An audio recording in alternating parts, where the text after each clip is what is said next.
Hello, a happy new year, and indeed what a year 2014 will be for sport, with a Winter Olympics, a World Cup, a Commonwealth Games and a Ryder Cup all on the horizon. But before all of that, an annual favourite that never disappoints. Here at Alexandra Palace in North London, we've got another week-long masterclass in the company of the best snooker players in the game.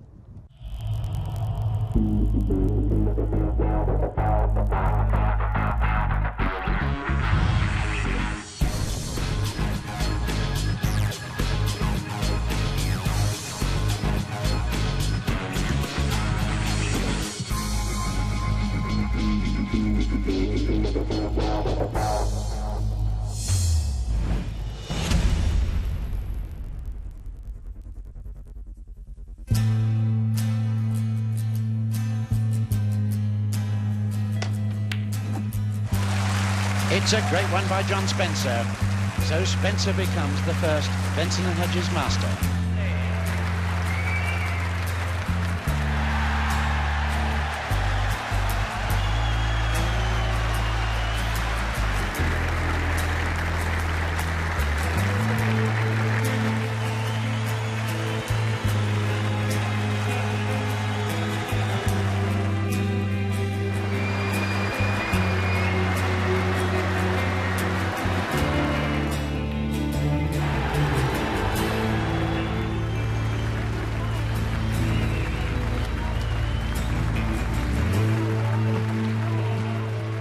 Yes, this is the second oldest event in this sport, and this year marks the 40th staging of the Dafabet Masters. 1975, the first time that this great invitational tournament was held.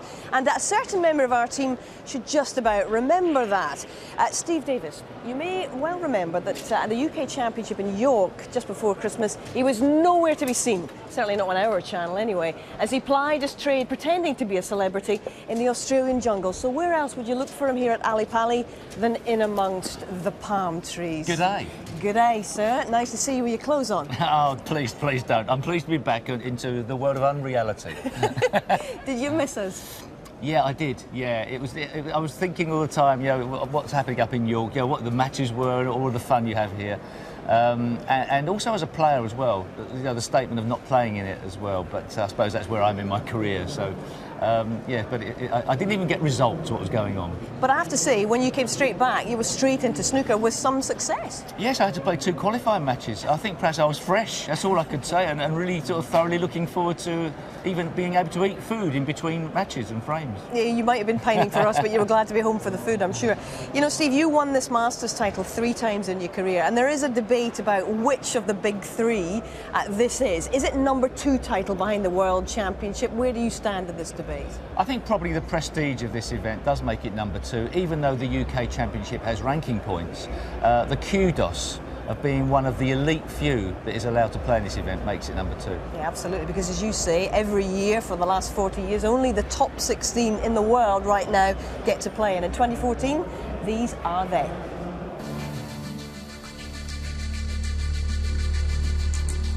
This year's top seed is defending champion Mark Selby, who takes on the wily 41-year-old Mark Davis of Sussex. These days, world number 7 Stuart Bingham is a genuine contender in these events, as 4 times world champ John Higgins knows. The flamboyant Judd Trump longs to reboot his season here, taking on former Masters finalist Marco Fu. Ding Junhui goes for major title number 4 of the season against a streamlined Sean Murphy, who's hungry only to win again. World number 1, Neil Roberts loves Ali Pali, 2 finals in 2 years. Great match shaping up against Northern Ireland's pugnacious Mark Allen. Scotland's world number 5, Stephen Maguire plays England's Joe Perry. It's been 4 years since we saw Joe at the Masters. Cheshire's Ricky Walden seeks a ruthless streak as he aims to avenge his Crucible semi-defeat last year to Barry Hawkins. And the world champion Ronnie O'Sullivan returns to the Masters. Didn't play here last year. In his sights is debutant Rob Milkins. Right, allow Steve and I to give you the guided tour of Ali Pali. This is the Palm Court where all of the spectators will be coming in, and from there, let's show you where these matches are actually going to take place. Table. Table. Yes, yes. Of the matches that we've just seen in that draw, which are the standout occasions for you? I think that in some respects they're all standout matches, but obviously Neil Roberts and Mark Allen's a great match. Ding Junhui versus Sean Murphy, and even tonight's match, Stuart Bingham versus John Higgins. Every match has got something to sort of argue about. Nobody really knows who's going to win the matches. Yeah, 128 players, of course, pitched up at York. Not that you would know because you weren't there. But only 16 come here, clearly. There's no opportunity to play your way into this event, is there? Absolutely none. And sometimes that's a big difference. You know, you've got a couple of rounds against weaker opposition, you can really get your arm going. But first match, you've got to be on the ball. First frame can be the most important frame of the tournament in some respects. You can lose that, you lose the match. Yeah. Those of you who've been following snooker over the last 12 months or so might be tempted to think that the winners here is going to come from the big four: Robertson, Selby, O'Sullivan and Ding. What's your view on that, Steve? Well, yes, our players are in form, obviously have got a great chance, but when you look at the likes of a John Higgins, a Judd Trump, a Sean Murphy, if they're the dark horses, what a standard. Anybody can win. Yeah. Well, anybody can win other than one fact. You can win a ranking event, possibly, and lots of players have won ranking events, but I think it takes something special to win the Masters. It's for the big occasion players. They're usually the ones that can cope with it from round one, and for the biggest event, obviously the final. So the true performers. Did this event ever inhibit you? To some degree, I think it overawes every player, or can do. In my career, I won the event 3 times, and I've won other events even more so. But there's something special about the Masters. I think it can inhibit the players. OK, well, there's very few that can match the record of Mark Selby in this event. He's the defending champion, of course. You know, he's made the final in 4 of his 6 appearances in total here. Extraordinary record, and he's won it 3 times. The Masters seems tailor-made for this sharp-dressed man. The first time Selby ever played in this event was at Wembley, and he beat Stephen Lee in the 2008 final. Came storming back in the 2010 final, beating O'Sullivan in dramatic fashion in a decider. Then 12 months ago, he underlined his formidable fighting qualities, seeing off Neil Robertson when not at his best, so quite a pedigree. But what about his opponent today, Mark Davis?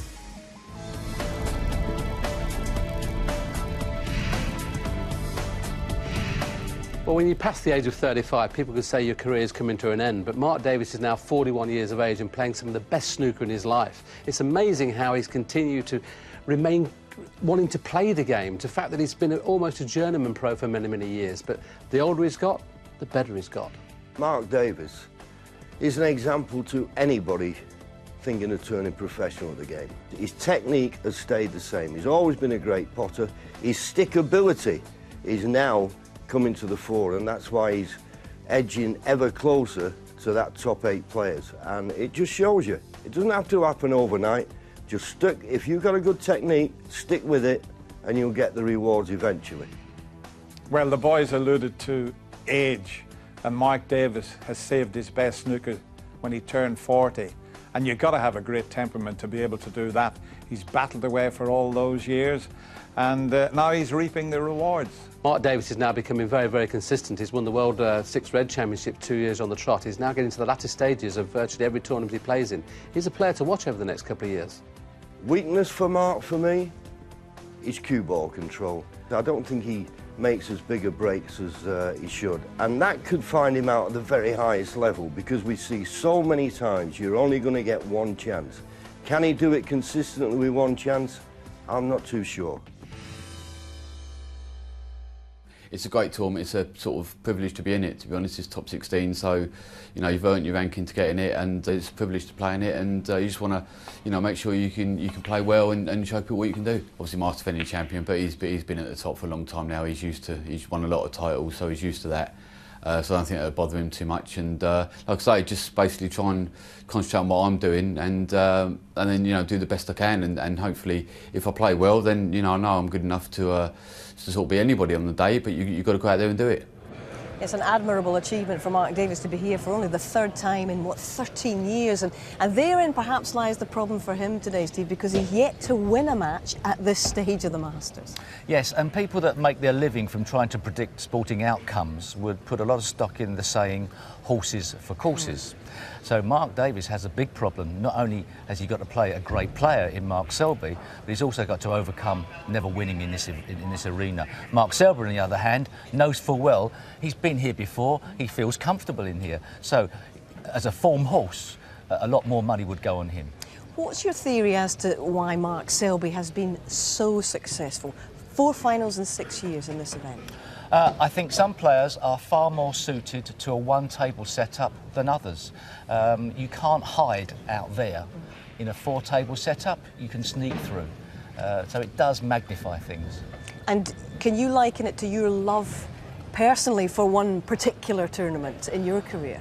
For me, it would have been the Irish Masters, which I won a few times, but I think this event finds people out. And so from Mark Davis's perspective, the demons he's got to face are ones of not being found out today. If he can overcome them, then he can be a challenger. OK, looking forward to the first match. I'm sure you are as well. Shall we meet some of the other members of our team who, unlike you, are not part-timers, full-timers. Hello to John Parrott, and indeed to Stephen and to Dennis. Happy New Year, gentlemen.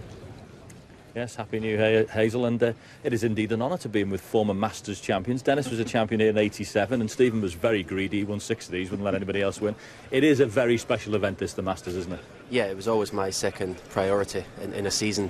You look ahead, obviously the World Championship is the big one, but this was the one I always wanted to win because you're putting yourself up against the other best players in the world. Yeah, and of course, Dennis, is always well attended, which today, unbelievable, packed house already, first day. First round match and a full house. The atmosphere will be fantastic, and what a change from the UK Championship in the early stage. We had those 4 tables and the players could see each other. This is why Mark Selby plays well here. The one table, no distractions. Yeah, I was going to say that. I mean, what have you made of Mark Selby's form? He's not really had his A game for a while. We used to see him sort of hoovering up, making centuries every frame, but it hasn't really been like that, has it? No, he got to the final in York through his battling qualities, which we all know about. He made that magnificent 147, but apart from that, he was pretty poor. His scoring wasn't there, so he needs to up it this week. Neil Robertson sort of showed him up for his poor form in the second session of that final, so it'll be interesting to see how he comes out today. Now, as for Mark Davis, we've mentioned he's not won a match here. He's a very competent player. How is he going to approach this, Dennis? Well, he's got to just go out there and, as I say, he's in his 40s now, playing his best snooker. As he said himself, give it his best shot. You can only go out, and there's only one player can play on the table, and he's going to hope that he's playing on it more than Mark Selby is. OK, well, we'll look forward to listening to your words this afternoon, your pearls of wisdom. But before we go there, a very big congratulations to our MC, Walker. Rob Walker became a father for the first time on the 30th of December. Little Arthur was born. So it's over to you, Daddy Walker. Thanks very much, John. Good afternoon, ladies and gentlemen. We are all set for another epic week here at Ali Pali for the most prestigious invitational tournament on the snooker calendar. The crowd are in top voice, and we have top-class entertainment for you every step of the way.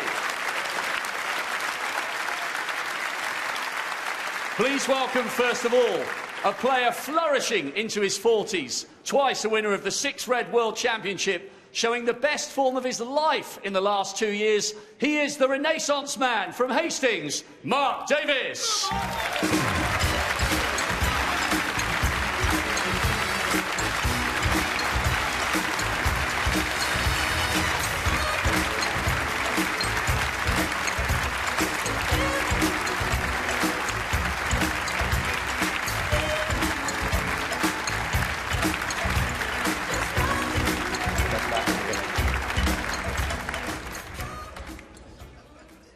And his opponent, a player who in recent years has made this tournament his own.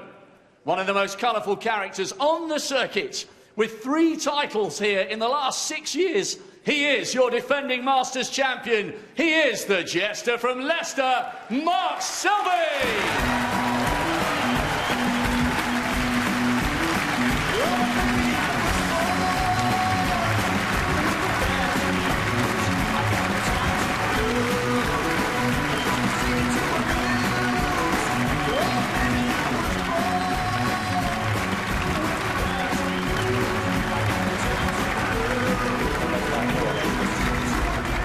A a bit of a change in dress code this time at the Masters. Normal ties for the afternoon sessions, dicky bows for the evening. Yes, we've gone all Downton Abbey on you. So here we go, we've got a sellout crowd here to get us underway, and that is the way we like it. So best of 11 frames, so let's get into it with Dennis and Stephen. Thank you very much, Hazel, and just look at that audience. A very happy new year to everyone watching. And that's better.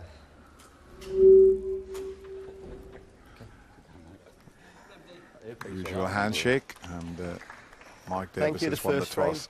Mark Davis to break.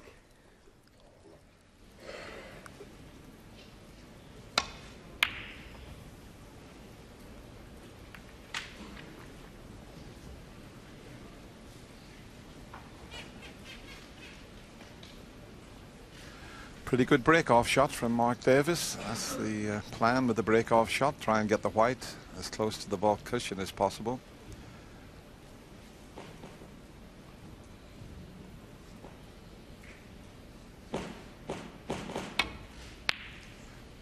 So the defending champion plays his first shot, and it's not a good one.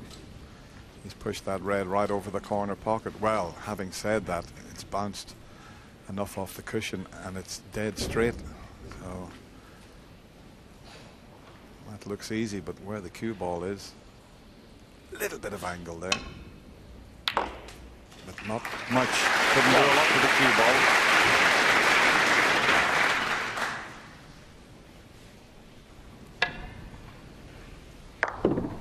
ball. Almost followed it in.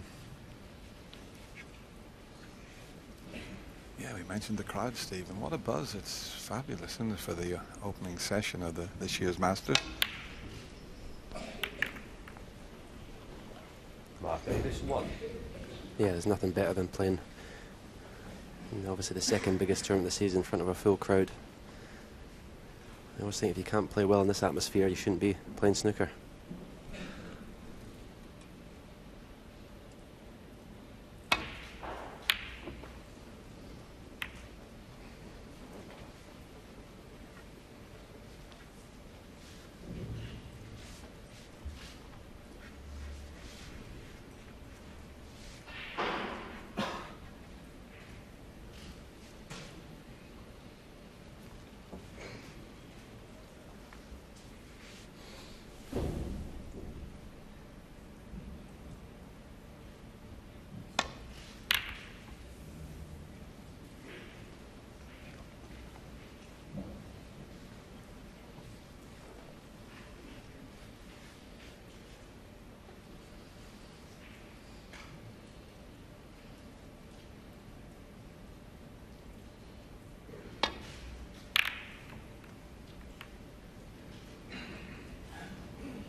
Didn't expect that red to come up to the baulk area, but he's got away with it. He's not set out for the middle pocket. It'll be interesting to see how Mark Selby plays today, because I know he wasn't happy with his form at York, even though he got to the final, made a 147.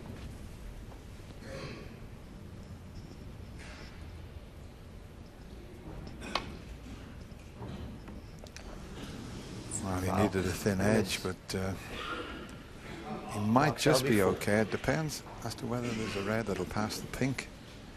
I think the pink might just be blocking that corner pocket. Let's have a look. There's one. Yeah, he's had a look at them all, but he's having it replaced. Shouldn't be a problem for Mark Davis to get decent safety here. Yeah, he was disappointed with the UK Championship, Mark Davis. He'd been going well, and then he lost in the last 64 to Scott Donaldson on the deciding frame, so he'll be wanting to make amends here. But you couldn't see that one, could you, sir?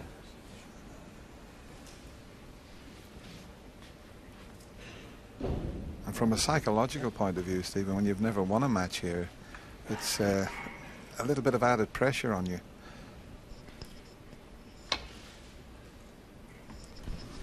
Oh, he's a long way off. And a miss. Missed that red by Mark Selby 4. Quite a big distance. I don't know whether he's putting unwanted side in the white, or but this is not even close. Yeah, because he doesn't have to hit it that thin. You know, there's no way he'll go into the jaws of the corner pocket. He's just But he's got to hit it this time, otherwise he loses the frame. Referee Paul Collier told him that.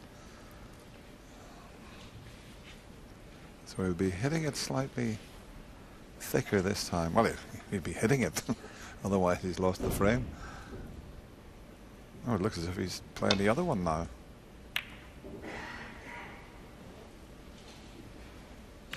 Oh, the cannon on the brown has left a possible pot, but it's not an easy one. He's not even looking at the red. It's just above the pink. Trying to get in behind the brown here.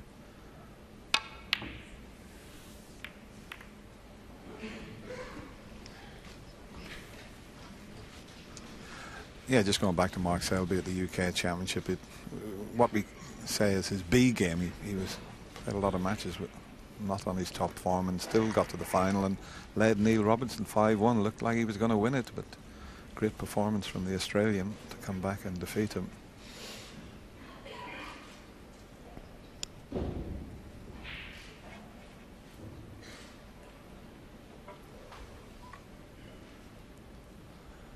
I think he's forced into taking this pot on.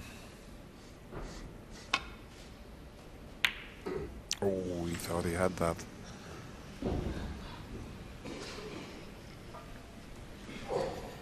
Yeah, he hit this well. Looked in from here. He's left the red to the right centre, but obviously that red beside the pink is on if he misses it.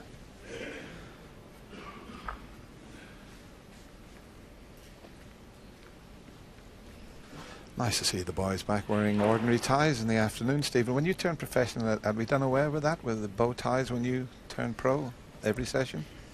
No, I played some I think the first few years they had the normal ties during the day.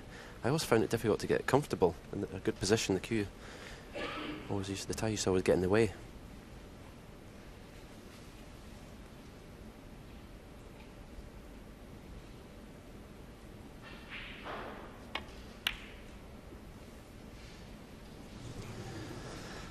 Yeah, I stopped wearing ties in the commentary box after Clive Everton a few years ago in the UK Championship. Almost fell out of the commentary box in his chair and grabbed my tie to save himself from falling out of the commentary box and nearly strangled me. And that was live on television. It was a very funny incident.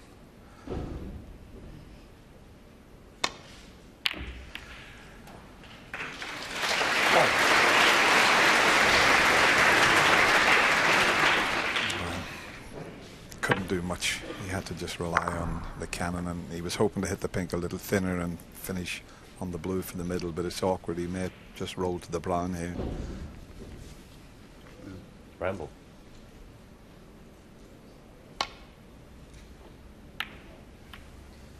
Mark Davis, one. Slightly cagey there. I thought the blue was on to the right centre.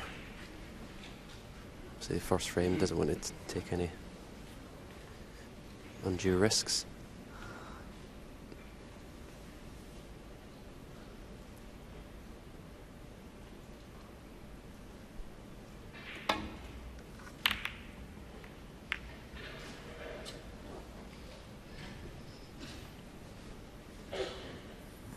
Has that ran far enough?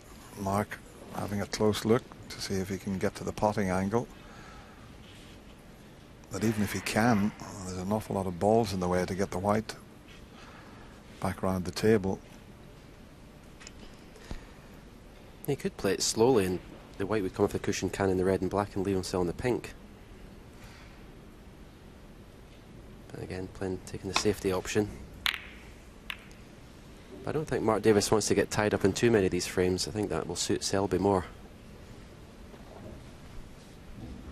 Yeah, he's a good tactical player, Mark Davis, but you would have to put Mark Selby slightly ahead in that department. It's a possible pot here. Needs good cueing this. He didn't get in the jaws of the pocket, and well, Mark Davis's tactical play has forced that error, and he gets a decent chance, as we show you. Well, the red jumped a little bit there, but I still don't think he would have potted that.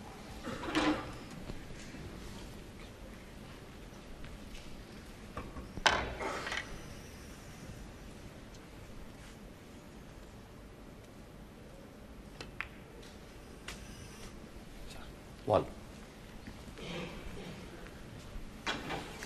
Let's just have another look at that. Yeah, you can clearly see the red leave the bed of the table. It's not an easy chance. The reds are nicely spread, but the colours are a little awkward. 6. Yeah, I was going to say you could stun the red and leave the pink to the right corner, but I think when the pink's respotted, it won't be potting anywhere. Don't think it pots to the left corner. So we're using the blue for the time being.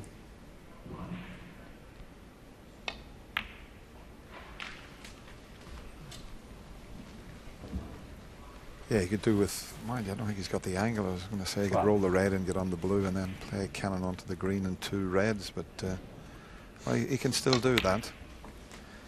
He's got lots of choices here, but just looking at the angle on the blue, it would help to develop those 2 reds and the green. It's whether it's worth the risk, but he certainly would finish on a choice of reds if he took that shot on. He doesn't have to play the cannon.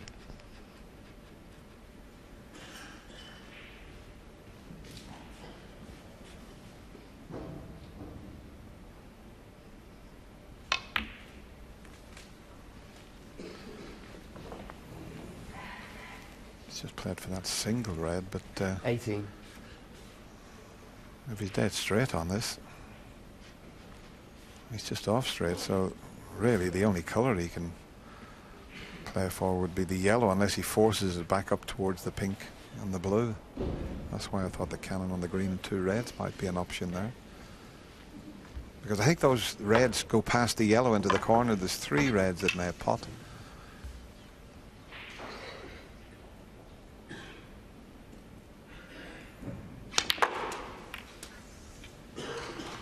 Well, 19. Even if the black doesn't pass the yellow, he's got the yellow available. Calculated risk, but quite a good one, Stephen. Yeah, good positive shot. Making the frame winning chance easier, obviously, by getting the black into the open. This is not guaranteed for position, this one. It's got to cue this well. Well, he did cue it really well.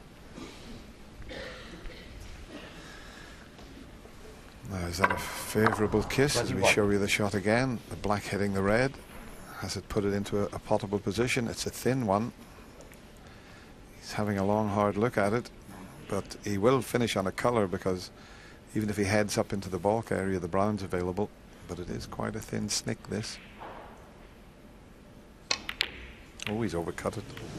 And where's the cue ball? Oh, he could leave a lot here. It needs a little bit of good luck.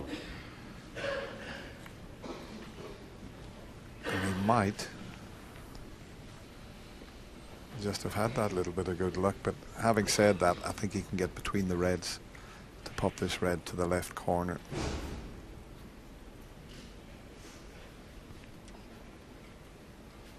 Yeah, didn't I think he would overcut it?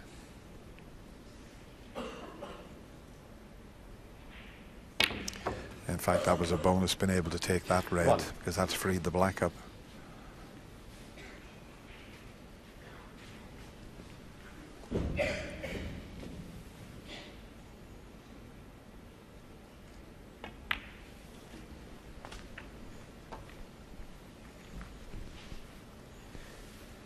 Needs to cue this one well to get back up to the right side of the blue.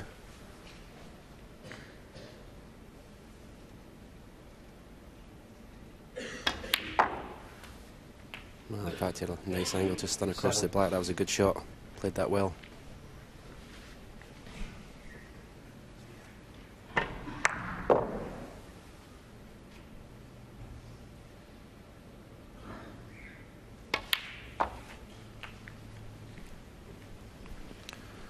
Well, he doesn't want to be straight on this one. 14. Yeah, he's got a slight angle.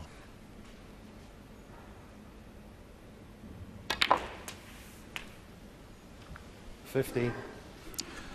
23 points each in this frame.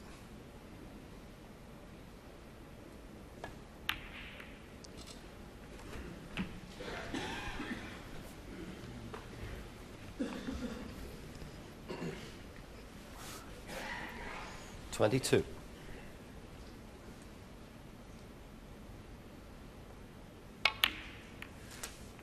23.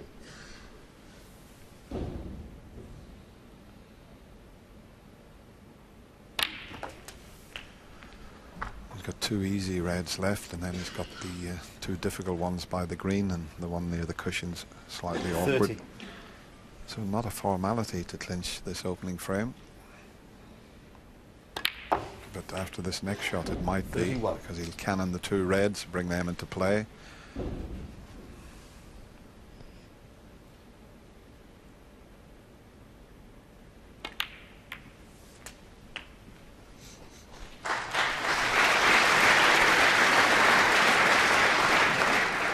And that is virtually a frame clincher, you would say, because he doesn't need the difficult one near the cushion. 39.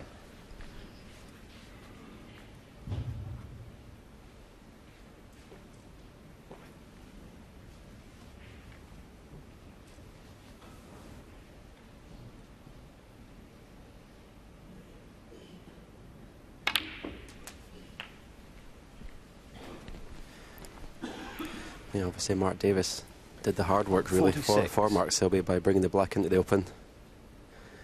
But he's taken these well. Looks pretty comfortable now. 47. Yeah, he just loves this tournament, Mark Selby. Mark Davis, well, he can only sit, and I'm sure he knows this frame has slipped away. But he had his chances. Oh, that's come off the cushion quite quick.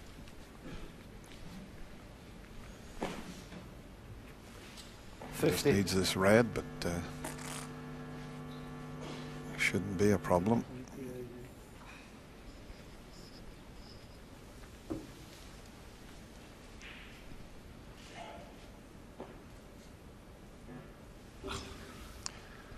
Just a little bit of background noise, just putting Mark off there.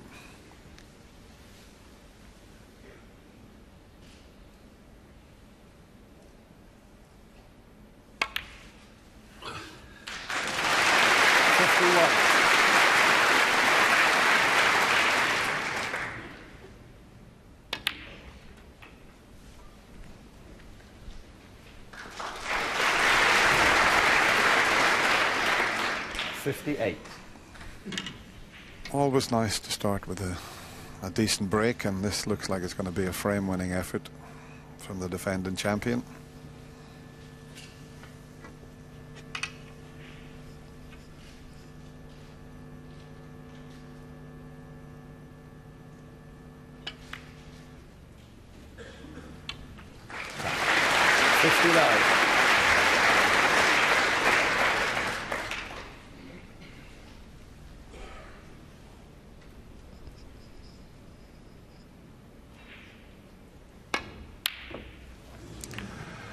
Doesn't matter about the green. That was a pretty good effort Mark Davis does in his seat, and it's the defending champion with that break of 59. That gives him the first frame, and he leads 1-0. The defending champion off and running, and let's just show you how the bookmakers rate the favourites for this event. And in fact, you'll see Ronnie O'Sullivan, despite not playing here last year, 5-2 favourite. Neil Robertson is the second favourite after his victory at the UK Championship in York. And then we've got joint third favourites in Ding and Mark Selby. Looking further down, good price for Judd Trump. And I have to say, possibly one of the most generous prices for me there, Marco Fu at 30-1, a former Masters finalist, of course, and already a winner this year. And OK, he's playing Judd Trump in that first round, but you never know, that might be a little bit of a tasty one. What do you think, John? John's the betting man. Well, I think they've got it absolutely right. I mean, they don't make many mistakes, that's for sure. I think it's probably, most of them, the bookmakers will be looking, thinking the winner may come from the bottom half, because there's Ronnie in there and Neil Robertson. But Neil Robertson has got the knotty problem of Mark Allen first round, which certainly won't be easy. So his sort of price is built into that. I think if he'd got a kinder draw than Mark Allen, he'd certainly have been shorter. couple stuck out to me. John Higgins 16-1. That's very unusual. And I tell you what, a real dark horse, Ricky Walden 50-1. Yeah, he's in form. And I'll tell you something else about the John Higgins match. He's not even favourite. He's not favourite in that match. I mean, 3 years ago maybe you'd have had Higgins a strong favourite, 3s or 4s on, and you'd probably have the bet. But Stuart Bingham has improved so much. He's now favourite for that match, 4-5. Okay, John Higgins playing Stuart Bingham this evening. I'm being told that we do have a little bit of a problem here. Got a problem with the earpieces rather unusually out there today, and they're having to swap them all. So there you go. I'm not sure. I don't think they're having to pay for them again. I'm sure they're not actually, but there we go. Those of them that have the earpieces, and of course that would be the vast majority of this audience, are going to have to swap them because there's obviously interference as we go. We did hear a little bit of our commentary coming through earlier on, so just getting some of this sound issue sorted. It is a new year, you know, one of the two of these things sent to haunt us. But in the meantime, there's one or two issues. You talked about... Go on then, surprise take ages, that's fantastic. Oh, I can bore you with everything about where I've been. No, please, No, okay. We've seen enough of you, quite enough of you. Thank you very much, yes. Tell us about the ties, Steve. You weren't... Yes, there's obviously some sort of policy decision at head office. I don't know what's going on there. As soon as you go away, the things they do, eh? Daytime ties, in my opinion, and I'm sure you're the same, nightmare. I hated it. Absolutely hated it. The knot in the tie gets right in the way of your cue action. Yeah. Absolutely gets in the way. So you see the player will sit there and he'll come out nice and smart and presentable, and the first thing you do is yank it across. OK, so this is why Mark Davis is slightly at a jaunty angle. Guaranteed. Yeah, the knot, why the knot should get in the way of the cue where the bow tie... It's not so much of a knot, I suppose, but it's an awful thing to have wrapped around your neck. At the best of times, a tie, but at least a bow tie is usually elasticated. But this big fat knot has got to be yanked.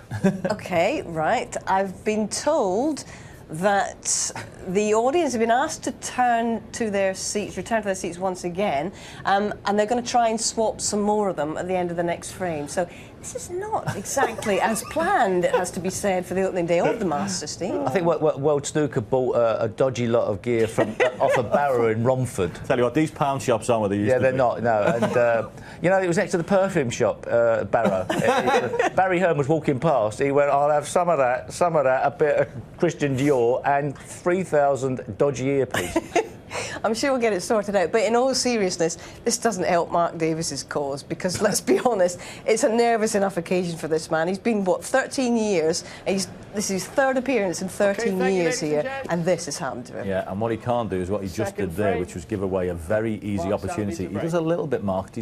Mark Selby takes sometimes a little time to settle down in his matches. He threw him a lifeline there and gave him a good opportunity, and Mark Davis didn't make the most of it. OK, checking. Are you hearing us out there?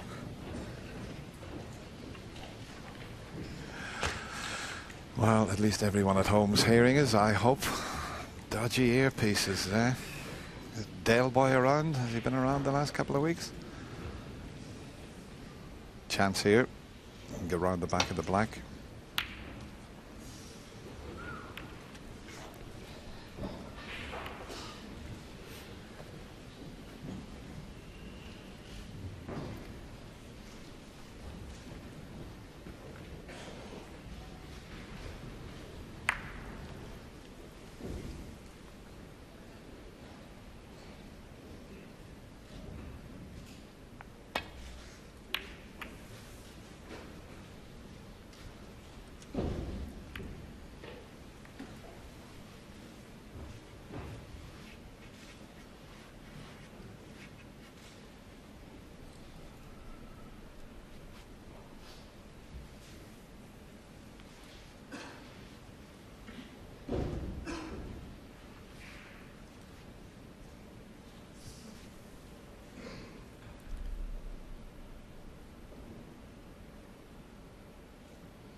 Oh, the corner of the middle pocket came to his rescue there because he hit that too hard. Okay, may not have left anything, but it's much better there than where it would have finished. A bit thick on that safety. It looks as if the blue might come to his rescue.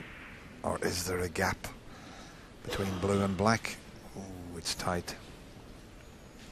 In fact, it's too tight. He'd need to bend that slightly.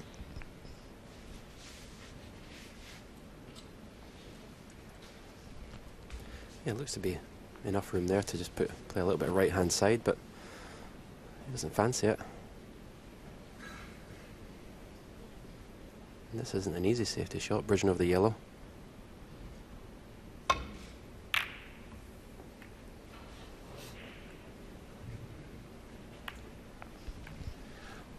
I think Mark can get past the blue quite comfortably.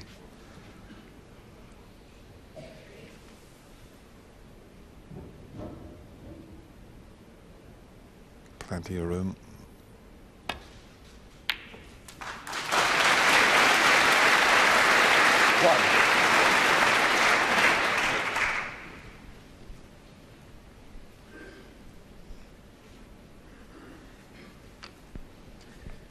A little bit fortunate to have this blue to the far corner. The line the cue ball was taking, he could have landed touching on it.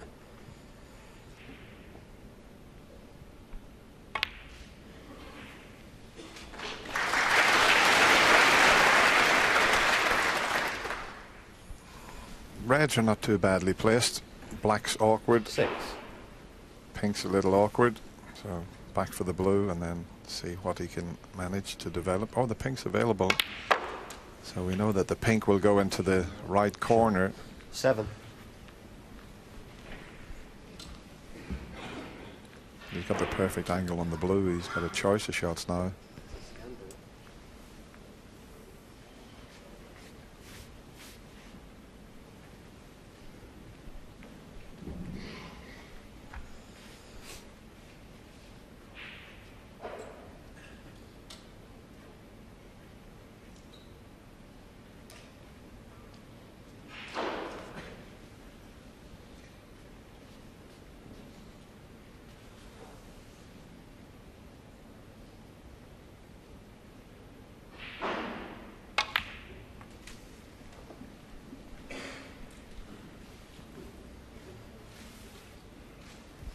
Yeah, the fact that that pink is available into the right corner, that was the reason he didn't bother playing a cannon into the pink and reds there.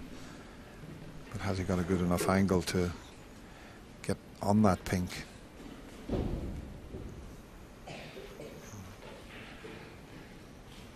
Well, that's not the best. He'd have to really force that, but he's got plenty of cue power. Now it's just off straight. Watch what he can do with this cue ball and the angle he can create. Well, he hasn't created that angle that he thought he was going to do. So that's a slip up from the defending champion there. He can play for the red that's next to the black to the right corner here if he's taking this blue on. Just stun the cue ball, leave it pretty close to where the blue is. And he's too nicely out. He's actually hit that too well. It's worth having another look at 18. that. And those are what you call little confidence boosters.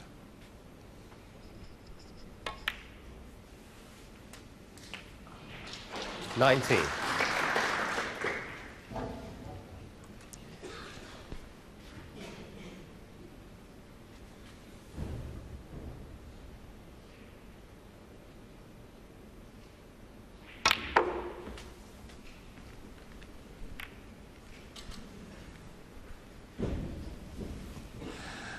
Well, he's still got a possible pop, but how unlucky was that?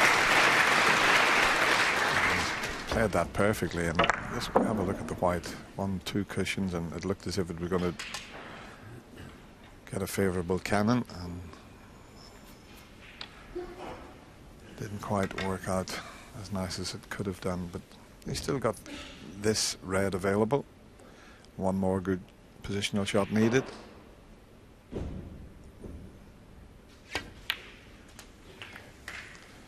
And that's okay, because we know that that pink goes. He didn't play the cannon, the red. He was playing around for the blue, but he'll take that. I think the pink will go in the black spot, which is not a problem either.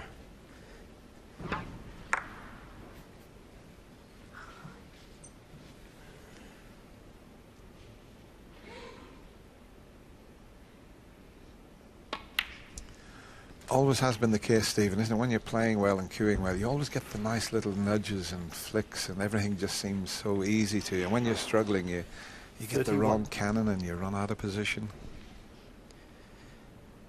Yeah, I think it's an example of how good Mark Selby's temperament is and his focus, because we had a long break in between the first frame and the second frame, and he still looks completely, his mind's on the job. It's not interrupted him at all. I'd have been very irritated with that break in between the first two frames. 38.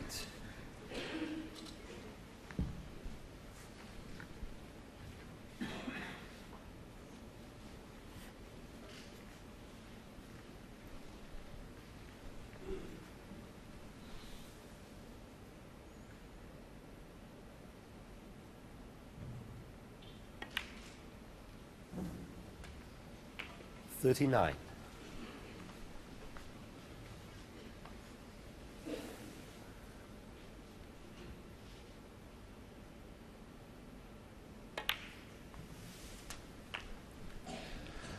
Well, he's not doing much wrong at the moment. Mark Selby, he looks, as Stephen said, 45. fully focused, cueing nicely.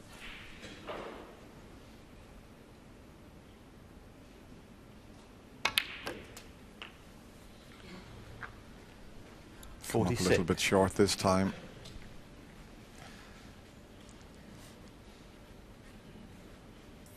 Just means that he'll leave the next pot slightly more difficult. Yeah, a little bit surprised he didn't take the black to the right corner. I know it's a trickier shot, but the way he's cueing, it wouldn't be a problem. 51. This is a little tester now. Black would have offered easier position.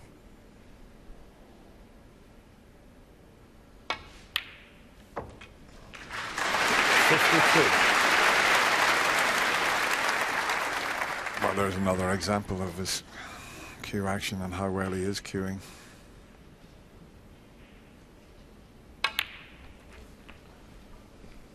And this table, has to be said, looks to be playing beautifully.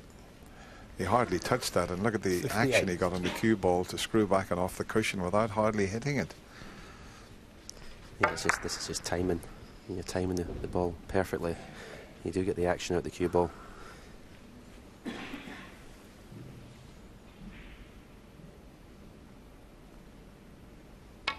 It's playing at a nice pace as well. 59. That equals his break in the opening frame. He had a break of 59, but there's more to come here. It's going to be another frame-winning break from Mark Selby. And Mark 65. Davis, well, he had a few chances, but you can't do a lot about this.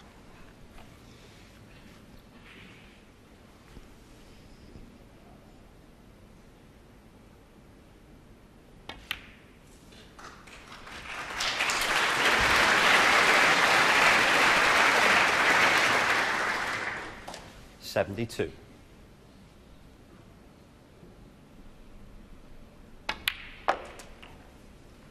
$73.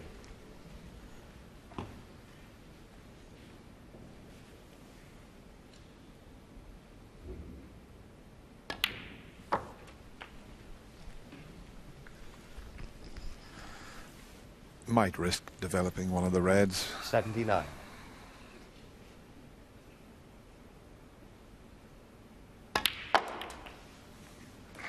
$80. Nicely played.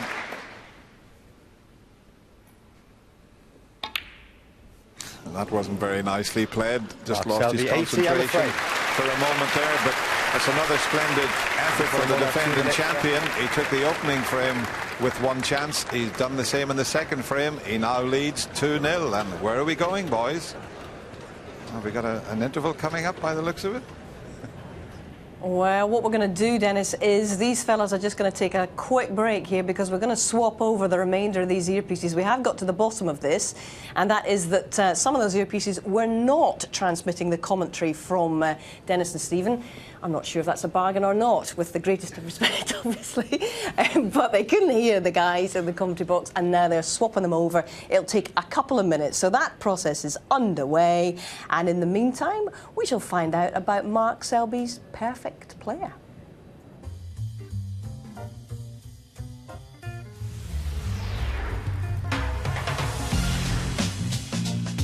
Q action, I would have to pick Sean Murphy. So straight and hits the ball really well, as good as anyone on the tour. Ding Junhui, he's always been a great builder, and he's made many 147s over the last few years in tournament play.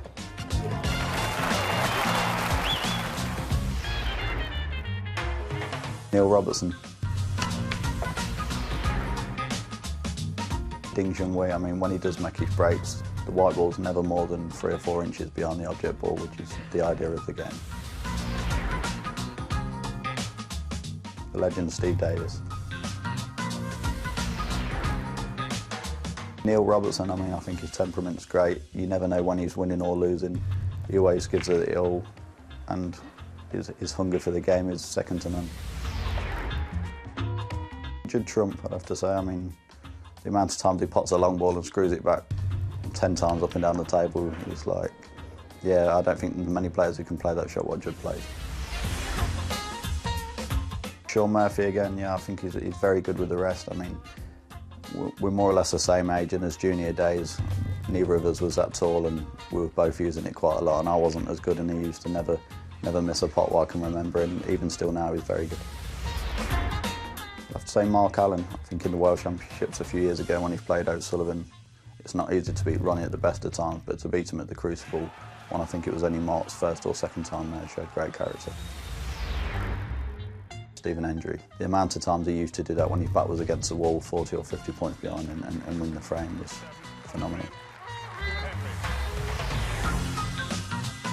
O'Sullivan for that. I mean, once he gets in front, I mean, he sort of steamrolls you, and it's very hard to catch. Ken Doherty is always, I mean, he gets his nickname Crafty Ken for that reason. I mean, he's very good at pinching the scrappy frames, and his awareness and cleverness around the table is great. Well, interesting to hear that Mark Selby picked Mark Allen for bottle, but you've got to say he's surely himself got to be right up there in terms of mental toughness. He was very well. Let's be honest, he was pretty good about that. Very humble and modest as he is, but surely he's right at the top of the game where that's concerned, John. He could have been in quite a lot of those categories. Yeah. He's very modest and not to pick himself for quite a few of them. Oh, absolutely.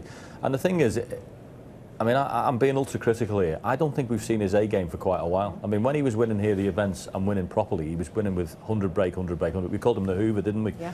It's sort of morphed into a game that is incredibly difficult to beat. But I haven't actually seen him play his A game. It's to his eternal credit. He's winning and getting to the finals of tournaments without actually producing that A game. But you get the feeling that that is slightly frustrating for him at the moment, though, Steve. I think he has been looking to sort of find where another gear is going to come from. And I think that's the problem for all of the players now, is how do they improve their game to the next level, if there is a next level for them. And they've reached such a great level. To ask to do it again is tough. And I think they're all having to question themselves. But then it may be a case of just going back to what they've done all right in the first place, and that's how they got there. But when you're in that situation, you are trying to improve yourself. It doesn't actually work. You don't actually play better. Sometimes there is no answer to that. You know, one or two people have chipped away at him, and in terms of his reputation, in fact, I think one or two of the players have been suggesting that perhaps he lacks the natural talent that they might have over the last few weeks, but have therefore elevated this mental toughness to a point where that is the best part of his game. Where do you stand on that, John? Is that fair to him? I think it's fair under the way he's playing. I think that's why they do it, because he's not making 100, 90, 100. I mean, that was a good break he made in the last frame, don't get me wrong. But when he won it, he didn't just win and take a long time doing it. He just blew everybody away. It was 100, 100, 100, and it was fantastic to watch. He's not reached that peak for quite a while. It's not a criticism. He's just found a way to win in his way. I'm sure he'd love to be playing like that. I'm sure he'd like to be out there for as little time as possible. It just hasn't happened lately. OK, right. As we analyse the merits of these two players, Selby and Davis, we shall head back. I'm sure everybody can now hear Dennis and Stephen. My goodness, what have they missed so far, gentlemen? Not a lot. Frame. Hazel, Davis to break. just about to break off.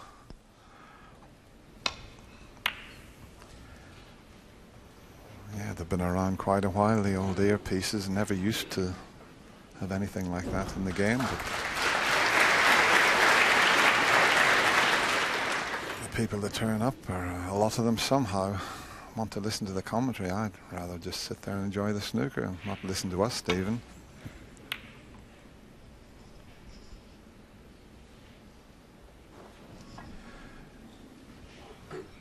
But both players seem very relaxed about having that unscheduled interruption. And Mark, I don't know why he's got a little coffee or tea in there, but in fact, Mark Davis, who works with Terry Griffiths, nice to see Terry back. He wasn't at the UK, but he's in fine health. Terry famously, in one of his matches at the Crucible, had a cup of Horlicks, cocoa, but it was about 3:30 in the morning, so I suppose.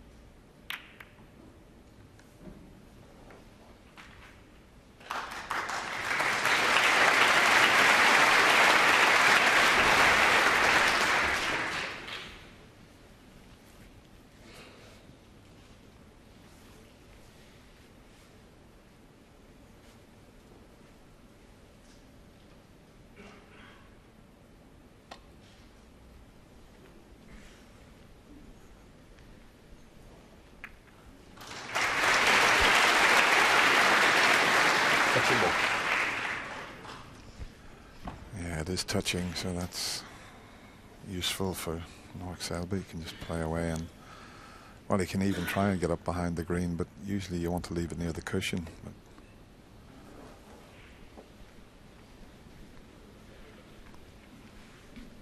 I can sort things out here, Mark. He's got a path past the green to open the reds and get back down the table.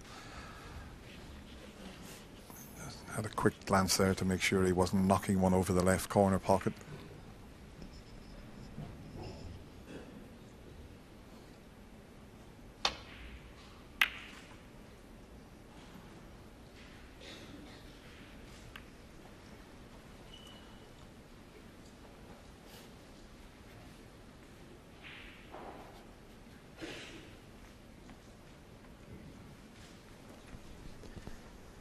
Will err on the side of thin if he wants to, if he's going to miss this red. Thick is going to cannon into the black in those two reds.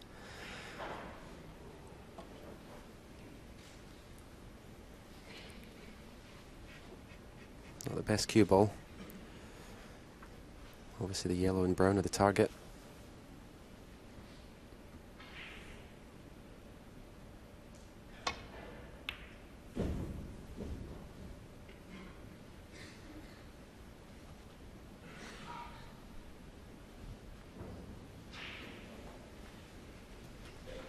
He just hit that a little thinner than he intended. That's the reason he's left a possible pot for Mark, and there is a path around the back of the black and reds.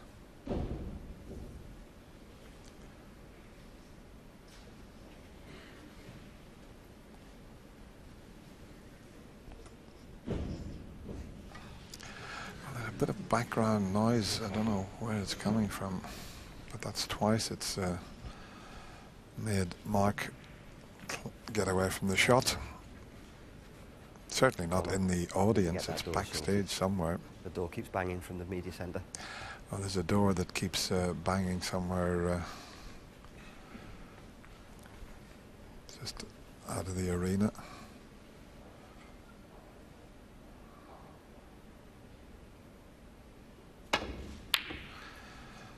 Yeah, who used to say that way before your time? Shut that door.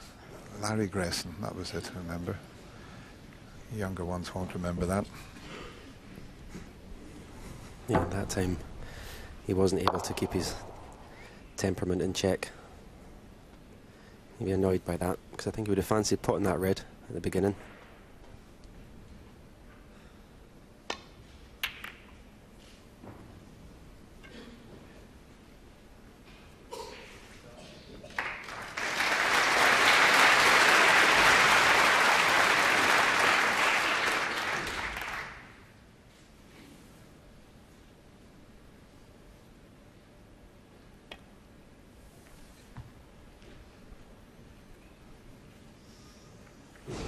Foul. And a miss. Mark Davis 6. Yeah.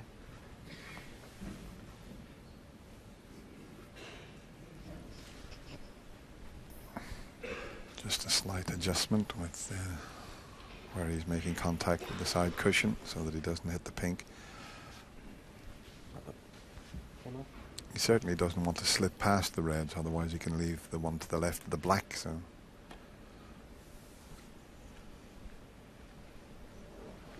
good judgment this time. Touching ball that had Mark Davis.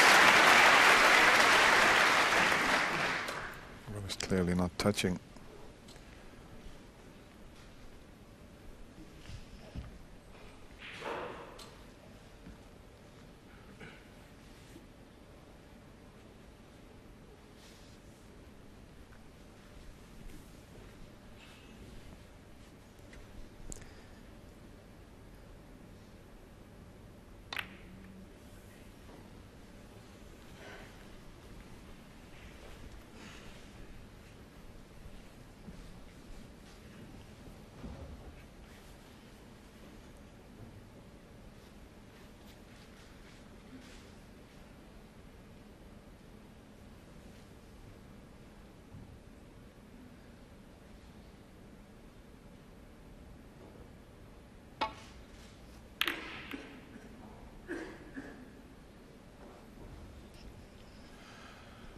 No, he's played a good shot there. He's pushed one over the corner, but the green's in the way, as you can see.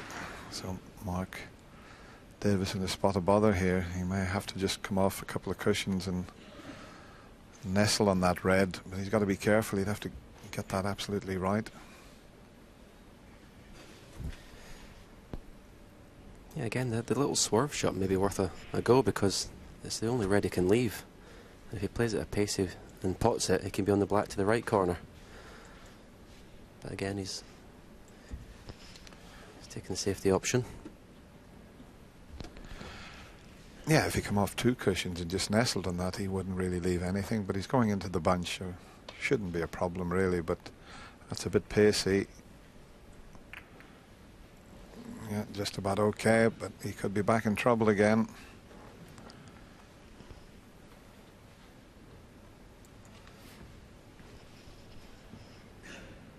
If he plays the thin one to get in behind the brown and yellow, he'll have to judge it to perfection, otherwise he'll leave that red on.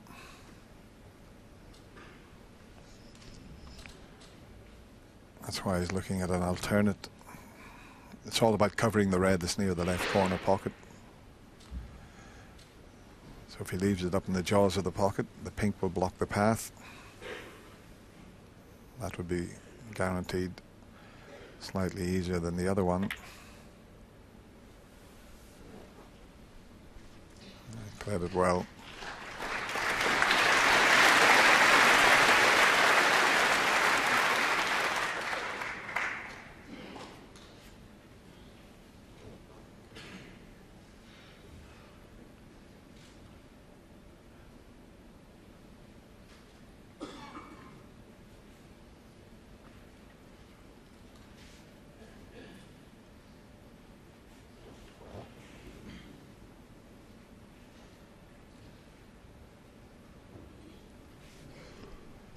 It's amazing. Sometimes you can stand at the bottom of the table there and you just can't see a shot. You can't see a get-out shot. You know, you can't roll up to the reds in the bunch because there's one that will pass the pink to the middle.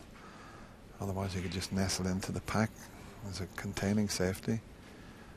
Like, can he see enough of this to maybe take the pot on and miss the cannon onto the red? Well, maybe he can. No, he's going off the other side of it, but the whites, well, it's okay, but there was no way back into the balk area that time.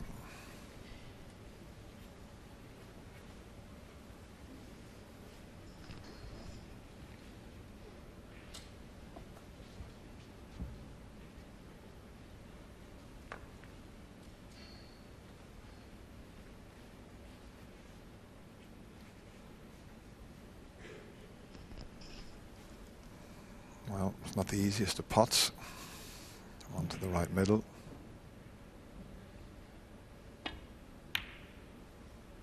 But he made it look easy. One. Doesn't matter that he hasn't dropped on a colour. He can put Mark bang in trouble again. But good cueing to knock that in. Ramble.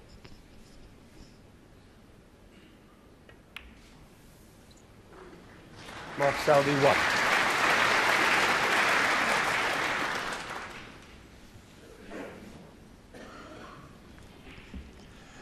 He's certainly in control of the match at the moment, winning the 2 opening frames with well, virtually 1 visit. Mark Davis, well, he's had a chance, but he's only had 1 or 2, and that's about it. He's banging trouble most of the time. There's the points. You can see 148 to 29.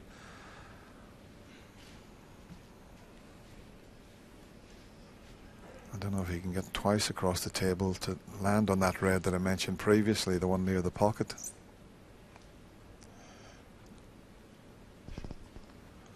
But even if he hits this, he could still leave a pot on.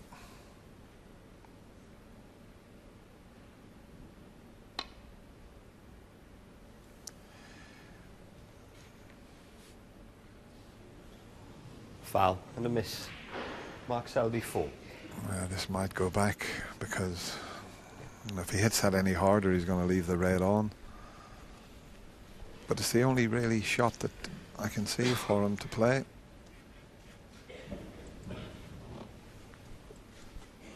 Okay. All right. Just wants to hit it full ball if he can. Yeah, he played it well. Good shot, that.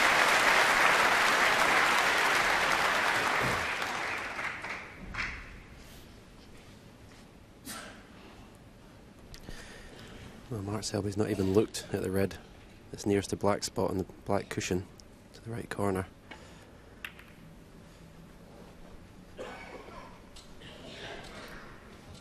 Just keeping it tight.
He needs to try and make something happen, Mark Davis, but you know, without pushing the boat out too much. But he's not going to get many chances against Mark Selby because Mark's got a plan that he's going to keep things really tight and just feed off Mark's mistakes. So he's risking this one.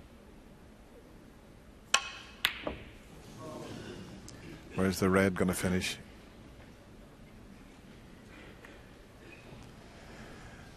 And it will pot, the one near the green.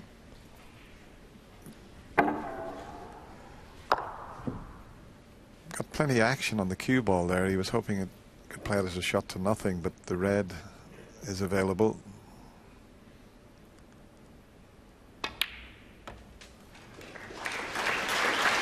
One.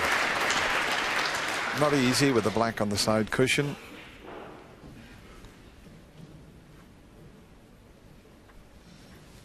He only needed 1 chance in the 2 previous frames, but this is far from easy.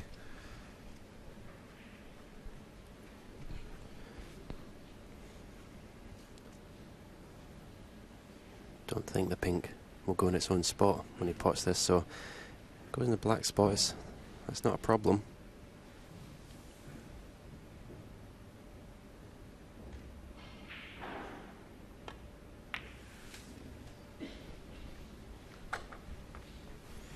Well, it does go in its own spot, so looks like it maybe pots to the right corner.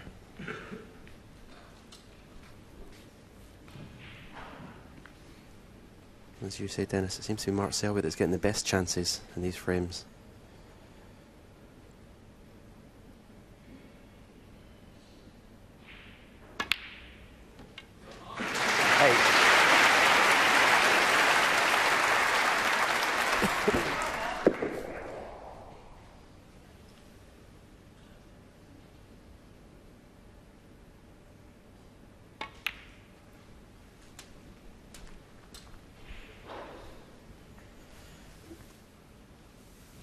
$14.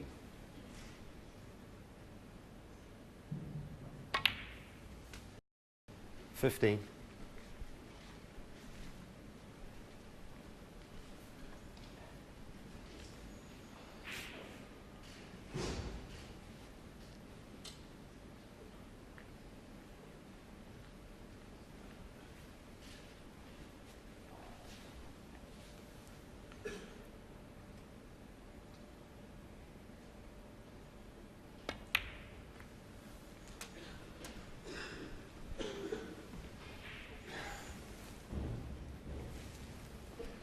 21.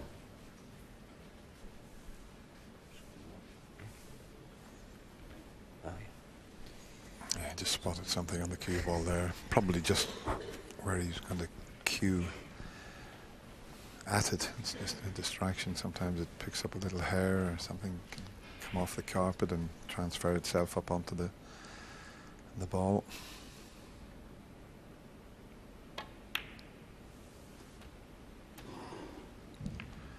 And maybe that 22. just put him off slightly,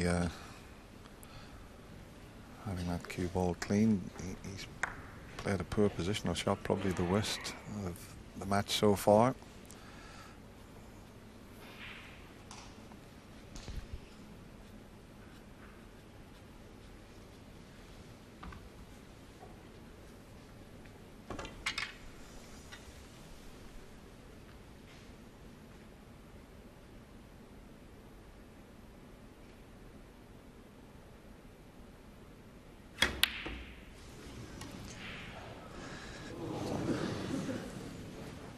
Mark Selby, 22.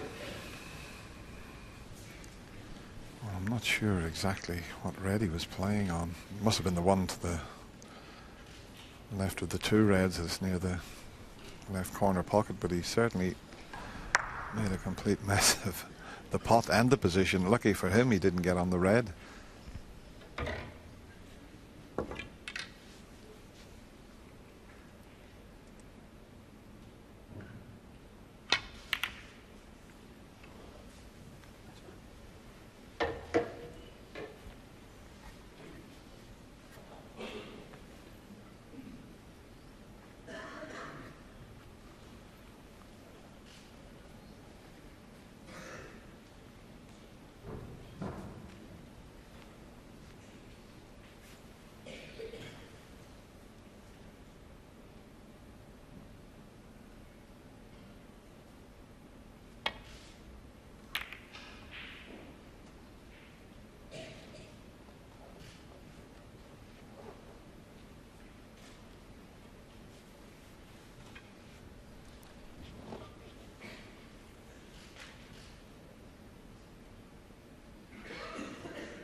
There's a few possible paths back down the table, but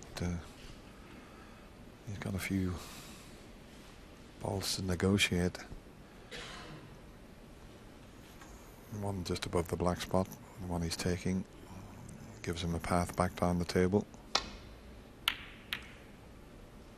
It's going close to the corner pocket. It's going very close to the corner pocket. Wow. It's in the corner pocket. Mark Selby, 4.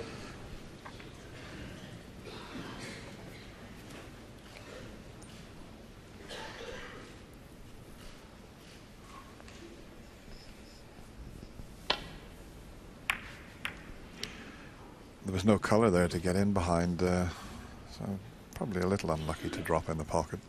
But hasn't left anything easy for Mark Selby.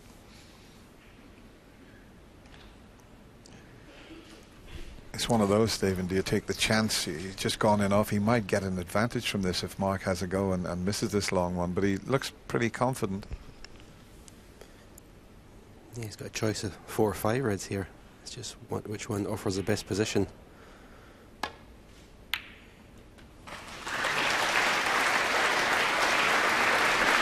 One.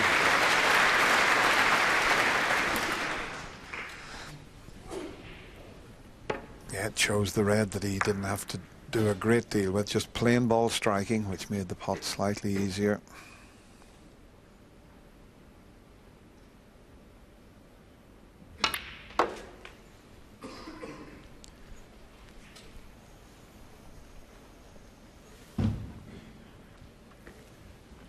Four. I think he hits screw shots better than anyone in the game, Dennis. Times them so well. Yeah, that's the secret, isn't it? As you say, Stephen, it's all about the timing. The acceleration of the cue ball there when it leaves the object ball is tremendous. Just using his height advantage there. He's well over 6 feet tall, Mark Selby, and made that pot a lot easier than it would have been had he have needed the spider. He's a very elegant player, Mark, and always looks very elegant around the table. In fact, Mark Selby, well, he'd look elegant in a bin liner if he was wearing one of those.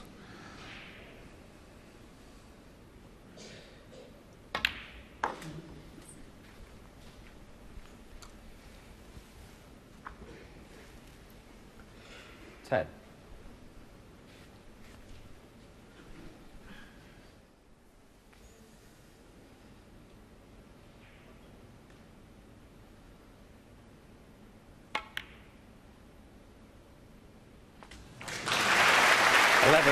There's another example of, yeah, it wasn't a deep screw, but still he had to very low in the white. Timing was phenomenal.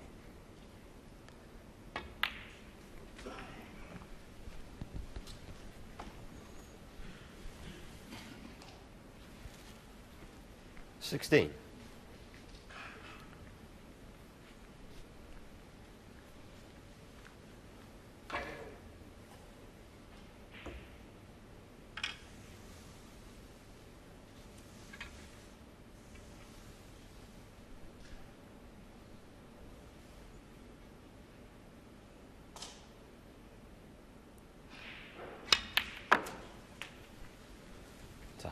$17. That's a beautifully controlled shot there.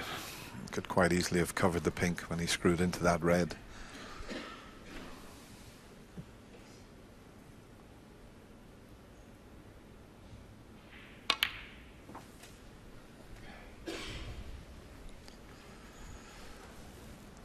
Yeah, it wasn't an easy chance when he came to the table, but he's manoeuvring that cue ball very well.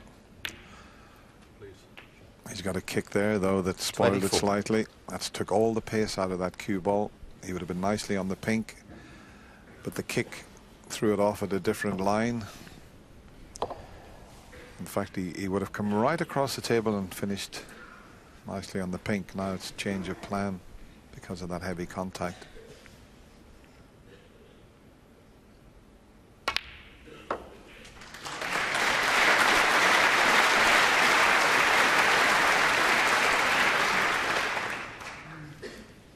$29.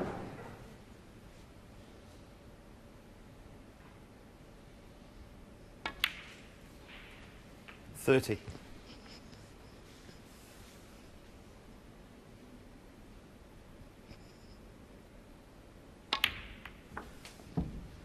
Well, that didn't work out just as he was about to clinch the frame. Okay, Mark Davis needs 36. a snooker at the moment, 61 ahead with 59 on the table. But he's misjudged the cannon there. I think he played to cannon both the reds.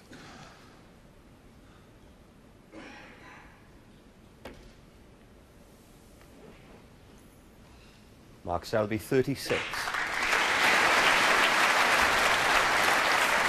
Oh, barring a snooker, it's going to be 3-0 to to the defending champion.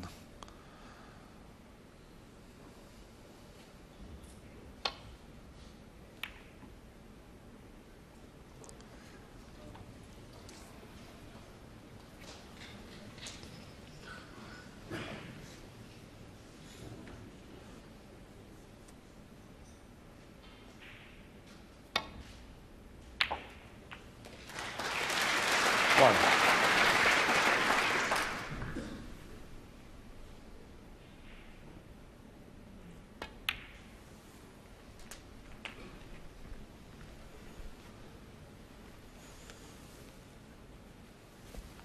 Seven.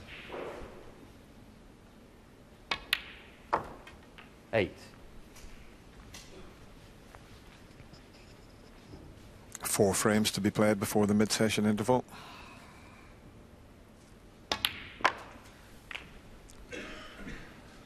Mark Davis has got to find something for the 14. frame before that interval. He badly needs it.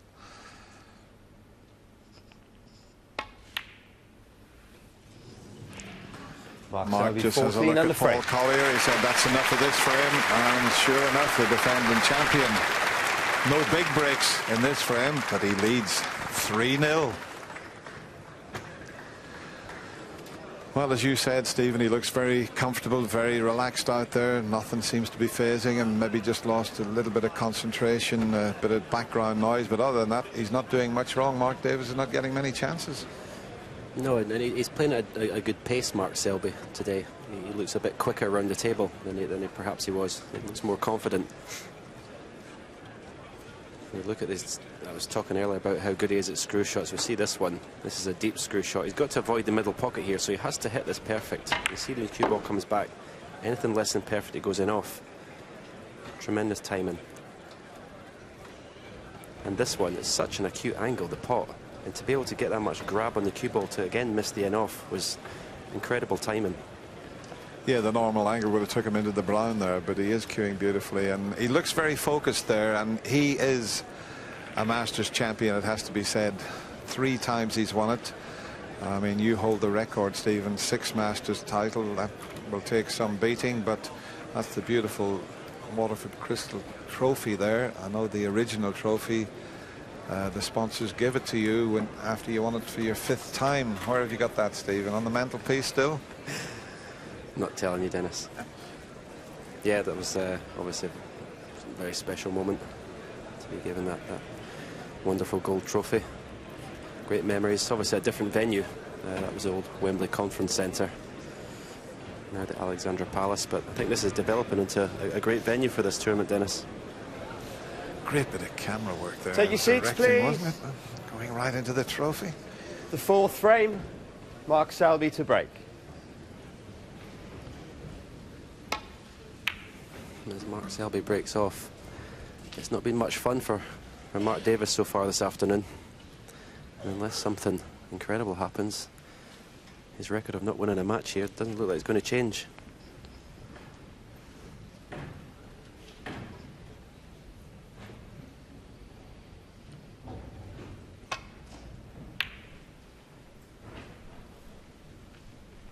Desperately needs to win this frame. 4-0 down, you can't see any way back. 3-1 with it being first to 6. There's always a chance.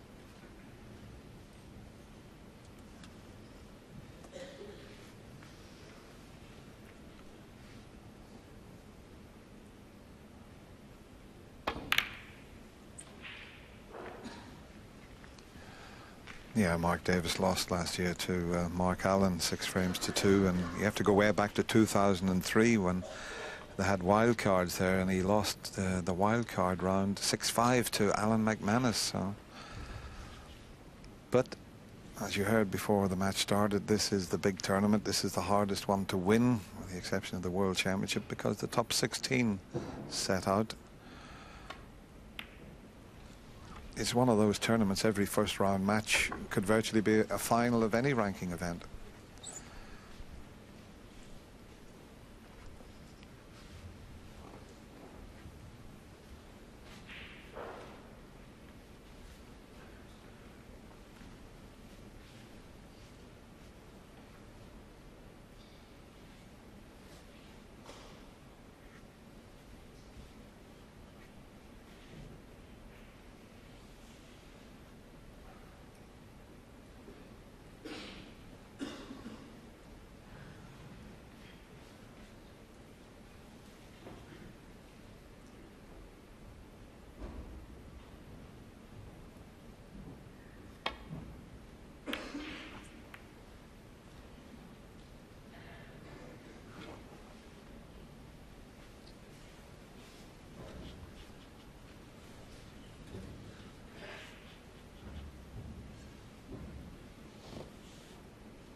pretty good.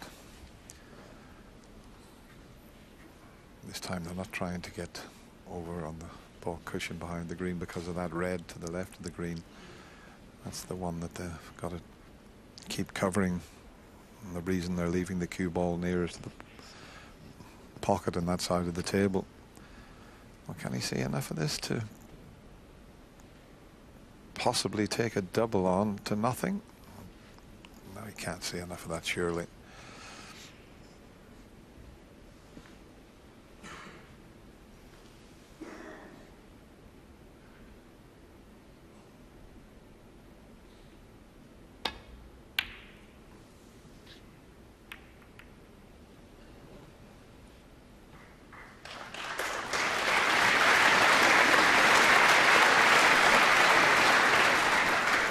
Well, what about the pace of that shot? Because if it comes off the cushion, Mark's got an easy shot playing the red to the left of the green and just screwing back and possibly getting a snooker. But now, the fact he's on the cushion, he's restricted. So that was such a good shot from Mark Selby.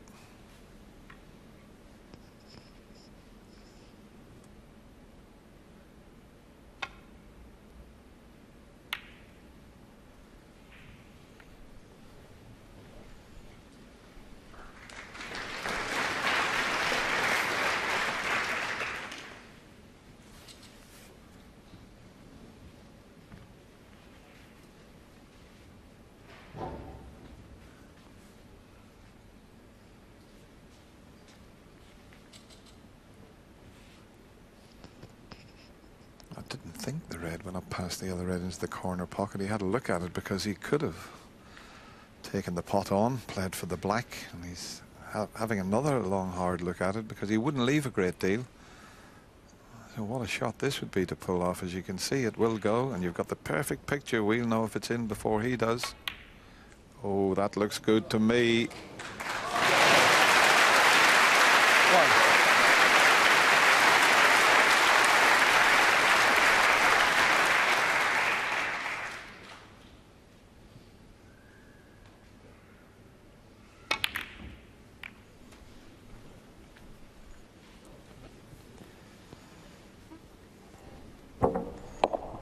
Didn't think he had to play the shot as hard as he did, but I think he's still got a red to the right centre, because he's always going to be pushing reds to this left cushion by hitting it at that pace. But what a great crowd we have in here at the Alexander Palace, and that red that he knocked in, the response he got from the crowd. We said we've got a full house here at the start of the show, and they're lapping this up. Okay, it's a bit one-sided at the moment, but they're appreciating every shot that's played. And this is the one that got that terrific response from the audience.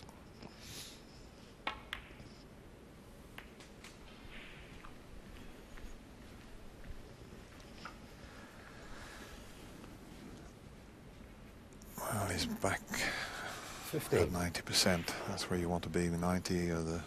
Well, if you can get into the middle 90s, then you're absolutely flying. Mark Davis at 77%. Well, he hasn't had many opportunities.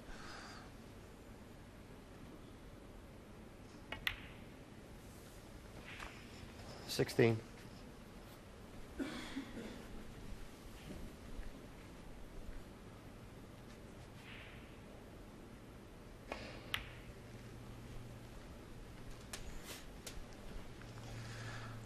Just look at the difference in the points scored, and that's 22. certainly going to increase after this visit. By how many? That's the question. 23. It's a tough day at the office so far for Mark Davis, and he's up against an opponent that he's played on 8 occasions, and he's lost all 8.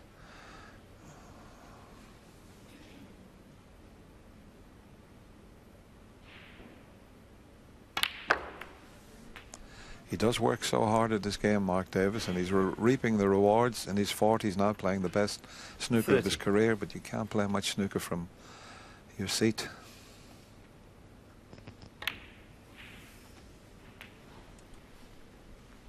$31.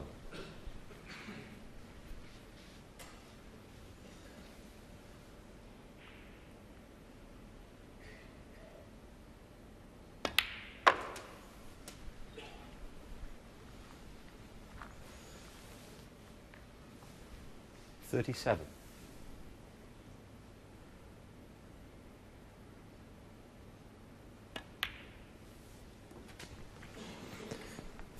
But this looks a much more confident Mark Selby than we saw before Christmas at York. Doesn't have to look in, doesn't look to have any doubt in his mind at all the shots he's playing. And apart from at the end of the frames, Dennis, when they don't matter, I don't think he's missed an easy ball yet today. Yeah, he's sending out a little message here to all the players that he's going to be the one to beat. He's not going to give up this Masters crown very easily.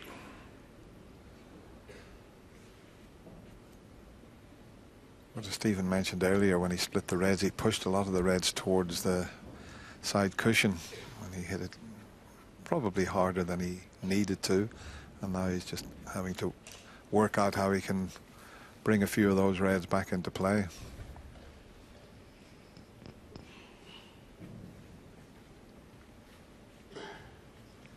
Seems to have an angle to be able to screw into them and develop something. Well, he's played for the one loose red and he's okay. 43. Yeah, this was the shot that Stephen said. He didn't want to stick in the reds, but that's the one that knocked a few of them near the side cushion.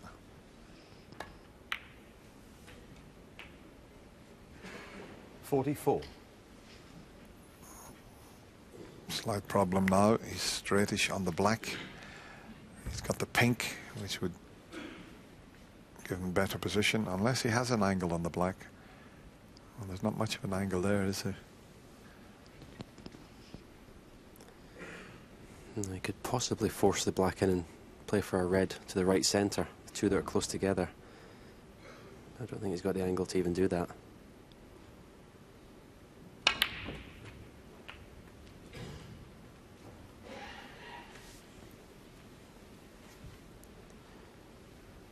Looks like a double. 51. He's going to keep this break going.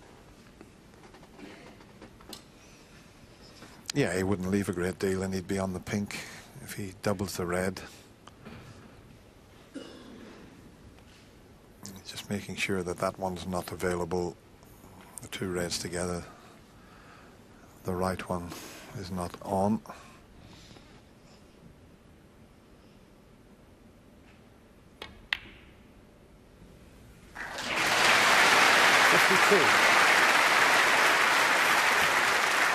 Well, the double was a good shot, but to control the cue ball to leave himself a nice angle in the pink to disturb something here was excellent.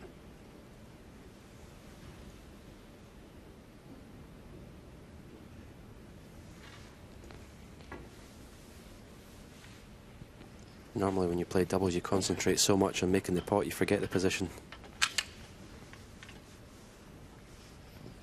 He's pretty good at doubles and that. There's probably a little bit of pool experience. He was a world pool champion as well, Mark Selby.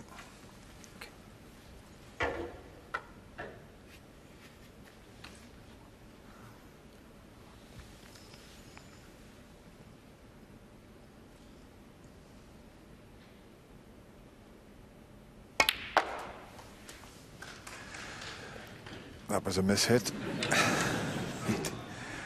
He was playing that with a touch of right-hand side, and when he delivered the cue with the extension on, didn't get the side on it. Normally that would have cannoned into the four reds. That's why he had a little quip with the crowd. So it's not going to be a frame-winning break, but it's 58, and it puts him well in control.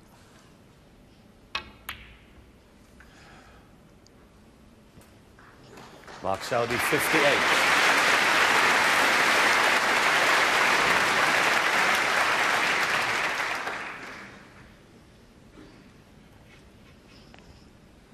Well, Mark Davis, every time he comes to the table, the white seems to be on that ball cushion.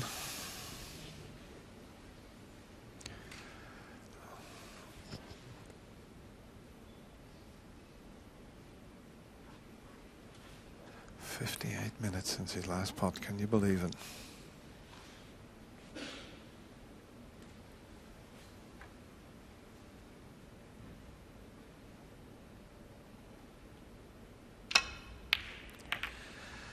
But you can't pot them if you can't see them.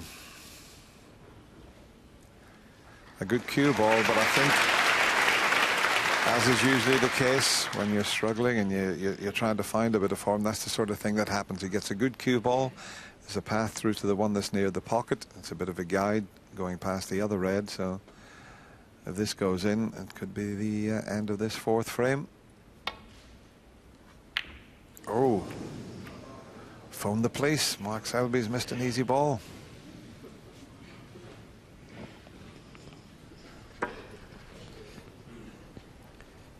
Yeah, there was a little bit of pressure on that, but the fact that Mark Davis had brought all the reds into play. But I certainly didn't expect Mark Selby to miss it.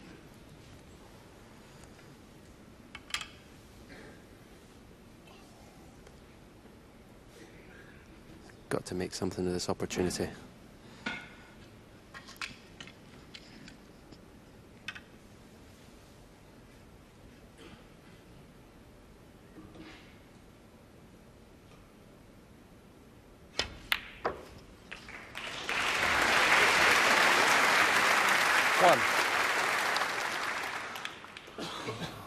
First chance for quite some time. It was just coming up to the hours since he'd potted the ball. Can he pot a few more?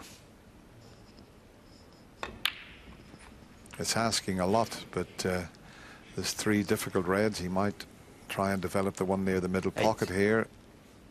It doesn't have to do, but he just played for the blue. It looked as if he could have screwed that in and flicked that red into play. Yeah, I agree, Dennis. I thought that's why he played the black the way he did, to leave that angle in the red.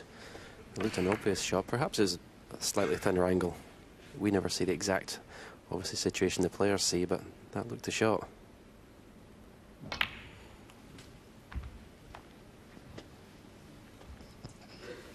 Yeah, you want to be leaving the pots as easy as possible. Now he's got a medium range pot.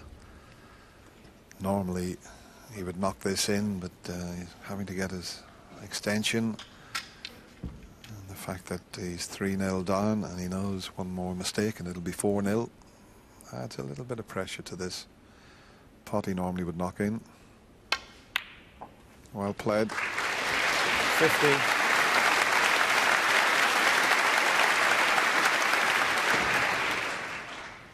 It would be some achievement if he could somehow pull this frame out of the bag.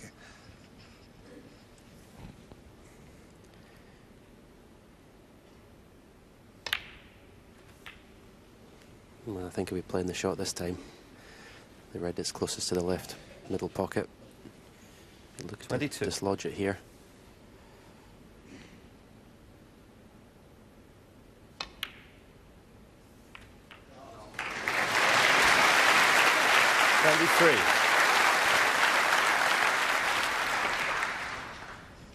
Played it beautifully. If he had it hit it any harder, he would have knocked it safe. So he judged that to perfection. He can even play to take the red off the right cushion here. It shows, but when you've not potted the ball for almost an hour, you take the easy ones first. But if he was 3-0 up, he would have played that shot in between green and brown. 28.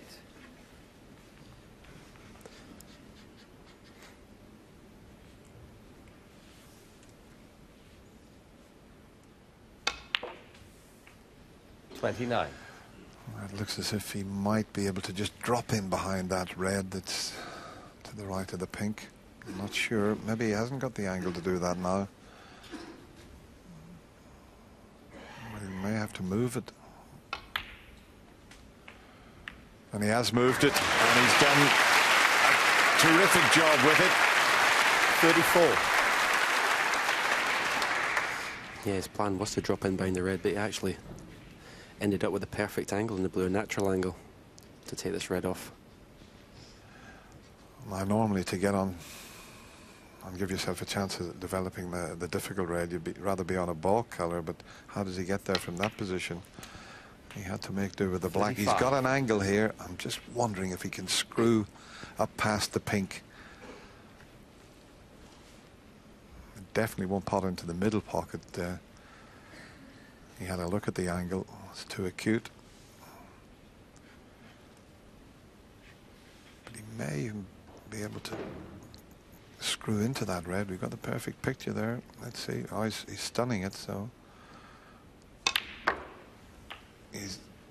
Oh, he doesn't want to go around the back of it. That's so unlucky. That was a great effort there. 42. And now he's left with a bit of a dilemma. He's got a back double that he could take on, but he knows that would be far too risky. But have a look at this here. He's so unlucky not to develop that red. Now he's thinking about the back double, but maybe a good safety here will give him a chance. Oh, he hasn't hit it hard enough. Mark Davis, 42.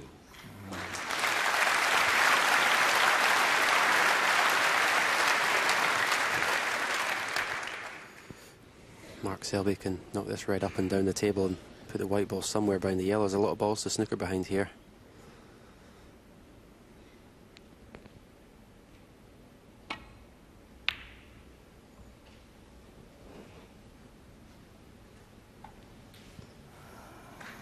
And that's exactly what he done, as you suggested, Stephen.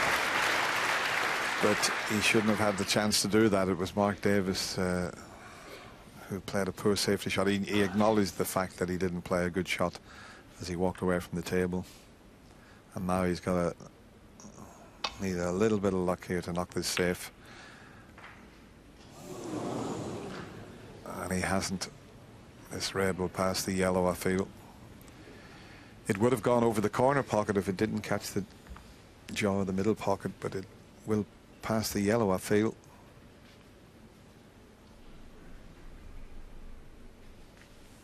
Just enough room.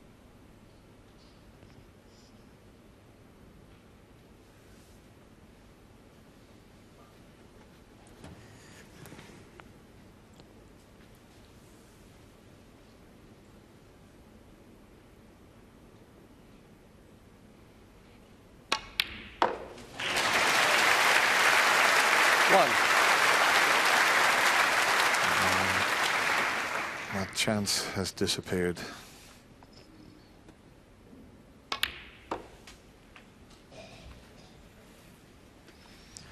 Quick glance at the scoreboard, just the yellow and 5. green needed.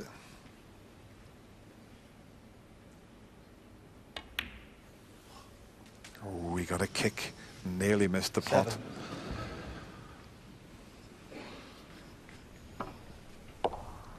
Straightened up slightly and he was a bit anxious.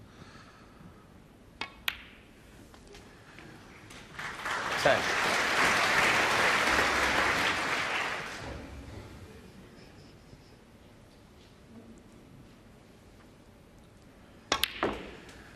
Yeah, it's the first to 6 that goes through to the next round. 14. And Mark Davis, where we said he badly needed that frame, he had a chance to take the frame and played a poor safety shot at the end of his effort, and it's all so comfortable 19.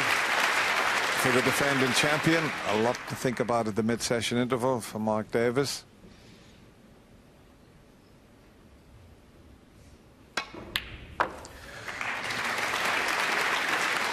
$25.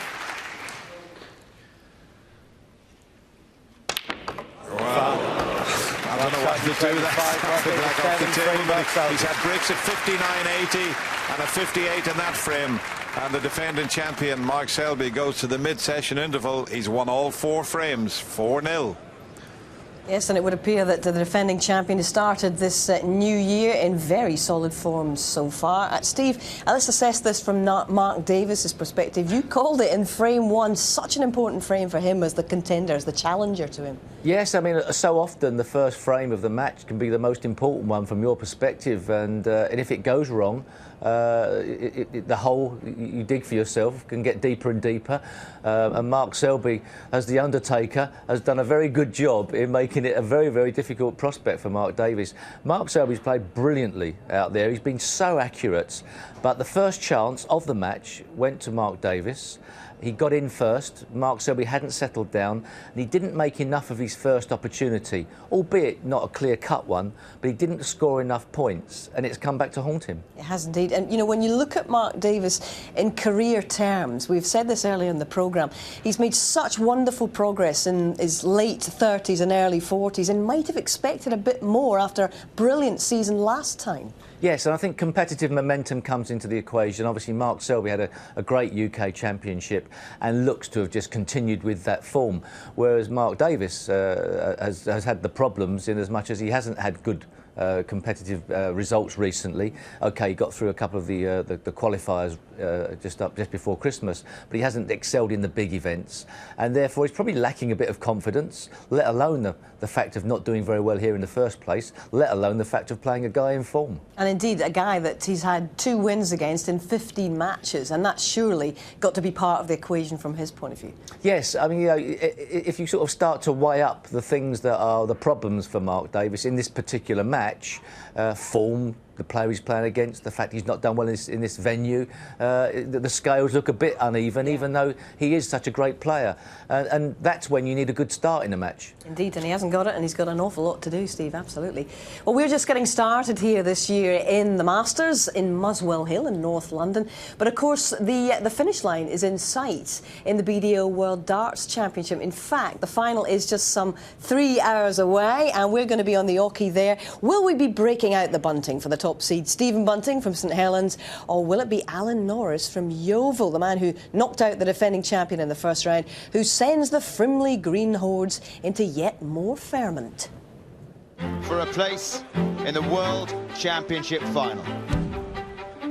20 leaves tops for a place in the final. Game, shot, he's done Stephen Bunting! He's finally cracked it at Lakeside.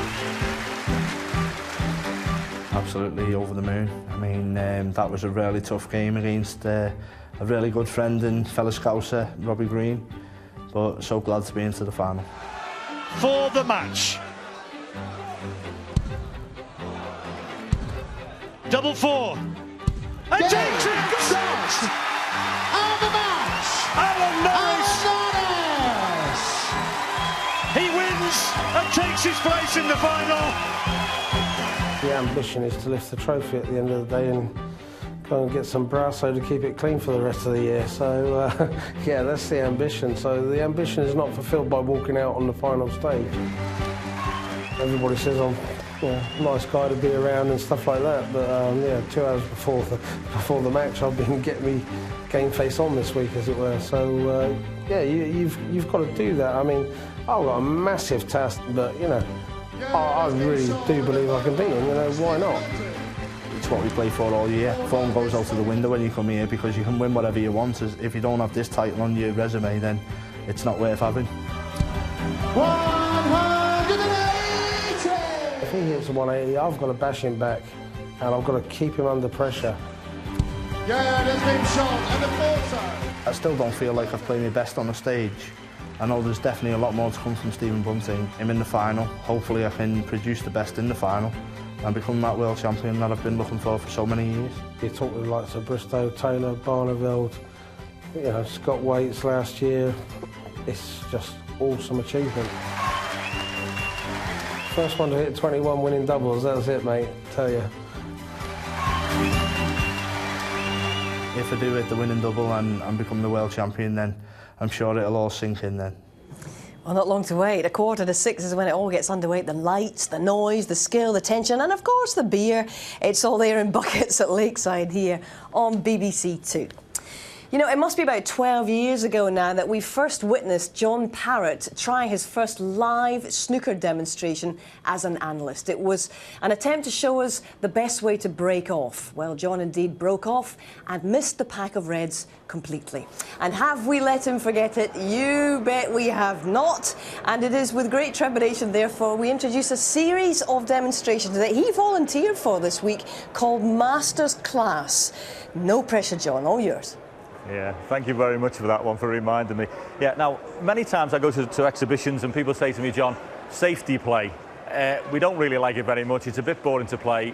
What can we do with it? Well, what we're going to do is we're going to get a routine And you can play against a pal in the club with this, and you make it competitive. You may play, I don't know, for a cup of tea, cup of coffee, or a chocolate bar in a club, whatever, but it's good. Now, first thing is, we've got a bit of gaffer tape, thanks to the camera boys. We've run it down the bottom there, and that is going to be the scoring zone. What we're going to do is play a safety shot. We're going to try and get the cue ball between the cushion and that gaffer tape. So there you go, Charles. Thank you very much. That's that there. We've got one red, which we put somewhere behind the pink, just on the outside. Now, the idea of this scoring is player A is going to play 4 shots. One from there, 2, 3, 4. Player B will come in and play the next 4 shots, and you're going to try and pop the red or get closer if you can. The main priority all the time is to get the cue ball behind here. The scoring really should be, if you pot the red, you get an extra point. So 1 red in the corner pocket, 1 point. Cue ball in there. If you get both together, 3 points. So you have 4 shots. Let's see if we can get somewhere close with the first one. So the idea is try and just clip the red in. Bit thin on the red. How's the cue ball doing? Coming down the table. Any chances on the cue ball? Marvellous. There you go. OK. Thank you, Charles. That'll do. Not absolutely perfect. Missed the red, but I've got a good cue ball. So obviously, same thing again. Move up the second time. Nice and thin on the red. Missed it again. Cue ball this time. Not going to score anything this one, so that one's down. OK, so player A plays the 4 shots. And the beauty of this is, when you're a player A, you don't want to be playing all your 16 shots one after the other, because you get used to them. So moving the cue ball up and down is different every time. Player A 4 shots, player B 4. Then you'll go to the right-hand side and play the same thing and keep the scoring going. Now, when you get really advanced, you start putting the red in these areas like this. Now, these are much harder to play. And what you've got to do with the cue ball, we put it in the same positions. You've got to play the cue ball with a little bit of left-hand side to run round the angles and come inside the blue and get back. So this is a difficult shot, round the angles. If you hit the blue, you're penalised 3 points. Whatever you do, don't hit the blue. So the idea of this one, play very thin off the red, run inside round the angles, inside the blue, and back down here. And if this works, I'm getting my cue back out.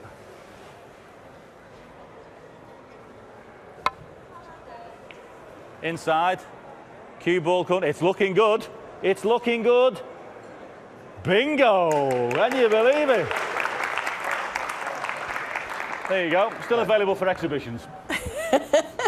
Fantastic, John. He's obviously had the cue out over Christmas. He's been doing a bit of practice, hasn't he? Probably to stir the pudding with. Yeah, indeed. Now, these masters classes that he's doing are for people who probably have played a little bit of snooker, because we're always getting texts and emails from you saying, how can I improve this or that? So it's with those with a modicum of skill, but of course it's still available for those who you just want to have a go. Is it a good idea to be practising like that with other people? Well, obviously people that struggle practice-wise, solo practice-wise as well, or not just frames of snooker.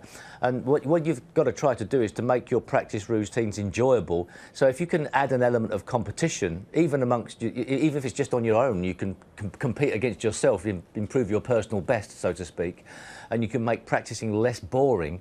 You can do more hours, be concentrating for longer, and therefore probably improve your play. But there's no point in practicing if you're not concentrating. So what John's thought up there is a clever way to work on safety play, where there's something at stake and you'll be concentrating on it. We see this more and more in a lot of sports, don't we? In golf particularly, they're actually chipping and putting with specific aims in mind, not just coming from 8 feet or 2 feet and trying to get close, or you actually have to have a specific goal in mind every time you practice. So important. That's right. I mean, if you go back to it's okay for a player, a top-class player, to just scatter a few balls on the table and just get their arm going before a match. But if you're looking at proper practice, you wouldn't just put the balls on the table and go, oh, I'll pot that one, oh, I'll pot that one, because there's nothing else going on. You need to think about potting the ball and putting the white ball where you want, because then that becomes a proper, a difficult thing to do. And the same for any type of play in the game. There's got to be a purpose for what you're doing it for. Otherwise, anybody can knock a ball in. Yeah. You can get lucky in that respect. So that's why we're trying to work out as a way of getting players to get the best from themselves in the shortest amount of time, so they're not wasting time on the table. OK, well, there you go. That's your homework. Crack on with that at home or indeed in the club. We're going to get back to the action here. As you know, because there's only 16 players who've qualified to come to the Masters tournament. It really does feel like an elite event, especially with this one-table situation in operation throughout. And we do have a match that has the look and feel of a final this evening. And it features a 4-time world champion and a double Masters winner, John Higgins, who has had a great deal of success over the last few months. And he's taking on Essex pro Stuart Bingham, who's getting closer and closer to landing one of these big major titles. So let's tell you a little bit more about the world number 7, Ball Run Bingham.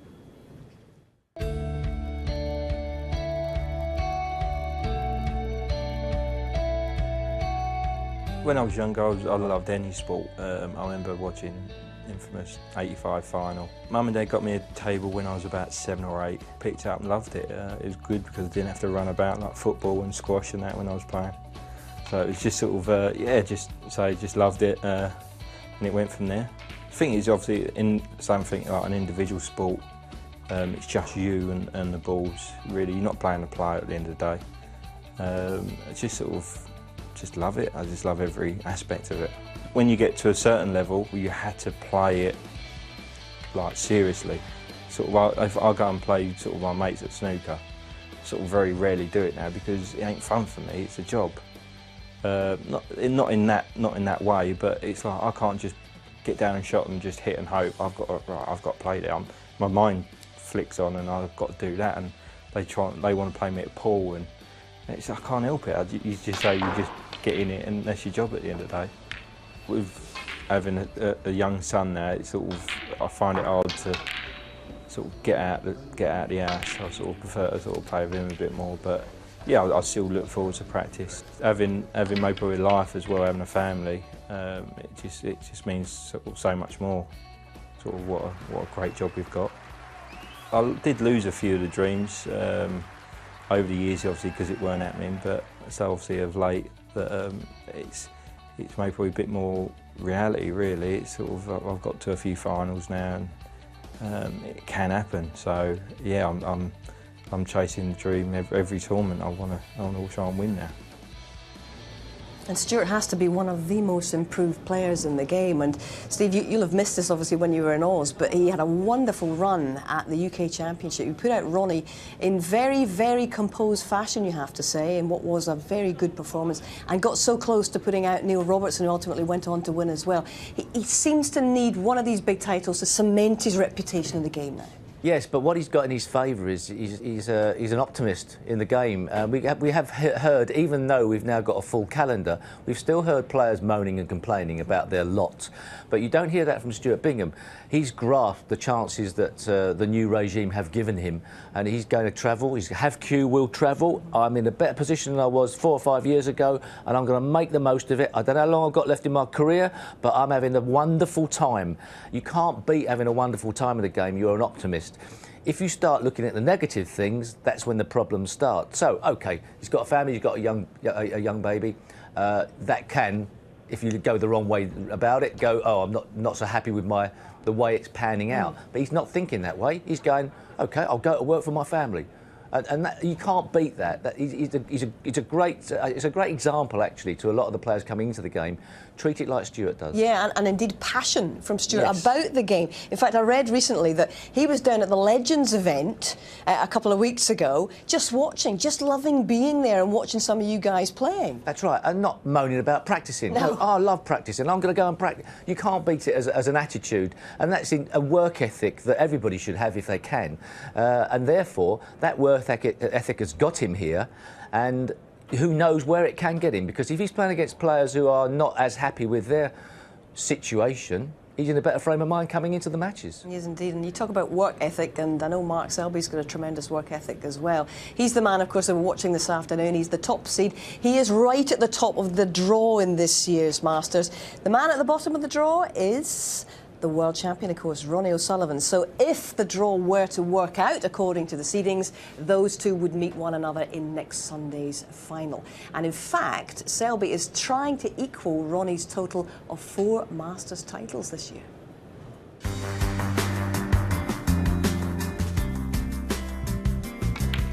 a way to win your first major tournament. He wins the 2008 Masters Championship. Absolutely brilliant from Mark Selby.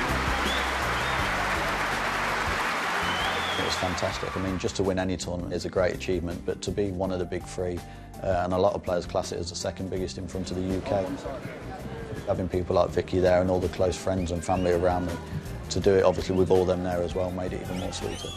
And then we come back the next year, you try to defend, you're beaten obviously, and then this amazing run continues in the Masters where you're there or thereabouts in every single final for a period of 3 or 4 years. And you look back against Ronnie, you get to that final.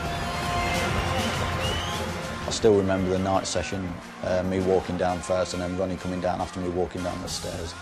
And the atmosphere was electric with the crowd. I mean, it's probably the best atmosphere I've ever played in. 9-6 behind, I think I won a scrappy frame to go 9-7. And I think I had a good century break to go 9-8. And then obviously I got the belief and I could see him wilting a little bit. I still think he had a chance to win 10-8 and I think he's played the green off the spot left-handed when he probably should have played the rest. That was asking a bit too much. I can't believe he's taken that shot on. It's such a big occasion for him to play it left-handed, sort of told me that obviously mentally he was probably wilting a little bit there, so I managed to win that frame, and then last frame I thought if I got a chance I needed to win it in that one visit because that was probably my chance. And you did it, and that rivalry has remained pretty intense with Ronnie ever since. How would you characterise the nature of the rivalry between you two? I think it's great for an outsider point of view because you've got Ronnie who's so naturally talented and there's me who obviously puts the work in and has to really work at the game. It's two different strategies, two different techniques. Obviously can be really defensive at times, can be attacking at times and is obviously always attacking. So it's very strange, but every time I go to play Ronnie, you always know you're in for a tough game and you have to be at your best or else you don't win. I think the rivalry is always going to be there, but at the end of the day, I've got respect for him as a player. I think he's one of the greatest players to ever play our game, and I'm sure he's got respect for me.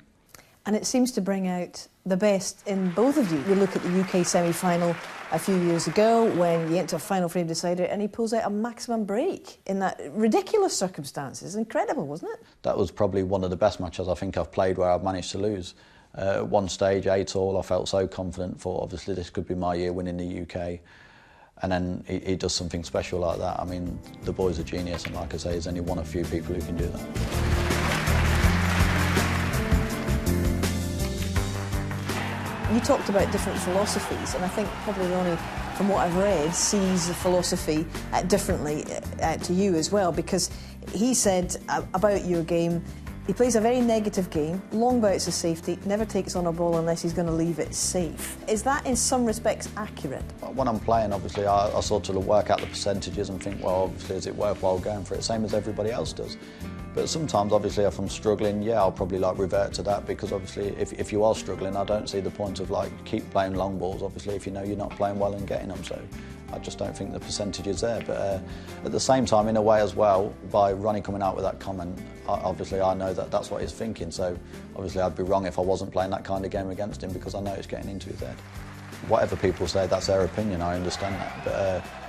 It doesn't really hurt me what people say. At the end of the day, I've won tournaments and obviously I've achieved what I've achieved. I've got to #1, so I must be doing something right. What are you on track for, ultimately? What is the goal? People have said to me, would you like to get back to #1? And yes, obviously it's an aim, but because I've actually got to #1 now, it's not obviously so much of a goal as what it was before I actually got to #1. At the back of my mind now, the only thing what's missing for me is the World Championships and obviously to win more tournaments. Have you peaked? How much more is there, do you think, to come from you? And what are you doing to make sure that you haven't peaked? I think there is a lot more to come. I'm still always just putting the hard work in as much as what I've always done before I've won them tournaments. I think obviously the travelling sort of comes into it a lot now. Like you say, you need to balance it a lot more for when you go to the major tournaments, so obviously you give yourself a better chance. But all I can keep doing is just keep putting the hard work in. You can keep playing well at the moment, you're still not guaranteed to win a tournament with the standard the way it is.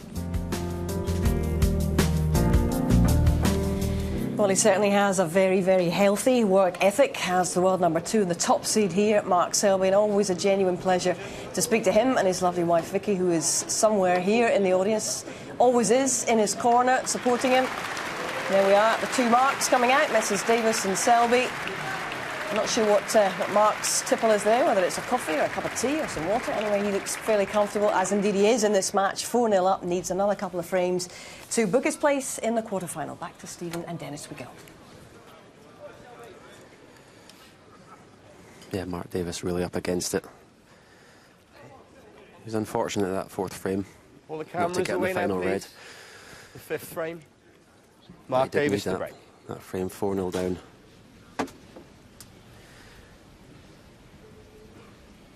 Can't see a comeback, but you never know. He wins his first couple of frames quickly. Put some pressure on Selby.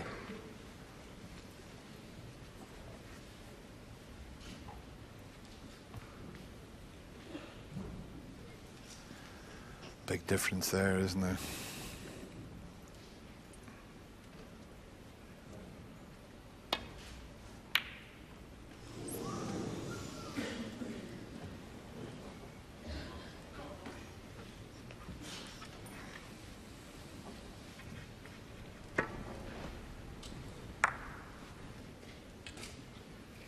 They're such a key shot these days in the modern game. The player that can knock those in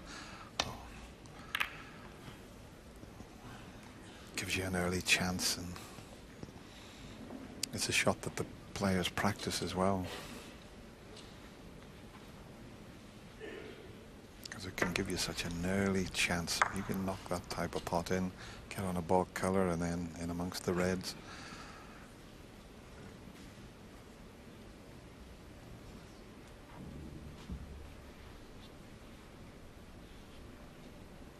He'll still keep it tight, even though he's leading 4-0.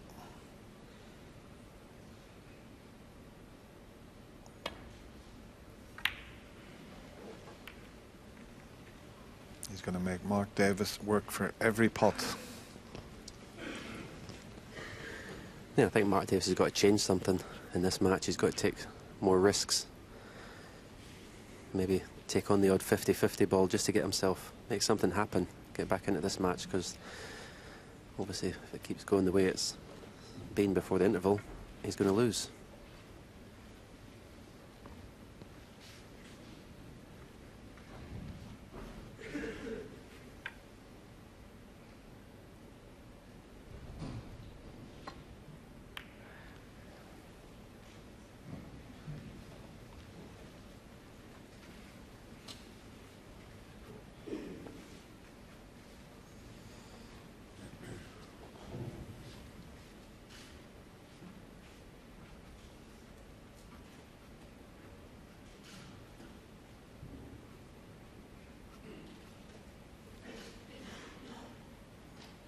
That red, the left side of the table, is a bit of a distraction for the normal safety, but with a little bit of side, he won't go anywhere near that. And there you can see the side just swinging the white away from that red. But has the green come to his rescue? I think it has.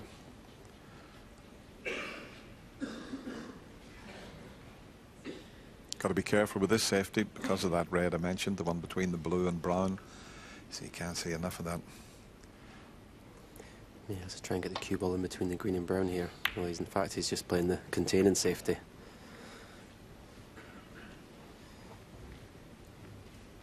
You never like playing those shots because you never seem to get an advantage from them.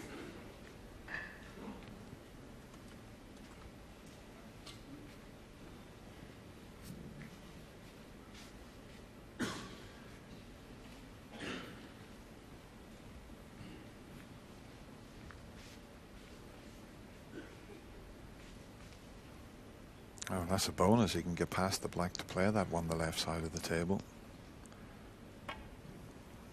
Nice little gap there.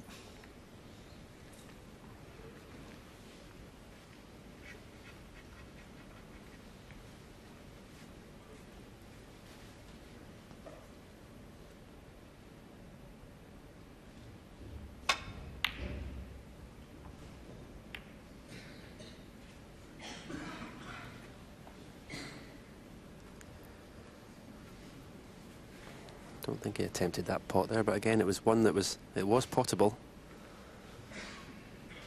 I didn't even look at it.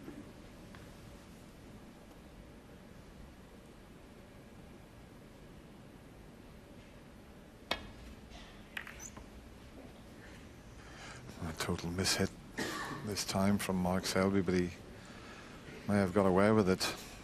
There might be a gap through to a red for the right corner. He just mishit that safety completely. There is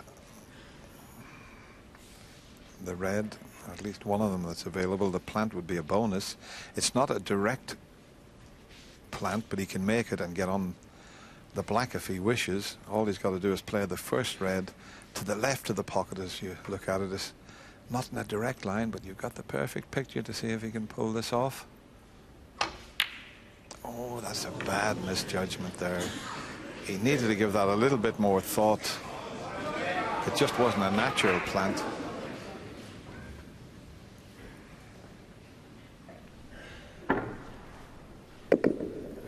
Yeah, he played it in such a way that, you know, as if it was in a direct line. He didn't adjust enough. Bit of pressure on this one, though. The one won't cut in this near the left corner.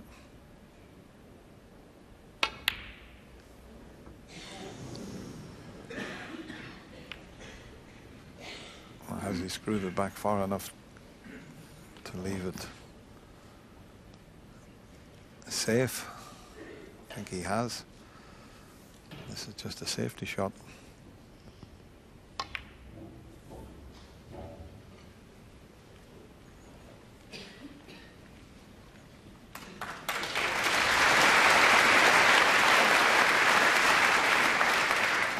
Well, it's a good length of the cue ball. He snookered on that red, but there's no problem. Just off two cushions, nestle onto that red, and everything's safe.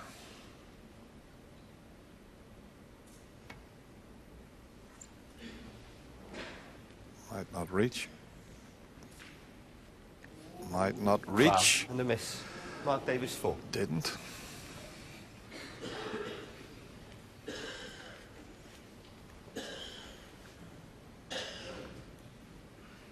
Shouldn't be a problem, this, though.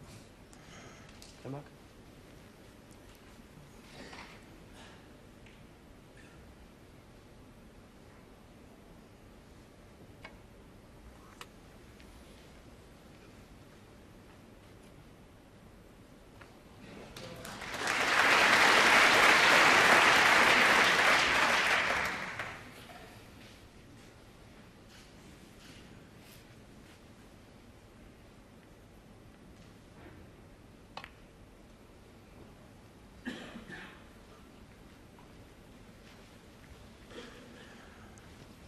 And the frame score is 4-0, and the match score is 4-0.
The cannon didn't help there. Left a path through for the one to the left of the black.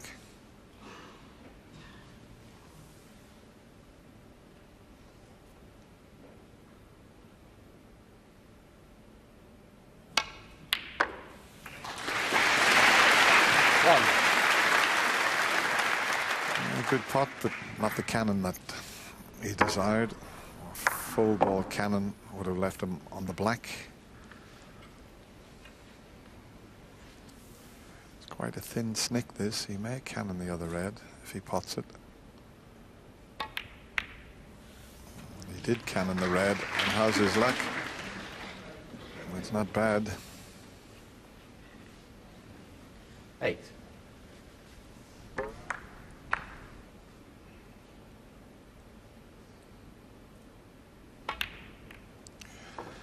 That's the last red that Mark Davis thought that Mark Selby would finish on, but the cannon worked out well for him.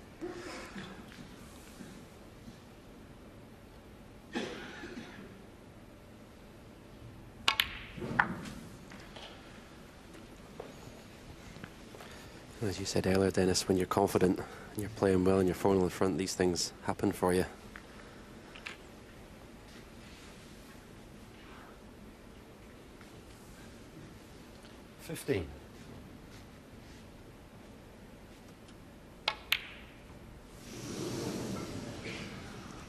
Now then. Mark Selby, 15. But has he left a long red? That's the thing. But that's the first time he's really lost concentration, because that's all that was. Yeah, this is the first obvious pot that he's missed in the match, really. Didn't really get close. So perhaps the interval is not as sharp. He's lost a little bit of focus. Sometimes when you're 4-0 up, you think the job's done and you relax a little bit.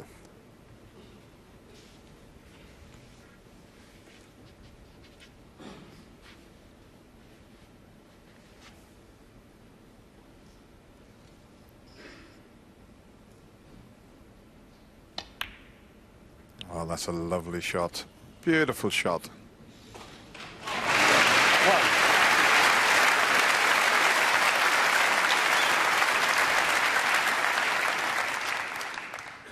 Well, come on, Mark. Let's see if you can knock in a few here.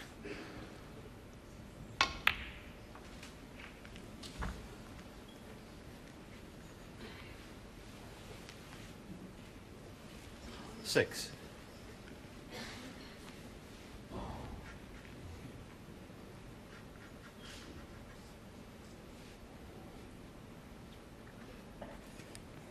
Played for the red. It's at the bottom of the pack to the left corner. It's come up short, so this is not easy to get position. Should be able to get in the black. Well, in fact, he's played it with a lot of right-hand side to get in the blue, and that's a good shot to get the far side of the blue.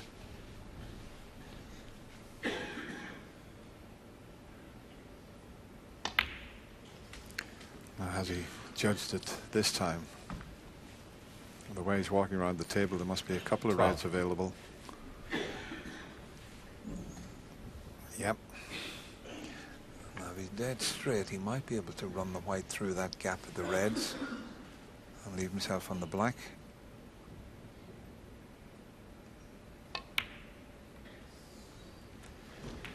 $13. He could do with a sizable contribution here just to get a bit of confidence going.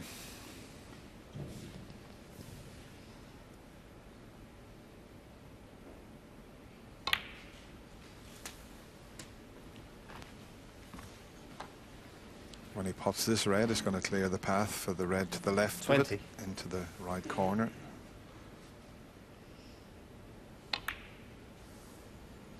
$21.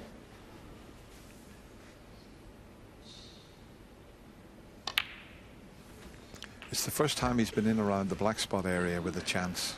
Some matches you can go for frame after frame and never really get a chance 28. in around the pink and black.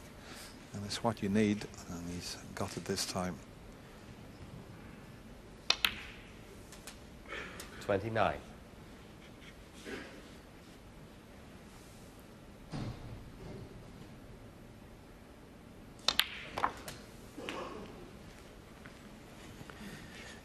Two more obvious reds. They're potable. 36. Maybe 4 reds around the pink. Don't know if there's any plants to either corner. If not, he's going to have to think about 37. Get an angle on the black in 2 shots' time to play a cannon.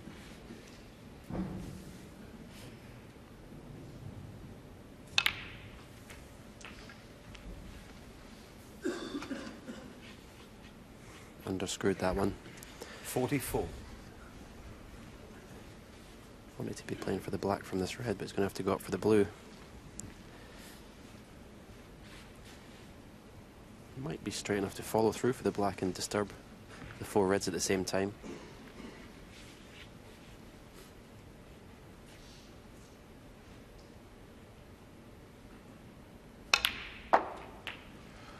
Just wondering if 45. there's a possible plant on, but if there's not, he can cannon straight into the pink and bring those reds into play.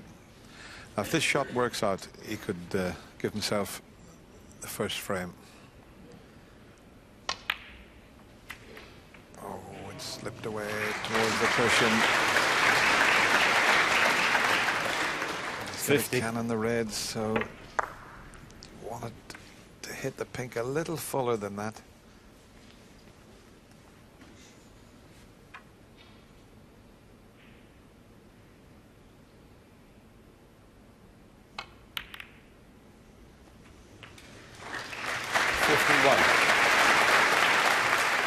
Good recovery there. Never easy when you're coming into other reds, but he played it well. And he's marching around the table now. He knows he's only a couple of pots away from getting his first frame on the board.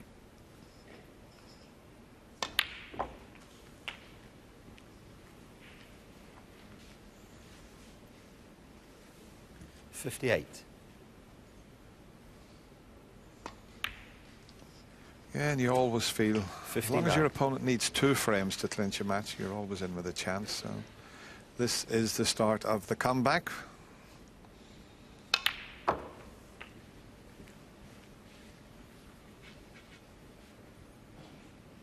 $66.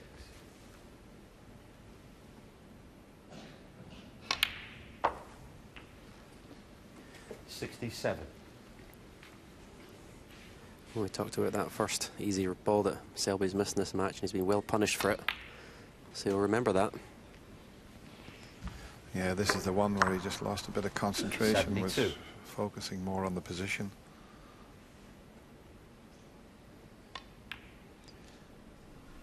And it was a must-win. 73. Frame for Mark Davis, and he's done it in style. Always nice if you can win a frame, and always even better if you can win it with one visit. 80. You'll be feeling a little bit better, but it's only the start of the long haul back.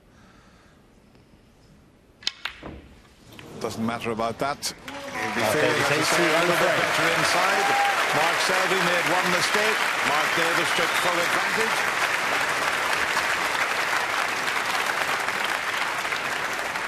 And a nice round of applause for Mark Davis there, and a real relief, I'm sure, John, to finally get on the board here. Yeah, and it just needs to score. I mean, we all know he's a great player. He wouldn't be here otherwise. And I agree with some respects with Stephen said in the commentary. Sometimes you just have to make things, you know, change them a little bit and step it up and try and take a few risks and just get yourself involved in the match. But thankfully he is now anyway. What did you notice about his approach there that differed in the early stage of the match? Well, I mean, he got a good first red into the yellow pocket after Mark Selby had missed his opportunity.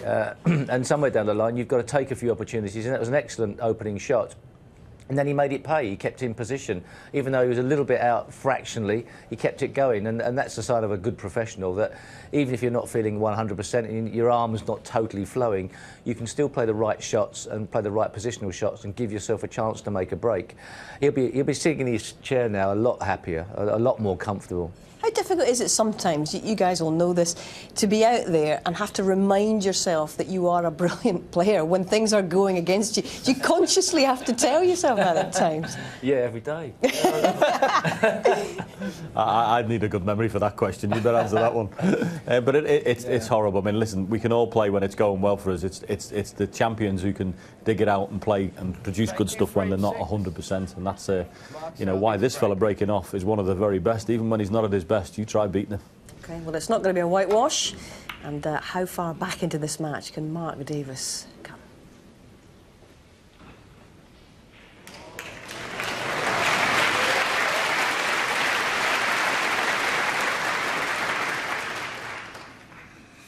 Look, he's finished up here right tight against the yellow. Yeah, obviously didn't play that break. You played to put the cue ball in the baulk cushion. And just after Mark Davis's great last frame. He's not got an easy out here, Dennis, where he can leave it safe. Yeah, if you could guarantee to get that shot every time, you'd be trying it. But as you say, Stephen, they're trying to get the white on the cushion. But with the reds open, it's very difficult to land on anything and leave it safe, as you said. No red near a cushion that he can play to land on. And if he gets into the side of the pack, the right side of the table, he leave that red that's to the right of the black and reds.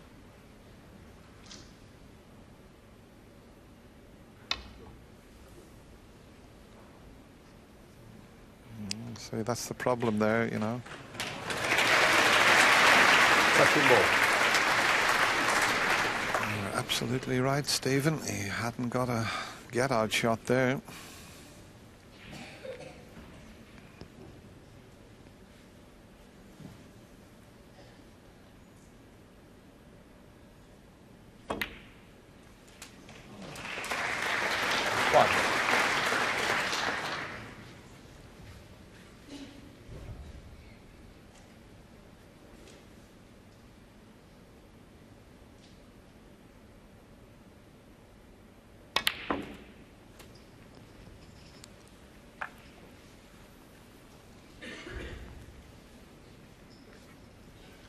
Eight.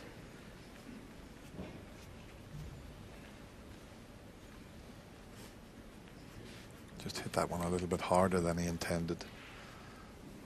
So it's a slight change of plan. He played to leave a red to the right corner pocket. That one to the left of the three reds there, just above the black spot, but he just over hit it slightly.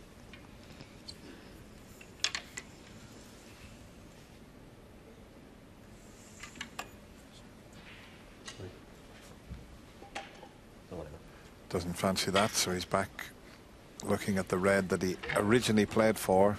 It's a slightly more difficult pot, but this is the one he did intend to get on. Funny when you change your mind. It's amazing. And the one he's missed, he's stuck up. So an unexpected chance for Mark Davis, who couldn't wait to get out of his chair. So that's a red into either corner pocket that Mark has missed. That one a little bit more difficult than the one he missed in the previous frame.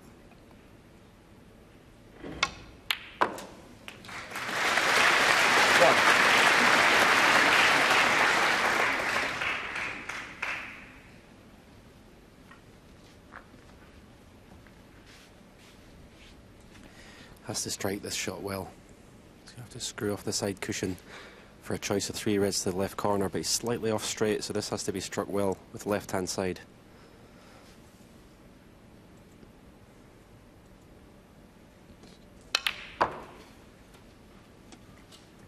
He's hit it too well.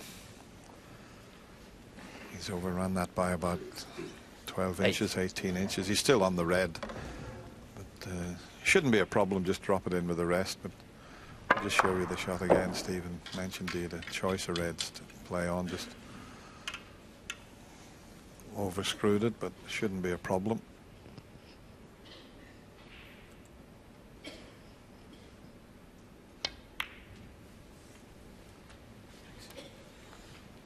Nine. Just got to be careful here if he plays a little cannon, because he wants to punish Mark Selby. He did in the previous frame. He had that break of 80. He could do with another sizable break here and make Mark Selby pay for that miss.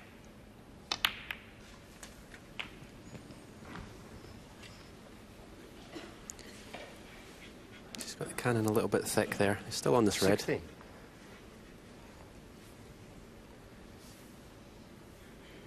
That's why he's too close to the red. Just want to hit the red on the right. Half ball. He's hit it full in the face.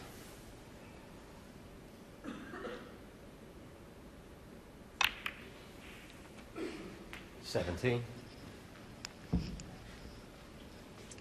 Yeah, he just jabbed a little bit of that one and didn't get the action. He's still okay, but he was so close to the red, he had to be a bit careful. Just a bit more screw and he would have been perfect on the black.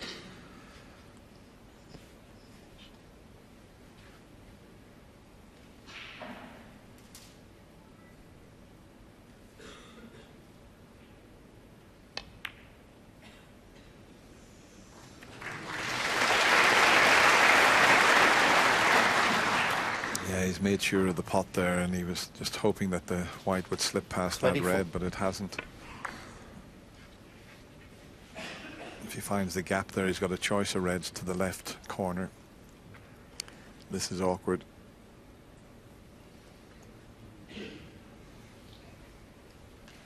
I think he can hold for the black if he takes this on, but he's having to bridge over Well, there's 3 reds he's bridging over there.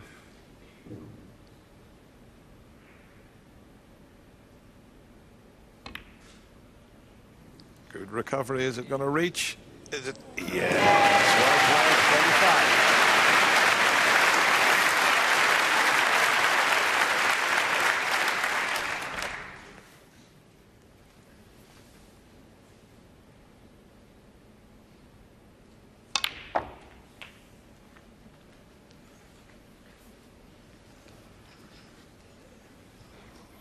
Well, one of his great strengths, Mark 32. Davis. We talked about it before. He's got a very good temperament, and it's standing him in good stead here because he's given himself a chance here. Okay, he's not that far in front in this frame, but he's doing well here. 33.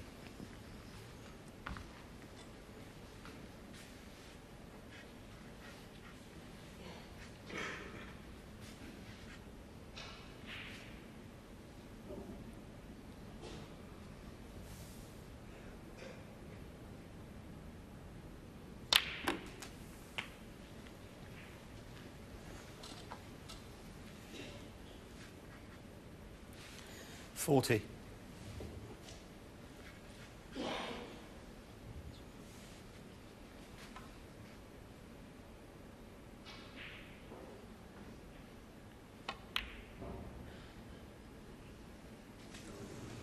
$41.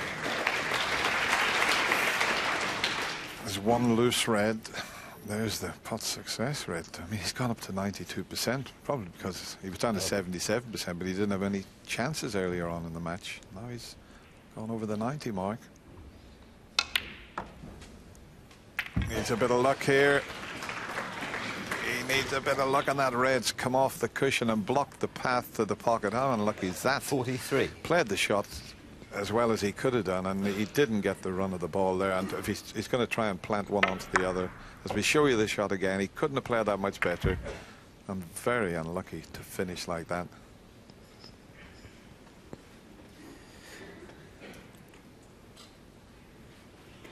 Yeah, sometimes you don't play a good shot to go into the pack and you don't deserve to be on one, but as you said, he played that perfectly.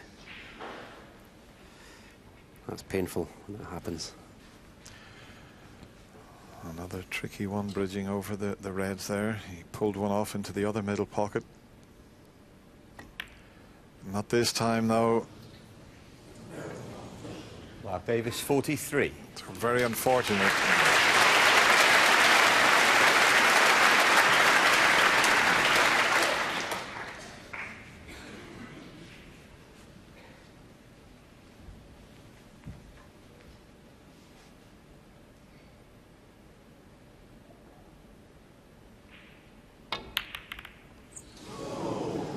And all of a sudden, Mark Selby, oh, surely he hasn't landed tight on the brown and covered everything. There's a red to the right corner pocket, but there's a plant on, but how close is he to the brown? Yeah, he's covered that. Have a look at that. But Mark Selby missed another sitter there, and he's obviously, you know, he was near the cushion, but he would have knocked that in 8, 9 out of 10.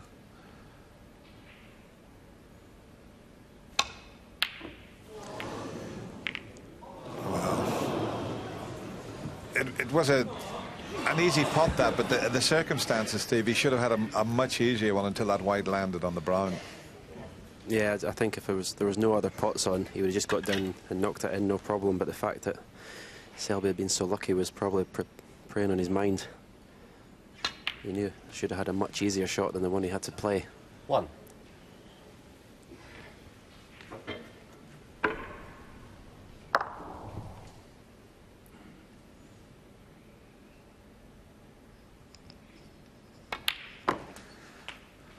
That might just be the big turning point in this match now.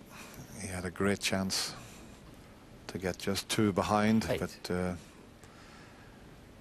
show you the miss again. But as I say, he shouldn't have been playing this. He had a couple of other easy options until Mark landed on the brown. 9.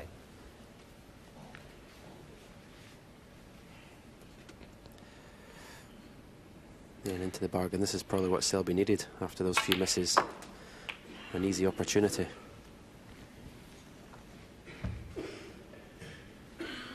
$16.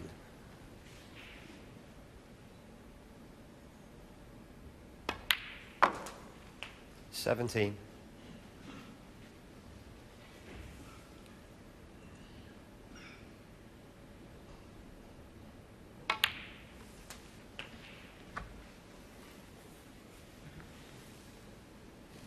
24.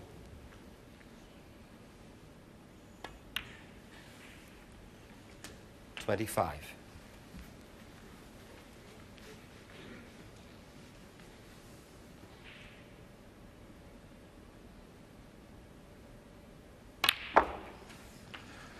'There's only the one red that's slightly awkward, the one to the right of the pink, but even that for a right hand was not too badly 32. placed.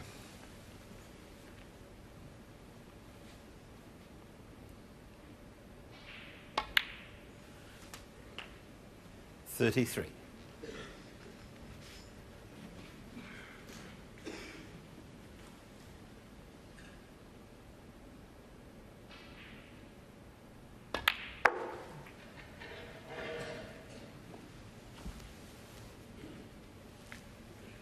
38.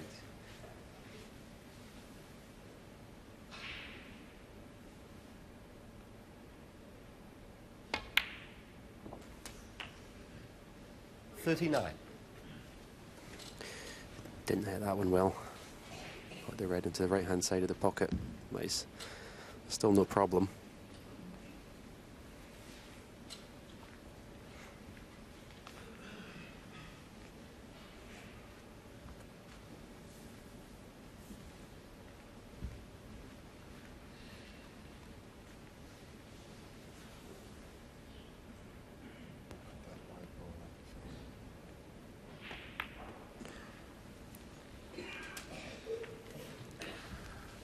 Depends on the angle he's got here. 44. It's all about that red that I mentioned earlier, the one to the right of the pink. If he could get in a position, if he could leave where I put the other white up, it'd be perfect, but he's got other options. He might even decide to try and move it depending on where he places the cue ball after this pot. Yeah, I think he played to follow through the cue ball another few inches to play that shot. Actually, because it's a big target to hit the pink and red together from this red. May just be a little bit too straight to do it here.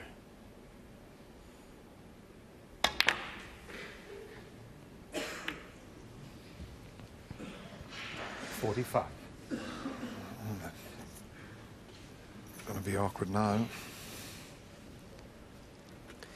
Can't take the green and screw the cue ball off two cushions to try and either get him behind the red or dislodge it.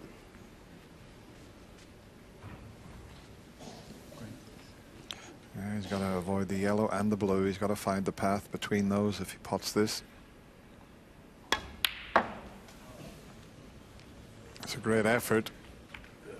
It's a great effort.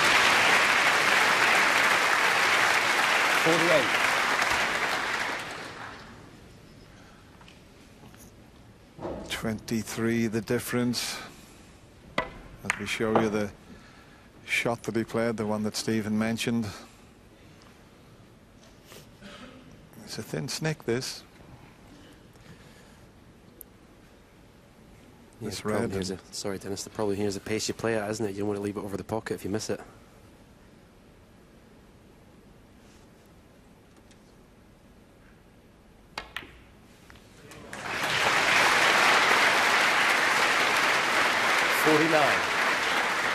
Yeah, he played it with a little bit of pace and he only needs the blue, so it's not imperative he gets onto the yellow. So Mark Davis is seeing this frame slip away, a frame that looked like he was going to take.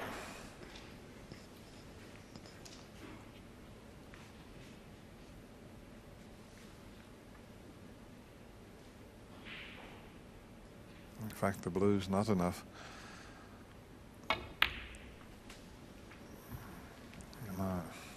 He's left himself a longish yellow. He's just 19 in front, so he needs 54.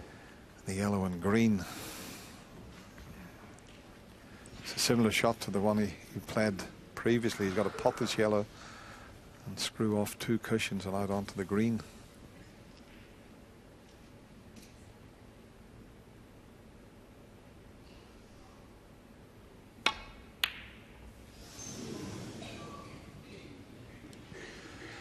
Oh, a chance. Selby 54. A chance for Mark Davis.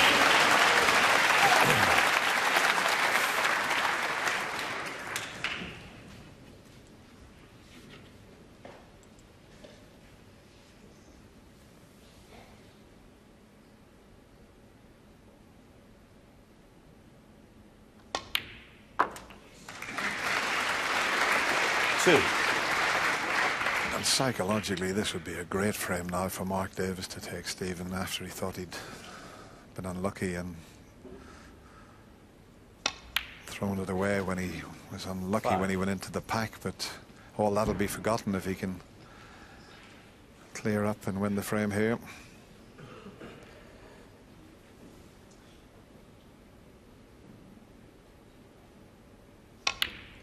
Yeah, I said after the interval, with any chance in this match, he had to win the first 2 frames to get himself back into it. He won't be happy with that shot. He's finished wrong side of the blue. May have to play a slightly longer pink, and he would have liked to get back to the black.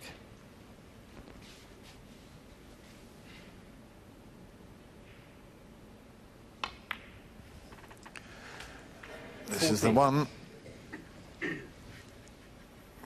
Little bit of screw, right hand side.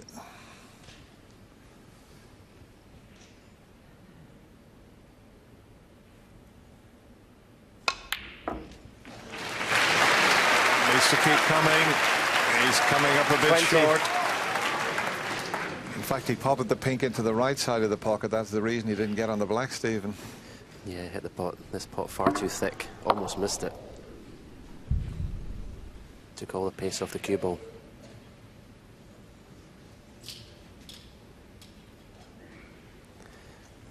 I think I would have tried to stun that cue ball off 2 cushions from that pink. At least you're always going to give yourself a pot. You have to be much more exact the way he played it.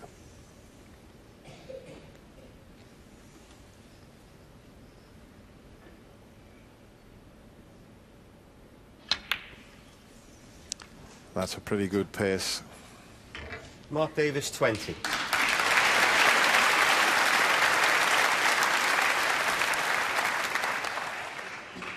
You can't beat it, the excitement of a black ball finish.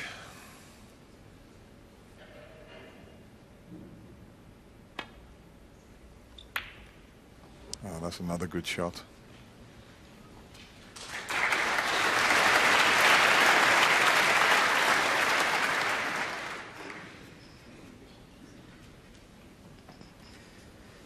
If he tries to play the same shot, just got to be careful of the double kiss.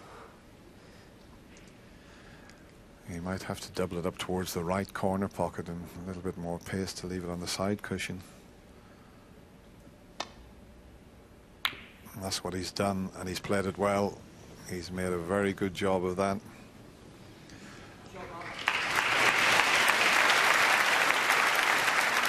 Just watch this black ball go all the way around the angles and finish somewhere near the black spot and close to the cushion. All the way around the angles, you would feel. That's near the middle pocket. That's near the middle pocket. He didn't play it in there. He played it round behind the black spot area. Just mishit that slightly. So can Mark cut the black in? Big shot for the player here. In it goes. Well done, Mark Davis. So he keeps his hopes alive. It looked as if Mark Selby was going to nick that frame. He hasn't. It's 4-2 now to Mark Selby. And this big audience of 1,500 people, sell-out crowd here at Ali Pali, loving that. They do love a contest, don't they? But there was one incident in that particular frame that had the two of these guys in the studio talking and debating whether one's glass is half full or half empty, John. Absolutely. There's a shot played in here. Mark Selby's got this red in the corner pocket, which you'd expect him to knock in. Well, he doesn't. He's cued badly there, missed it.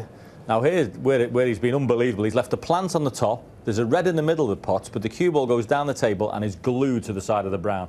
So the red over the middle you can't miss, the plant you can't miss, and he's covered both. And he's left Mark Davis the long red, which comes with a little bit of pressure.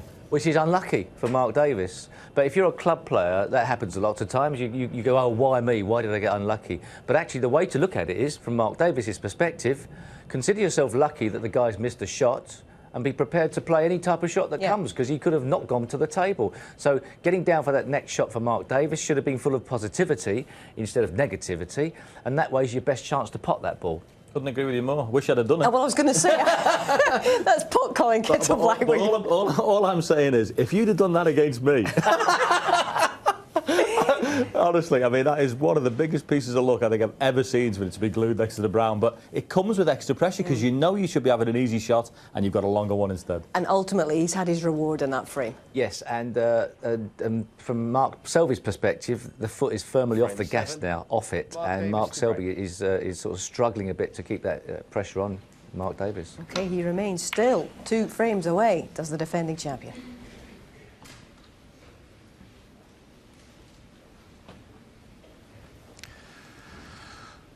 Not a bad break-off shot from Mark Davis, who is now, you'd have to say, he's back in this match.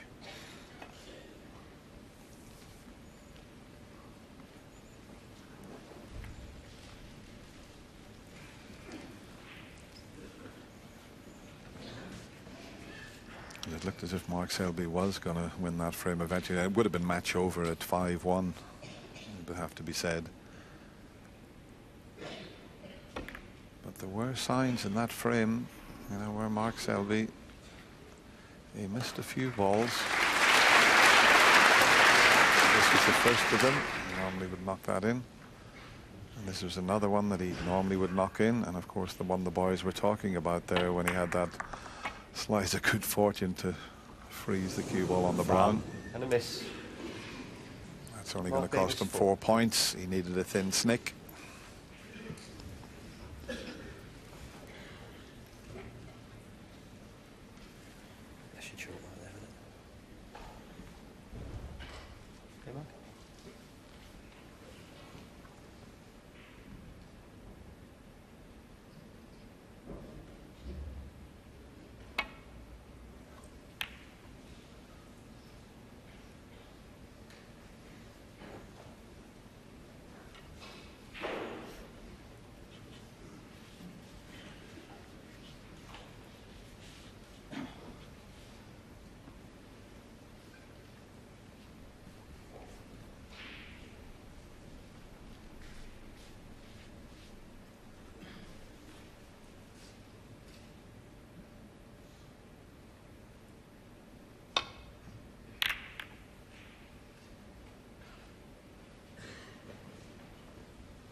Past the 2 hours for this opening round match in this year's Masters.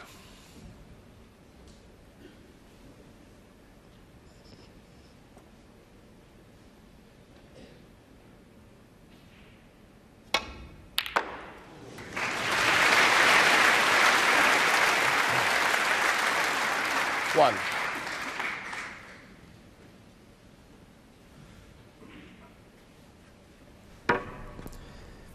Excellent long pot here. A little bit unlucky not to land in a colour nicely.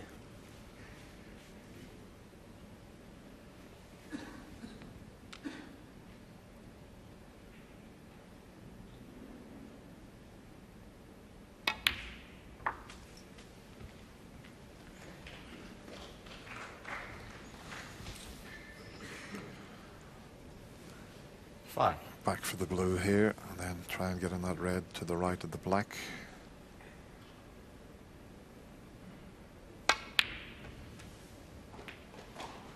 Six. Doesn't have to get on that red, but it is hampering the black somewhat. The black won't go into the right corner, I don't think. But there's another red available to him.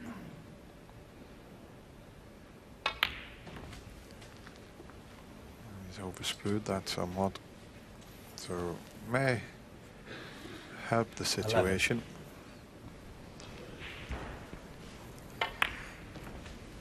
11. Yeah, it just looks like he's lost a little bit of composure since the interval. Doesn't look as confident. Can't quite get through to the one I mentioned, but this other one could work to his advantage. He'll open more reds up, but got to be a wee bit careful. Yeah, played it nicely. And if that red to the right of the black's available into the same pocket as the black, he might just screw in behind that off the cushion, get it out of the way.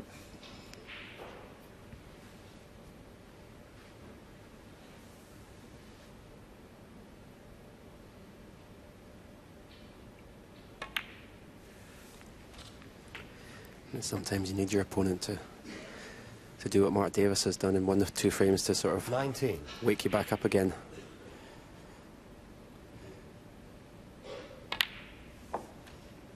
$20.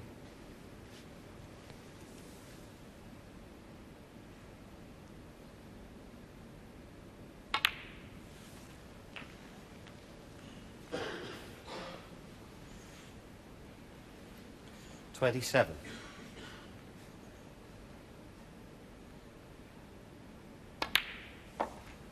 $28. Left an angle to go into them. Lots of top spin, a little bit of side. He's stuck a little bit on that red. Is he just about okay? Has he got one to the middle? 35. Touch your ball. It's touching the red. He plays this shot so well. You can see the arc on the cue ball there, but I think he's still okay, even though he's touching that red.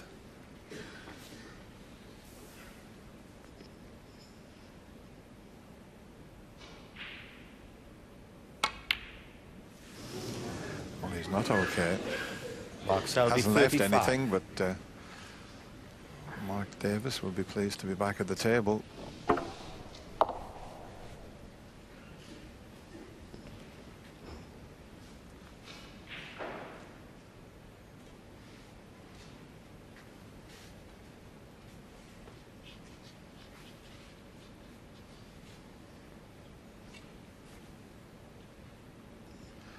This is a tough shot he's taken on here. I didn't fancy that one, not at that pace anyway. No, I think if he was going to take it on, why not just play for the black? Go 100% all out for it. As you say, playing at that pace is not easy. So if you play it slow, you're giving the ball a chance to drop in the pocket. 1.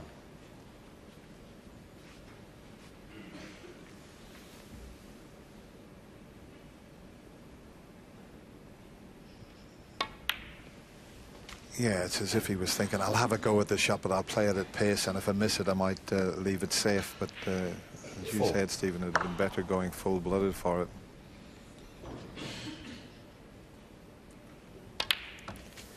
When you're on the first match of the tournament, the cloth's brand new, and there's always a little bit more give when you put these balls along the cushion, especially at dead weight.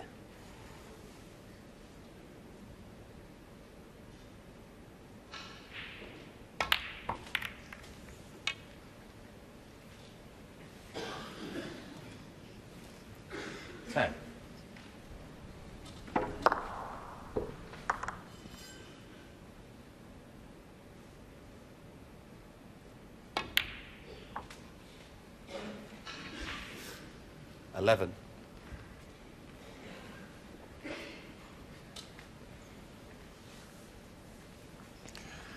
Yeah, he couldn't really take that shot on with side to get nicer on the blue because he was closer to the cushion. So he made sure of the pot. Didn't put any side on the cue ball whatsoever.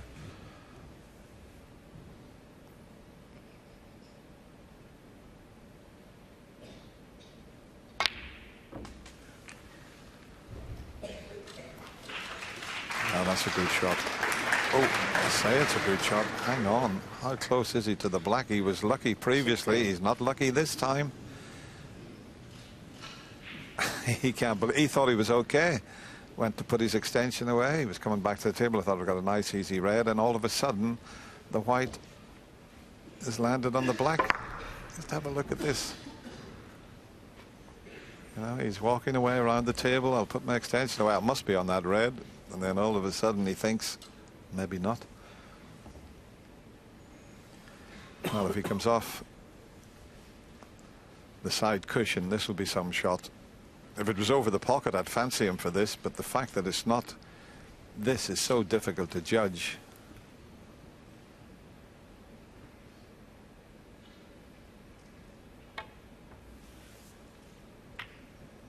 We can't believe the red has stayed there. What a great effort, though.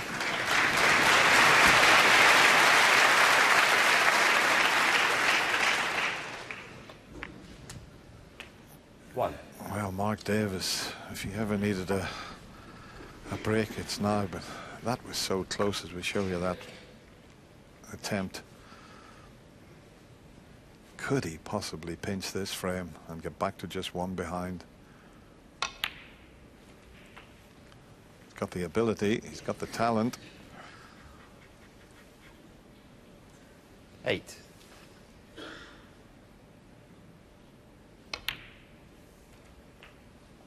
9.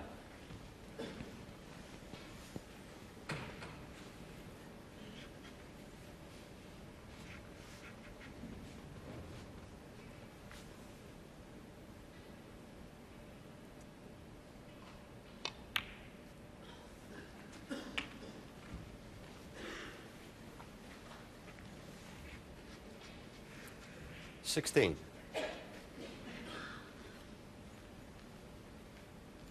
This was the only red that was slightly difficult, and he's played for it. The other 4 are perfectly placed. Oh, Mark, you took your eye off that. You took your concentration off that pot. What a chance he's let slip there.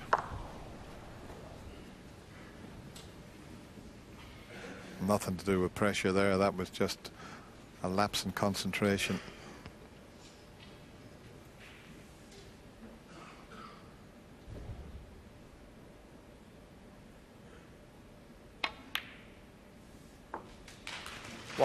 Yeah, it looked like he was just trying to get an absolute perfect position on the black where he just needed to drop it in, really. He was always going to have an angle in the black.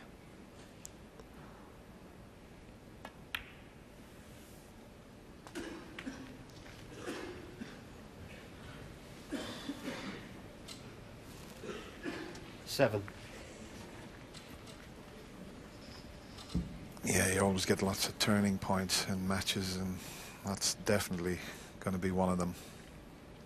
You'd have to do something very careless not to win the frame now. 39 in front, black to follow. So instead of being a possible 4-3, it looks as if it's going to be 5-2, and Mark Selby will just need that one frame for 15. victory.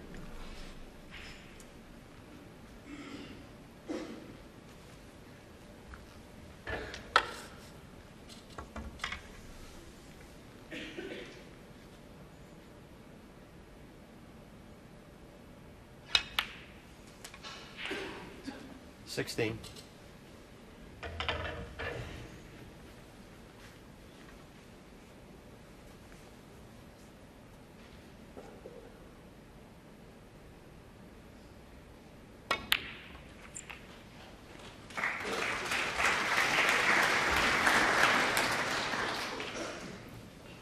23.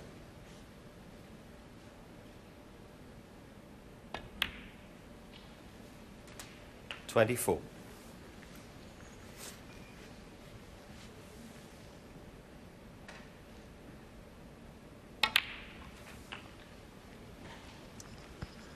Mark still moves about a bit on the shot. It's something he's always done. He's worked on that. He doesn't move 31. As much as he used to do, but you can still see that little movement there.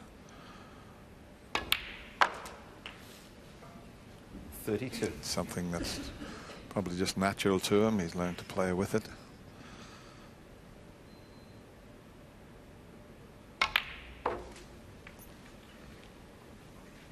Look at the side he had on that. Just a bit 37. of an exhibition shot, that.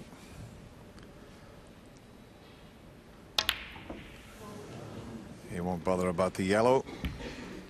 Mark Mark Selby, Davis did have 37 his on the frame. chances there. He didn't take them, and Mark Selby extends his lead.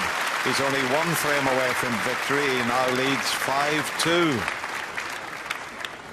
But what a turning point in that frame. Mark Selby looked as if he was going to be comfortable and take the frame quite easily, and all of a sudden he played a shot. We'll show you the blue. He had his extension on. He potted the blue. He thought, well, I've played that perfectly.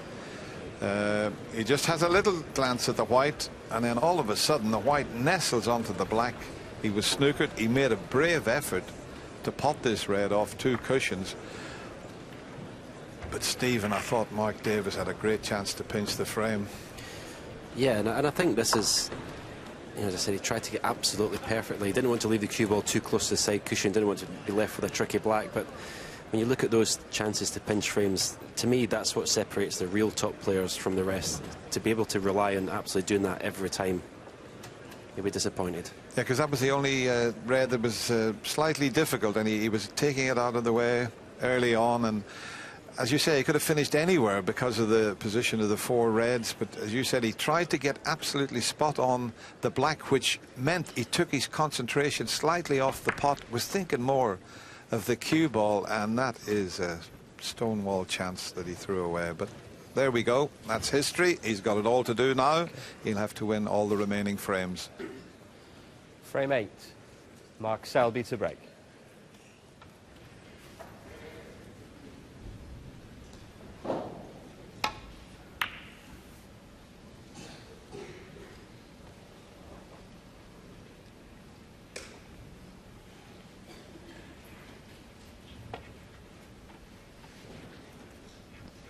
Well, you just got to give it your best shot now, Mark. Have a go. He'll take this on and hopefully knock it in.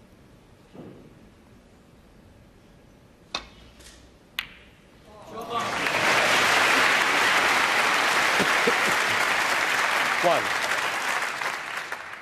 His back's against the wall, and all you can do in this situation is just go out there, give it your best shot, and sometimes the arm frees up a little bit and you start cueing the way you know you can. That's the length of the pot, 8'6".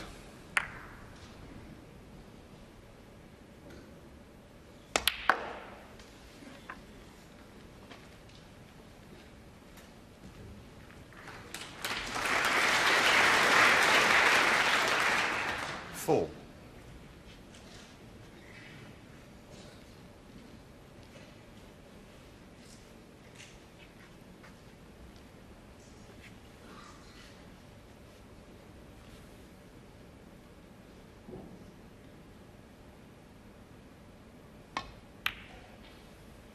Five.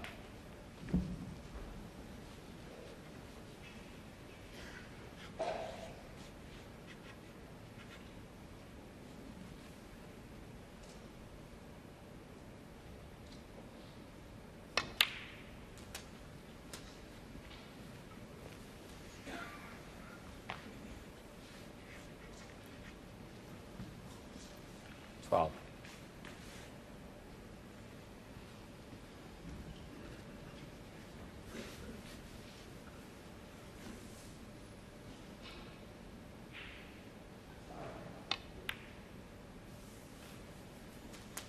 Thirteen.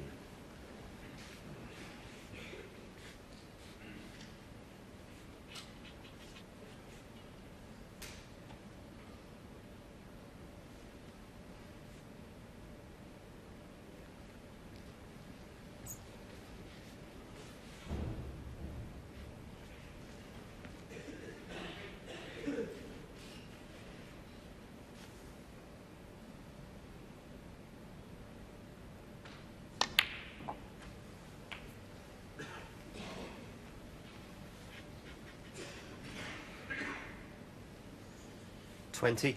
Touching ball.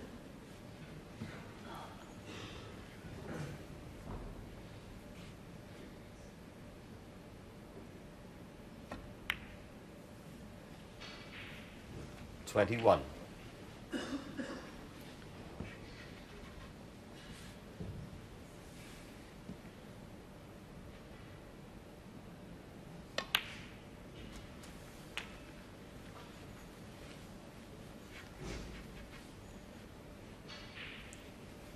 28.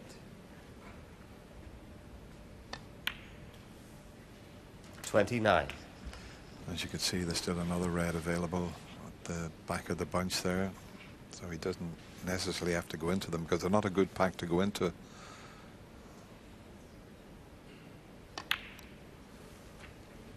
fact, he's left an angle, so this is a key shot coming up.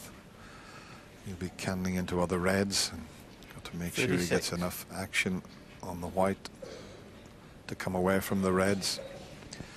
I always feel it's better screwing back from this type of shot. You've got a chance of the three colors if you're not on the black. You got the blue and possibly the pink.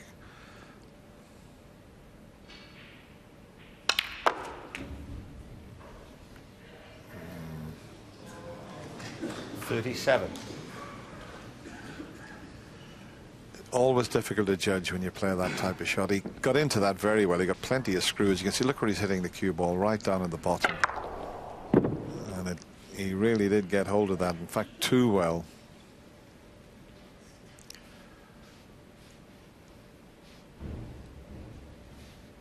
He opened the reds beautifully. Had he have dropped in a color there in the end of frame. This is such a delicate little shot. He's so close to the pink to judge this, and he knows that this could be his last shot in this year's Masters. This has got to go in because look where the reds are sitting.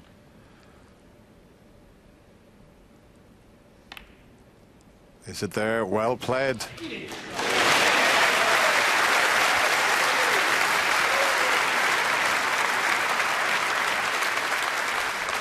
$43. So difficult to judge when you're so close to the ball like that.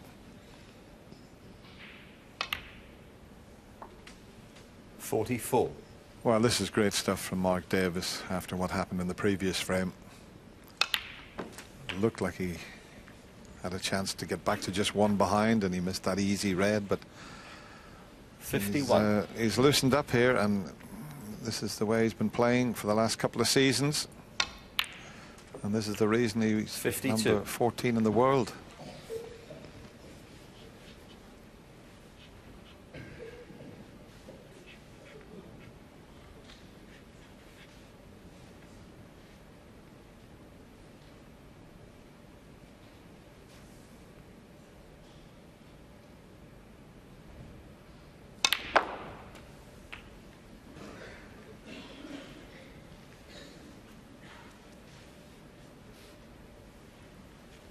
$59.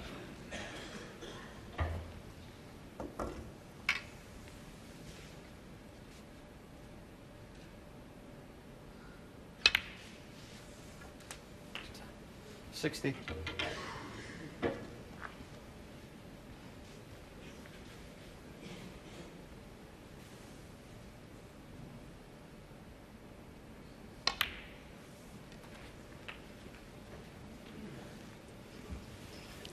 Both players' highest break in this match is 66. 80 at the moment. This could supersede that.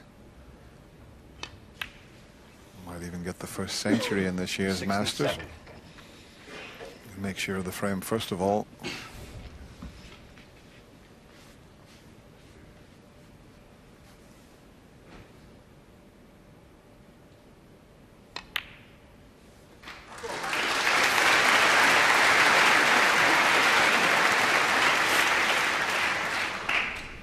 $74.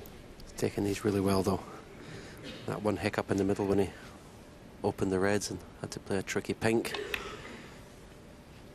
75. As you say, sometimes when your back's against the wall, Dennis, you just relax a bit and you play your natural game. Yeah, and it's nice for Mark. After being 4-0 down, he'd have been feeling a little bit embarrassed. Everyone watching at home, and 81. now he's showing us what he is capable of. 82. Very fluent break builder when he gets in amongst the balls.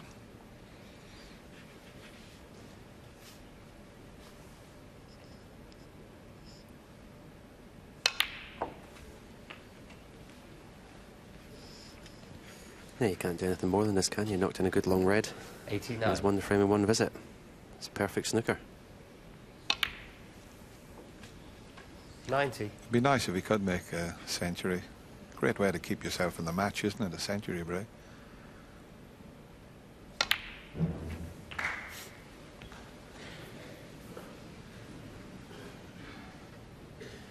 97.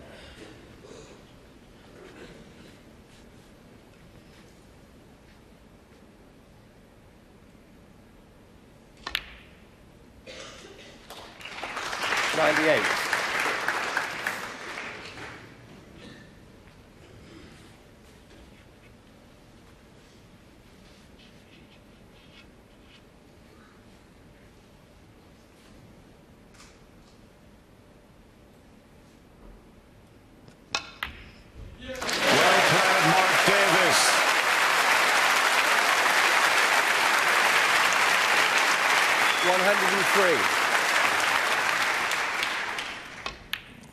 Great reception from this 104. big crowd here at the Alexander Palace for the first century in this year's Masters.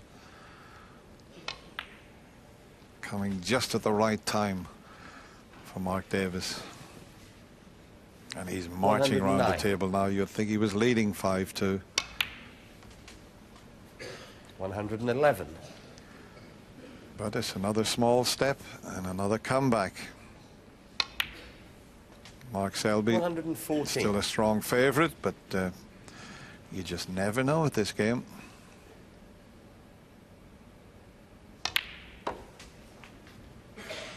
$180.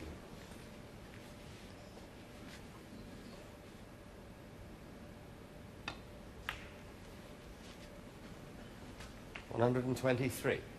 He'll be feeling much better now. 129. That's a fabulous clearance from the likable Mark Davis. He keeps himself in this year's Masters. That was a superb century break. Cleared the table with 136, but he's still 5-3 behind. The 158th century of Mark Davis's career, and it's come in the nick of time, really. And he looks a completely different player out there now, John. Yeah, there's a little bit of, you know, I've got to start playing now because it's one more frame for Selby. I understand what the boys are saying in commentary there, but nevertheless, you've got to go and do it. And after the red that he missed in the last frame down the right-hand side cushion, it's a good response. I mean, I'm sure some people are thinking it's all too late. He's still in this match, however, and I'm sure Mark Selby at this point clearly must be thanking his lucky stars he's had such a good cushion early on in this match. Yes, but you know, all the time that you're keeping in contention and putting a little bit of pressure on your opponent, you've got a chance. It's easy to win 3 frames on the spin. It can be done, and obviously he's up against a player who needs him to make mistakes. But Mark Selby in the second half of this tournament, this match, has made mistakes, and it seems like a slightly different player after the interval. And you know, Mark Davis has sort of spurred himself on in the interval, perhaps. You know, sitting there with the great Terry Griffiths may have made a difference. Certainly. I mean, if you're Mark Davis, you've got to forget the fact that you really should be 4 each, because that's what he should be after that frame. I mean, he's definitely had great chances in the one before, but he's just got to more of the same, please, basically. Look for a chance and try and make another. You know, if you can win in one visit, fantastic. Get yourself involved in a match quicker, but I could imagine Selby sitting there thinking that I'm going to make it very difficult for him to get back in this. I'm sure he is, but a 136 certainly does the confidence, a power of good, and it's actually been lovely to see Mark showing the kind of skills that he possesses on live television on a Sunday afternoon. Absolutely. I mean, he wouldn't be here otherwise, would he? He's a top-class player. He is indeed.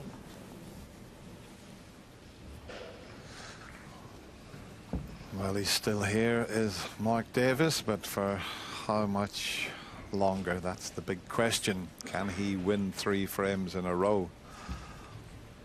Steve Davis said it has been done before, but he's up against the defending champion, and he is one of the ultimate masters, a 3 times winner here.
There's a prize of £10,000 for the highest break in this year's Daffabet Masters, and while Mark Davis with that 136, he's certainly leading the way. You wouldn't think it would stand. It's a good target.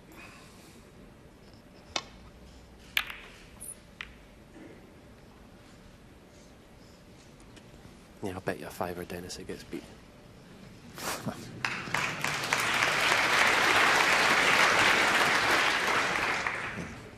You're not going to get an easy fiver that way, Stephen, off me. Hmm.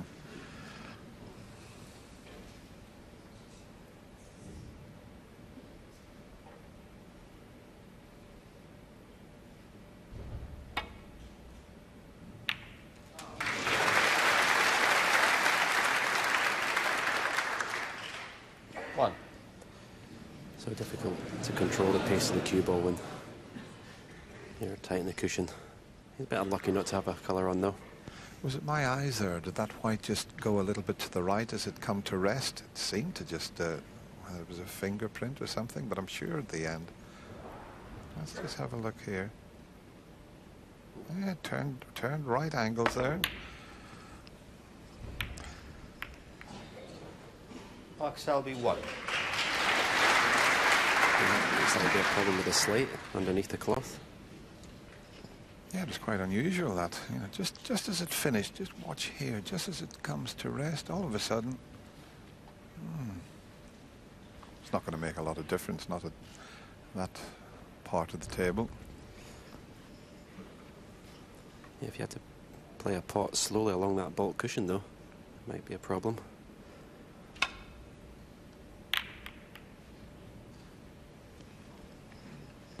Well, we can always mention it to Martin Clark, who's one of the tournament directors here, former player, top 16 player. Martin has now been working along with Mike Ganley for quite a number of years, looking after everything. And they do check the tables before play. You know, Martin goes out there, has a look at things, make sure there's no turns, it's not rolling off. Now, this is a test of your cueing. That's not bad, is it?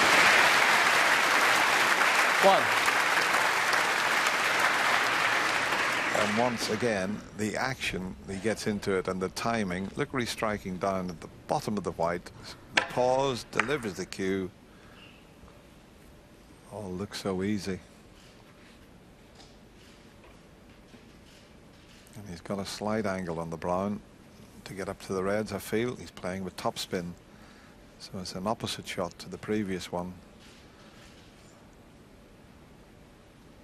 But he must be pretty straight on this brown.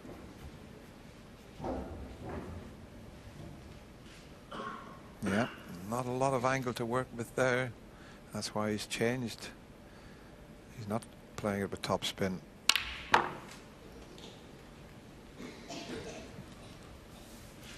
Another test coming up.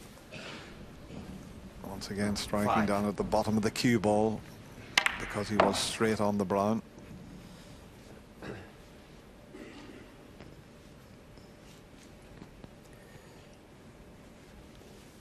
Just have enough angle to stun across for the black to the same pocket.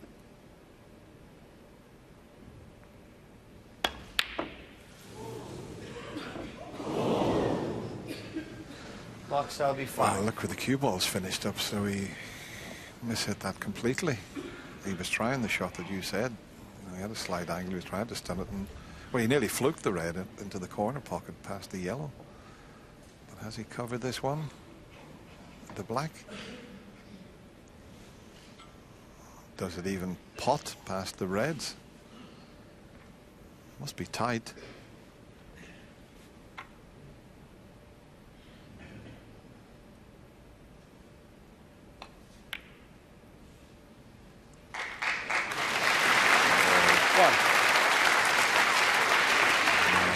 Has he covered the black?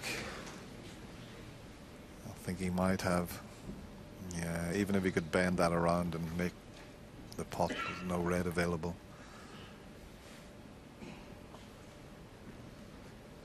And the Looks like the yellow, and try and get the cue ball tight on that ball cushion. Brown will do the same job.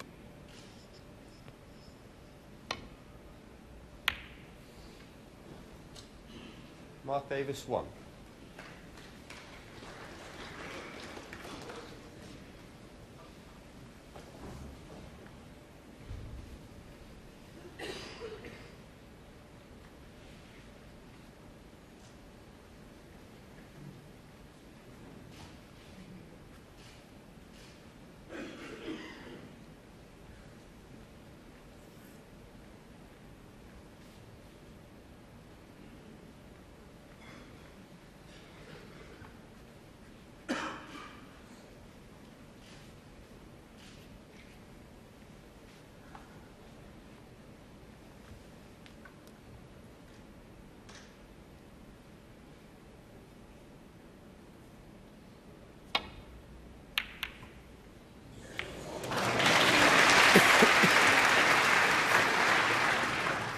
Well, Mark can't believe that one going in. It was an out-and-out fluke.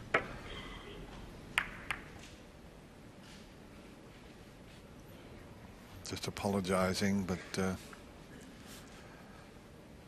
will not make Mark feel much better, especially if he slots the brown in and finishes on a red.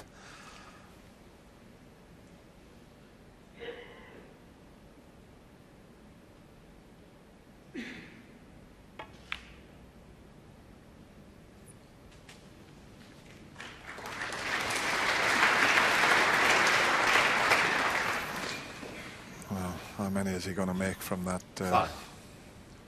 fluke?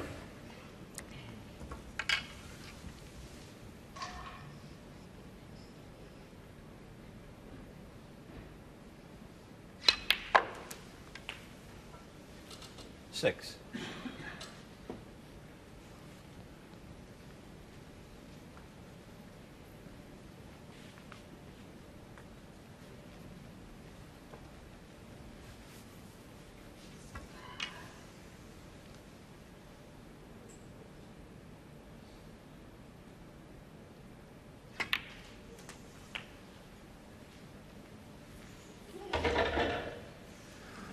Not a bad play here 13. to get the green out of the way.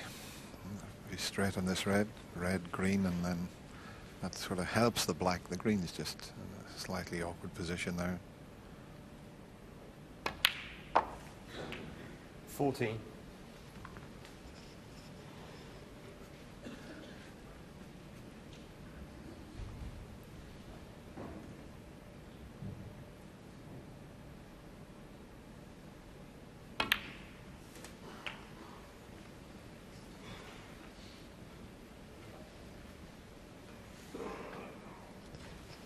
It would be an unfortunate way to go out of this year's Masters for Mark Davis if Mark Selby was to go on and clinch the match with that outrageous fluked plant. But you've got to take advantage if you have a bit of good luck. Capitalize on it. You don't always get the run of the ball.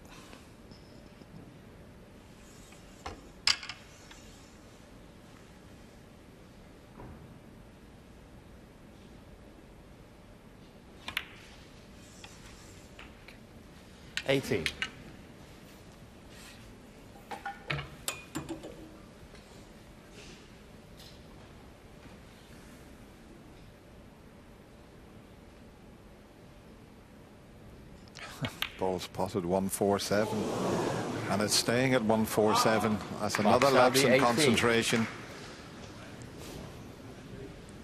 Did he all of a sudden see the winning post? Don't think it was a bad contact.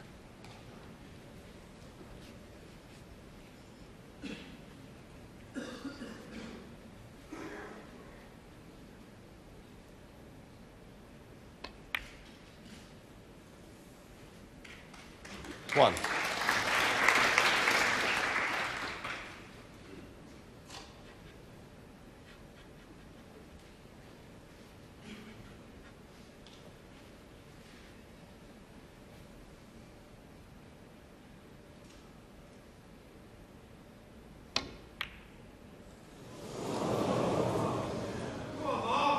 think he finished up Mark Davis getting won. a little bit of unwanted side on that, and that's the reason he missed the black. He was bridging over the blue and red, struck down on it and got a little bit of left-hand side on the cue ball.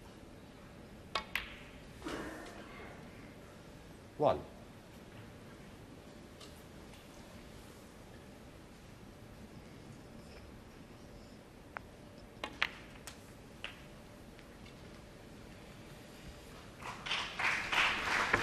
That's all I can think of, Stephen, there. He did get a little bit of side that he didn't intend to put on. Yeah, just a deceleration with the cue. It's amazing how the top-ranked players, they always, the let-offs that happen to them in some frames where they should lose frames and they get let off with it.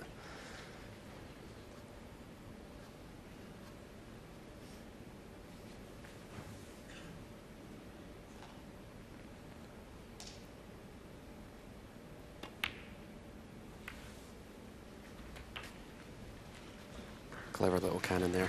Just merging the red past the blue.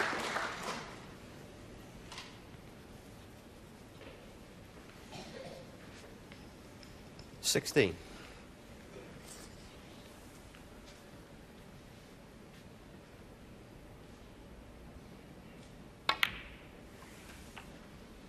$17.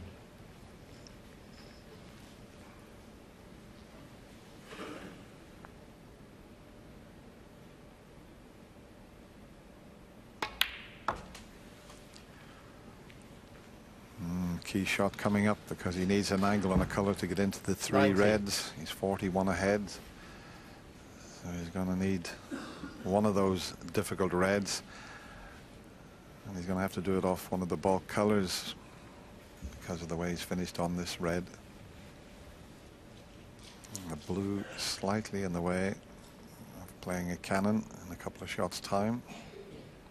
I think he's just about okay. He might be able to take the yellow and miss the middle pocket and come straight up onto the 3 reds. I think he can do it from the yellow.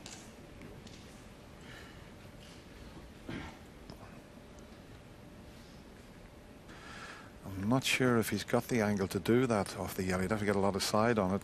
Difficult from the brown. He may have to go twice across the table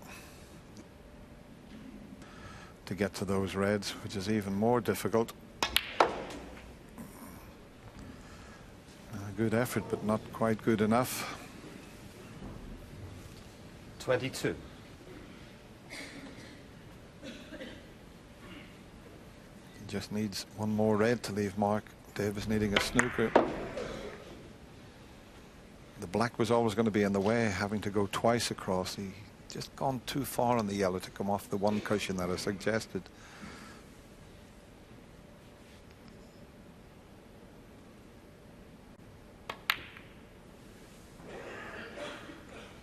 Mark Selby, 22. Touching me.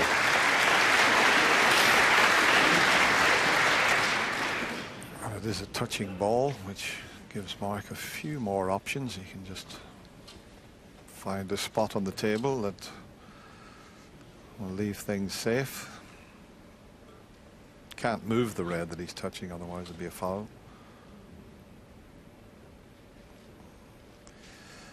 He could do with that red back up this end of the table, the one that's to the right of the yellow. That was the reason Mark Selby sent it up there, because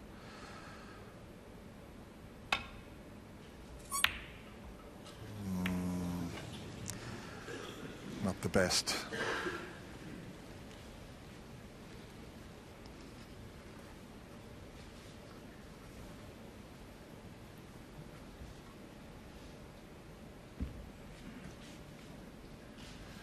I mean, he only needs this red. I'm just wondering, well, he had a look at the possible pot into the middle, but it's quite an acute angle, so he can quite easily even lay a snooker here.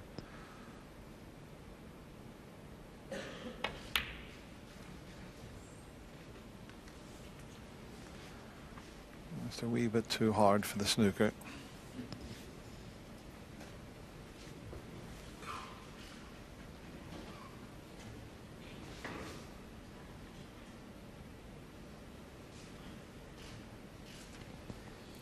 like to play this red to the right corner, but the cue ball is going to be cannoning into the two reds in the cushion.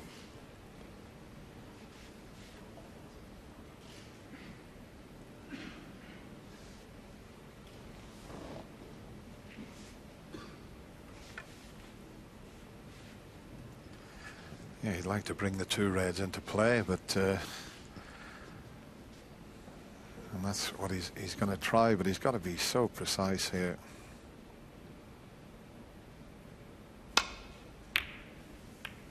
Needs a good cue ball, and I don't think he's got it. It was a risk he took to. He's opened the game up completely. He needs all the balls, but he's left that long red for Mark Selby, and this could be the frame winner. Yeah, the fact he's opened everything up, though, puts pressure on this red.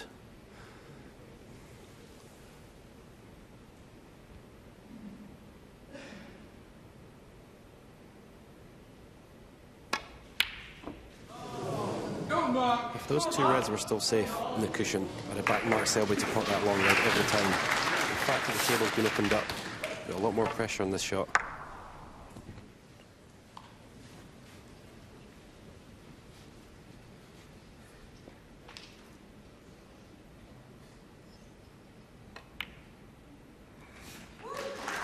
One. Well, he made a magnificent clearance in the last frame, 136. Can he pull off that clearance, which would be just as good as the previous one, to keep himself in the match?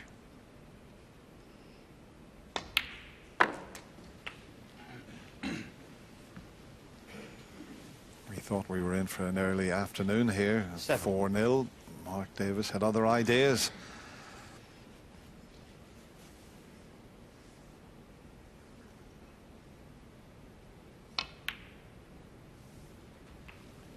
Eight.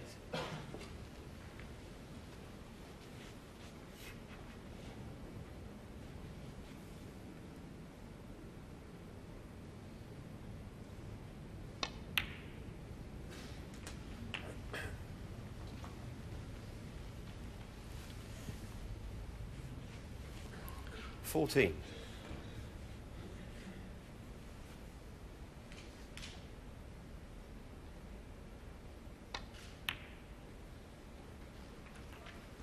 15. Played it well.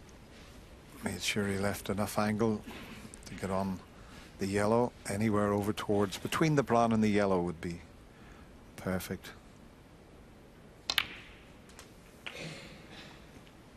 That looks good to me. 22.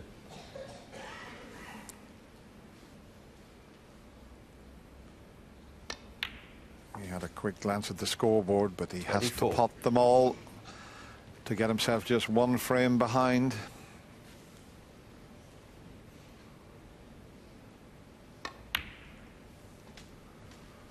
$27.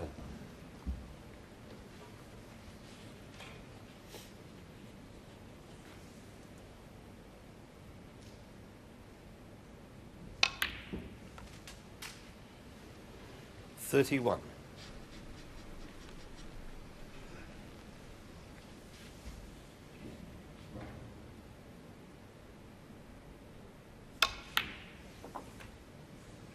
$36. Oh, he's underscrewed it slightly. He's given himself a bit of a problem. If he's got to go all the way around the angles, it should have been straightforward. Now he's got quite a bit to do with the cue ball. So here we go. Keep your eye on that white ball. It looks good. It needs to pull up a little bit. Terrific shot. Superb.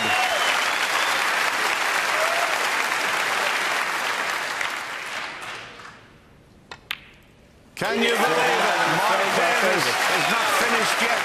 Mark Selby let him off the hook there, but didn't he pull off a fantastic clearance? He's just one frame behind now at 5-4. Well, if you didn't believe it before, you better believe it now. We've got a proper match on once again, and didn't he look composed and calm the way he finished that particular break-off? Yes, and even though Mark Selby had sort of the controlling safety in that, Mark Davis eventually got his chance. Once he'd opened the balls up, a half mistake in the safety from Mark Davis led to the mistake from Mark Selby, and that's the nature of snooker. Nothing is as clear-cut and black and white as one player making a correct shot totally. But Mark Davis must be feeling very, very excited now. He's got himself back into it. There's no easy games here at the Masters. Yeah, great clearance from Davis. And we were just talking during that. Mark Selby, you just wonder if the UK final last month might be playing on his mind. Remember, he was 5-1 up against Neil Robertson and then lost. And suddenly he's had this 4-0 lead here. Do you think he's the kind of person that would perhaps go into that sort of thinking? I wouldn't have thought he's that battle-scarred just yet. I think he needs to be a little bit older than that. But I mean, it may play on his mind. I agree with what Stephen said in commentary. That was a very pertinent point that he made. The third last red was on. If the two reds had been safe, he'd not have missed that long red. That would have gone straight in the middle of the pocket. But because the other two reds were available and he knew that was a massive shot, put the extra pressure on it and he missed. And suddenly, what was looking like a comfortable afternoon is now a proper street fight. Yes, and to say to Mark Davis, fantastic performance. Yeah, he wasn't feeling good at the start. It just shows you how much confidence he's got in his game. That given equal play, a few chances at the table, he's started to show what he's capable of. OK, well, Mark Selby knows he's got another clear chance here to finish this one off and get himself into the quarterfinals. Thank you, frame 10. Mark Selby to break.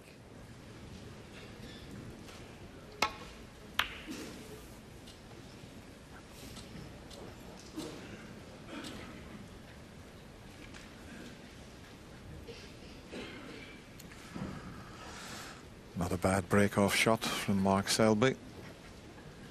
I mean, you're looking at a man who's got so much experience in this Masters, but he's going to be tested here.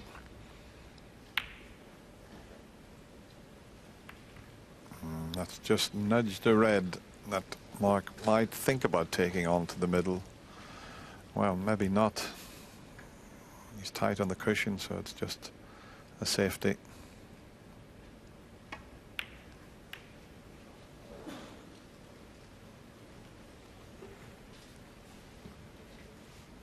That's a pretty good one. He's covered the path down the left side of the table.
Four.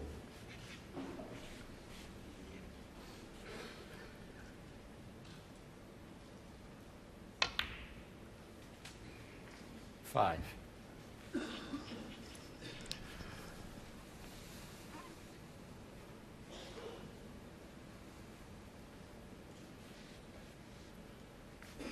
couple of those reds available into the opposite corner to the black here.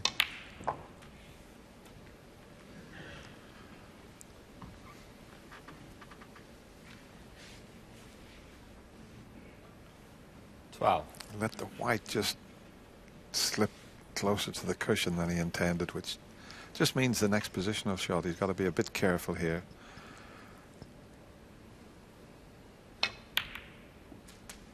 Well, played it well, 13. and now what a great chance. If he goes into the bunch here, he's got that red to the left of the black that would be available. It's not a good pack to go into, but with that red there, he's got to go right into this with plenty of pace. Well played, and all of a sudden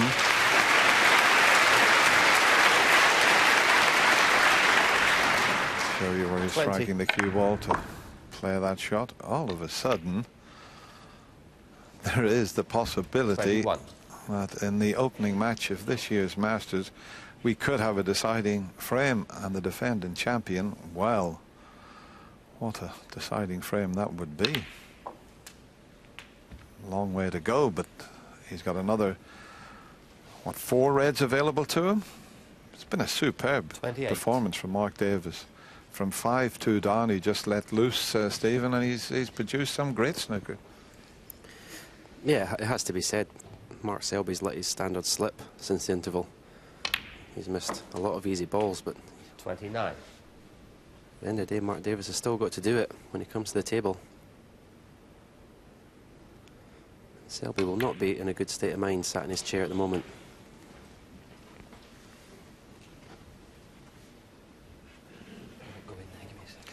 I think he's in a little bit of shock at the moment, Mark, just looking at him there. He's played Mark on 8 occasions and he's won all 8 of them.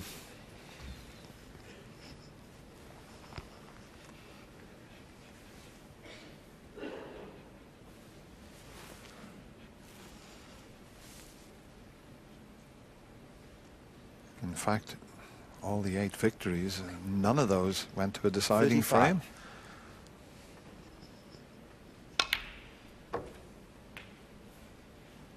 $36.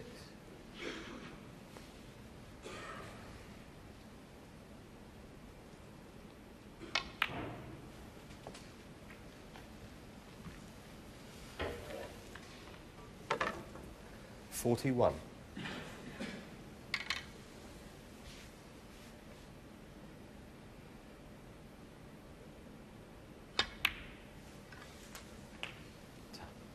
$42.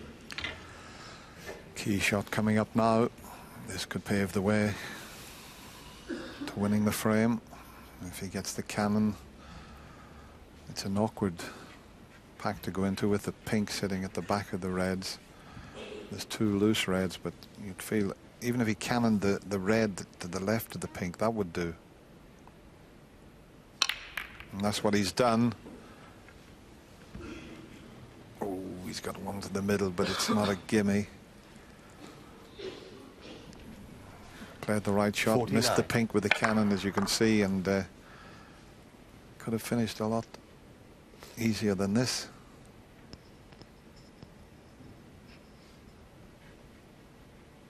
Because you want to be dropping these reds in, but he won't get position if he does that. So, and playing it with pace makes the pot so much more difficult.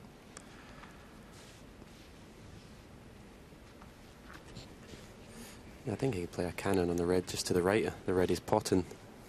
I think leaves the pink to the left corner.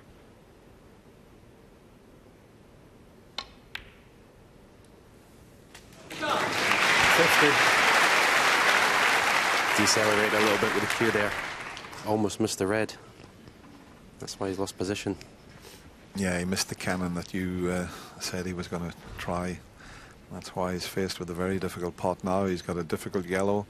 He's got a difficult blue to cut in. He's got a 50-point lead. What a key pot coming up here.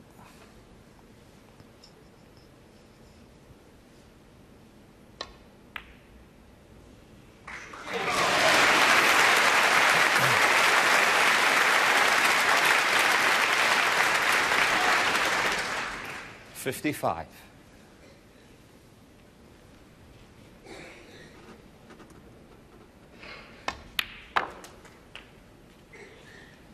Oh, he's going to be hampered, 56. is he? Or can he just get to the center of that cue ball? The red's definitely going to be a distraction for him here.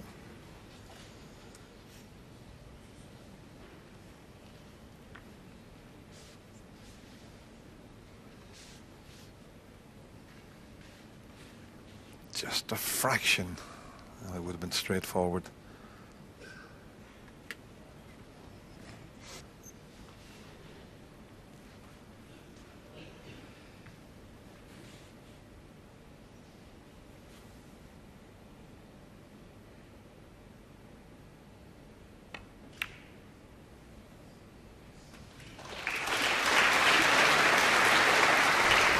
That was all he could do because he was in such an awkward spot there.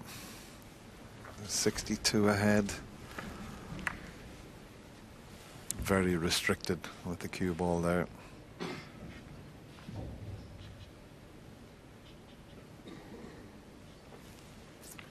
.62.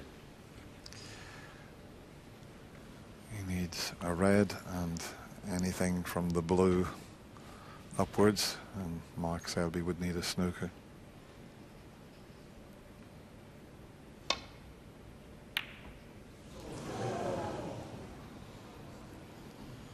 Mark Davis, 62.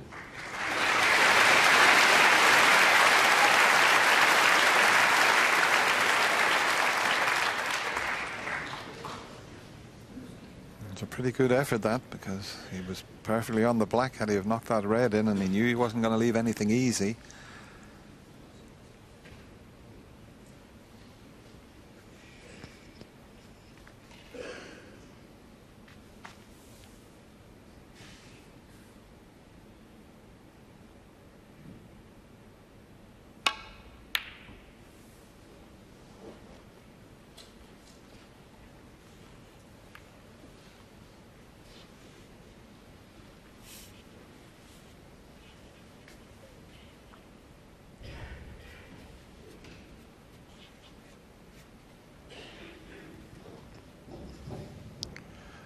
Didn't intend to cannon the black with the red there. He's just knocked it off its spot, but it's still potable. He wants to keep all the balls in open play. Mark Davis would love to get them near a cushion.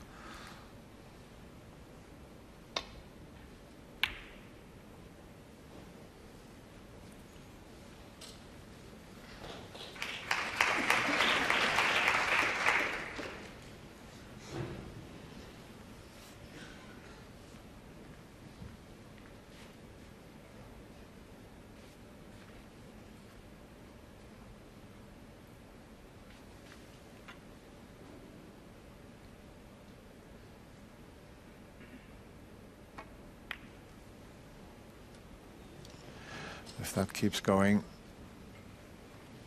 he's got him in a spot of bother, although having said that, he can see the one that's to the left of the blue.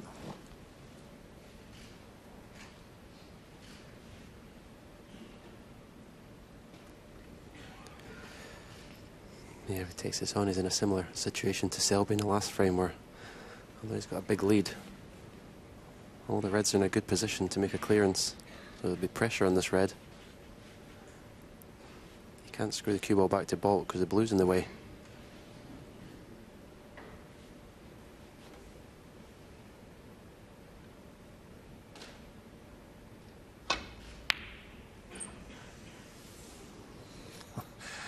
Well, he only just missed the double kiss there. Didn't hit it as he intended, and that red is cuttable, the one he sent up towards the corner pocket. And the only thing with this, I don't think it's a natural in-off to the middle pocket. If he cuts this in, I think he'll go between the green and the brown. I don't think the white will go close to the right middle pocket.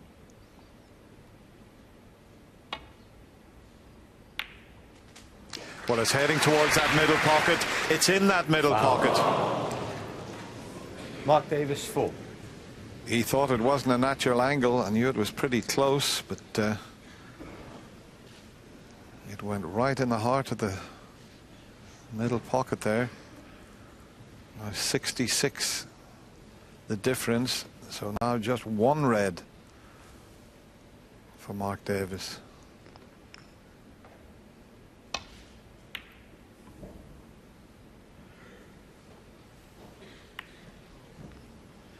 That'll do, knocking the yellow safe, as we show you this. Sometimes you can just see the angle, the natural angle, and it was on there. He didn't think it was, but he put everything into the pot, forgot about the cue ball.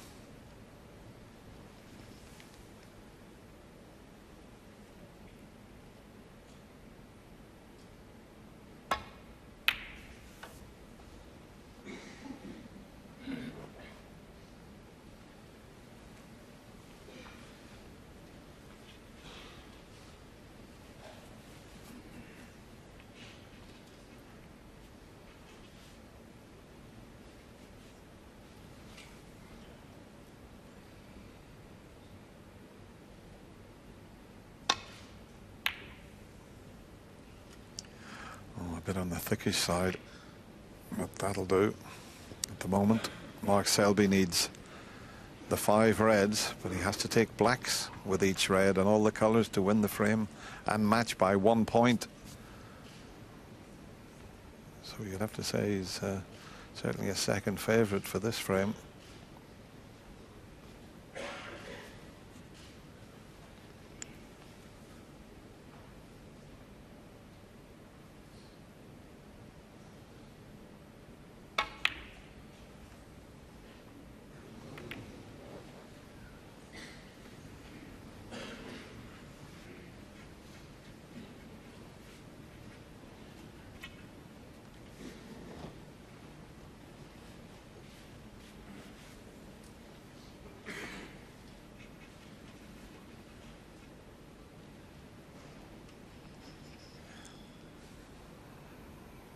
Mark obviously doesn't want to move that red. It's the left side of the table, but it could be slightly in the way if he plays safe off this one.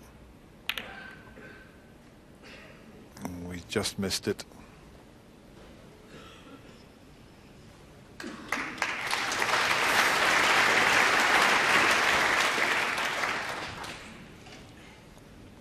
Mark will bring that red I mentioned into play and try and get the white somewhere near the baulk cushion to the right of the yellow.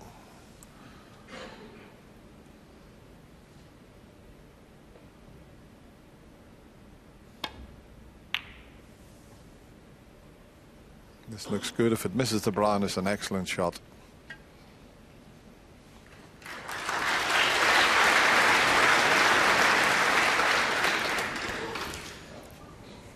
Yeah, just a slight grimace from Mark Selby there. He's blocked the black up.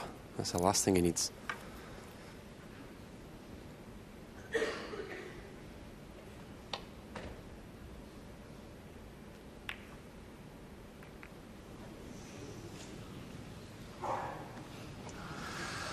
Just wondering here if he'll take the red, play for the pink, because he could then tie with all blacks, but as you said, Stephen, the black tied up, so a red, pink, and then maybe get the black into play.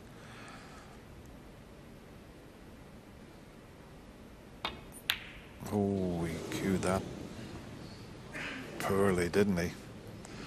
So a sign that Mark Selby's just, well, he smiles there, but not a good sign for Mark and all these fans. Oh, it was pretty poor cueing there, because he had a bit of a chance there. The red, pot the pink, open the black up. And now Mark just needs the one red. A little bit of pressure on that one.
Very, very difficult for Mark Selby here to try and get that black into play, so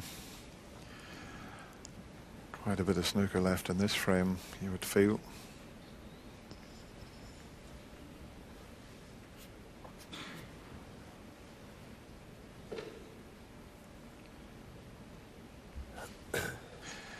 He might try and send the red into the black and red, screw the white back down the table. This is his chance of opening that black and reds up.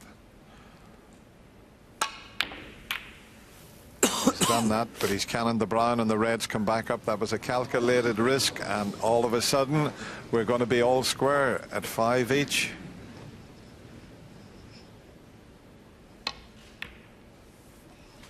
One.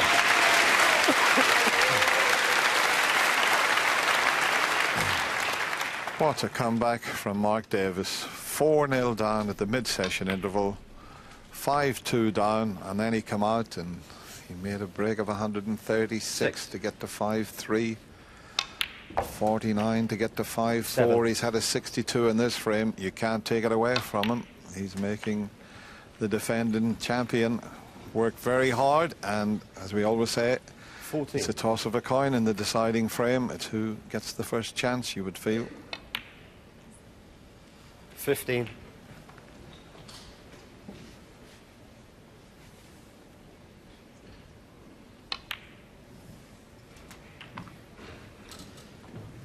Mark's never won a match in the Masters. 22. Lost to Mark Allen last year. But he's given himself a chance this year 23. to get through to the quarterfinal.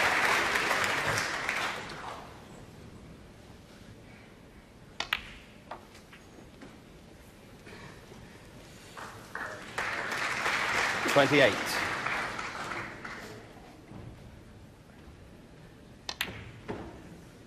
29.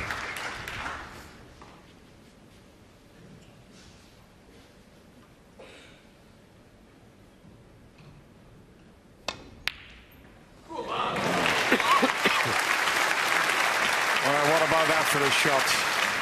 Okay, no pressure on it, but beautiful 34. pop. Terrific position. 36. A man full of confidence, but in the deciding frame, the pressure will switch back onto him. But all you want 39. is a chance in a deciding frame.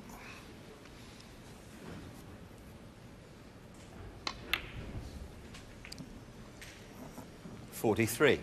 And I said earlier, this packed audience thought they were in for an early afternoon. It's turned out to be quite an 48. exciting opening round match. 54.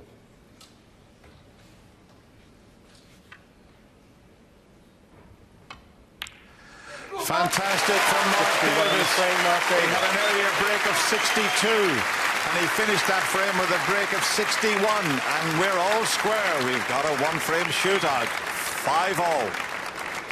And you wouldn't have picked that a couple of hours ago, would you? Because Mark Davis was in real danger at 4-0 down and somehow really has scrapped his way beautifully back into this match. Now, we're not going to be able to stay on air here on BBC Two to see the conclusion of this one, but don't worry. If you press your red button or indeed you watch it online, we will continue to broadcast this final frame between these two great players.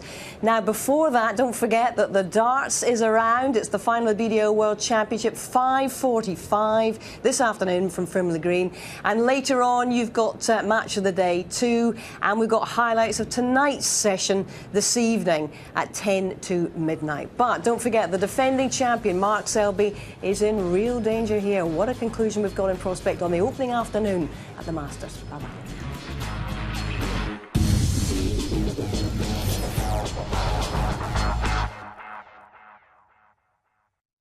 The big men, the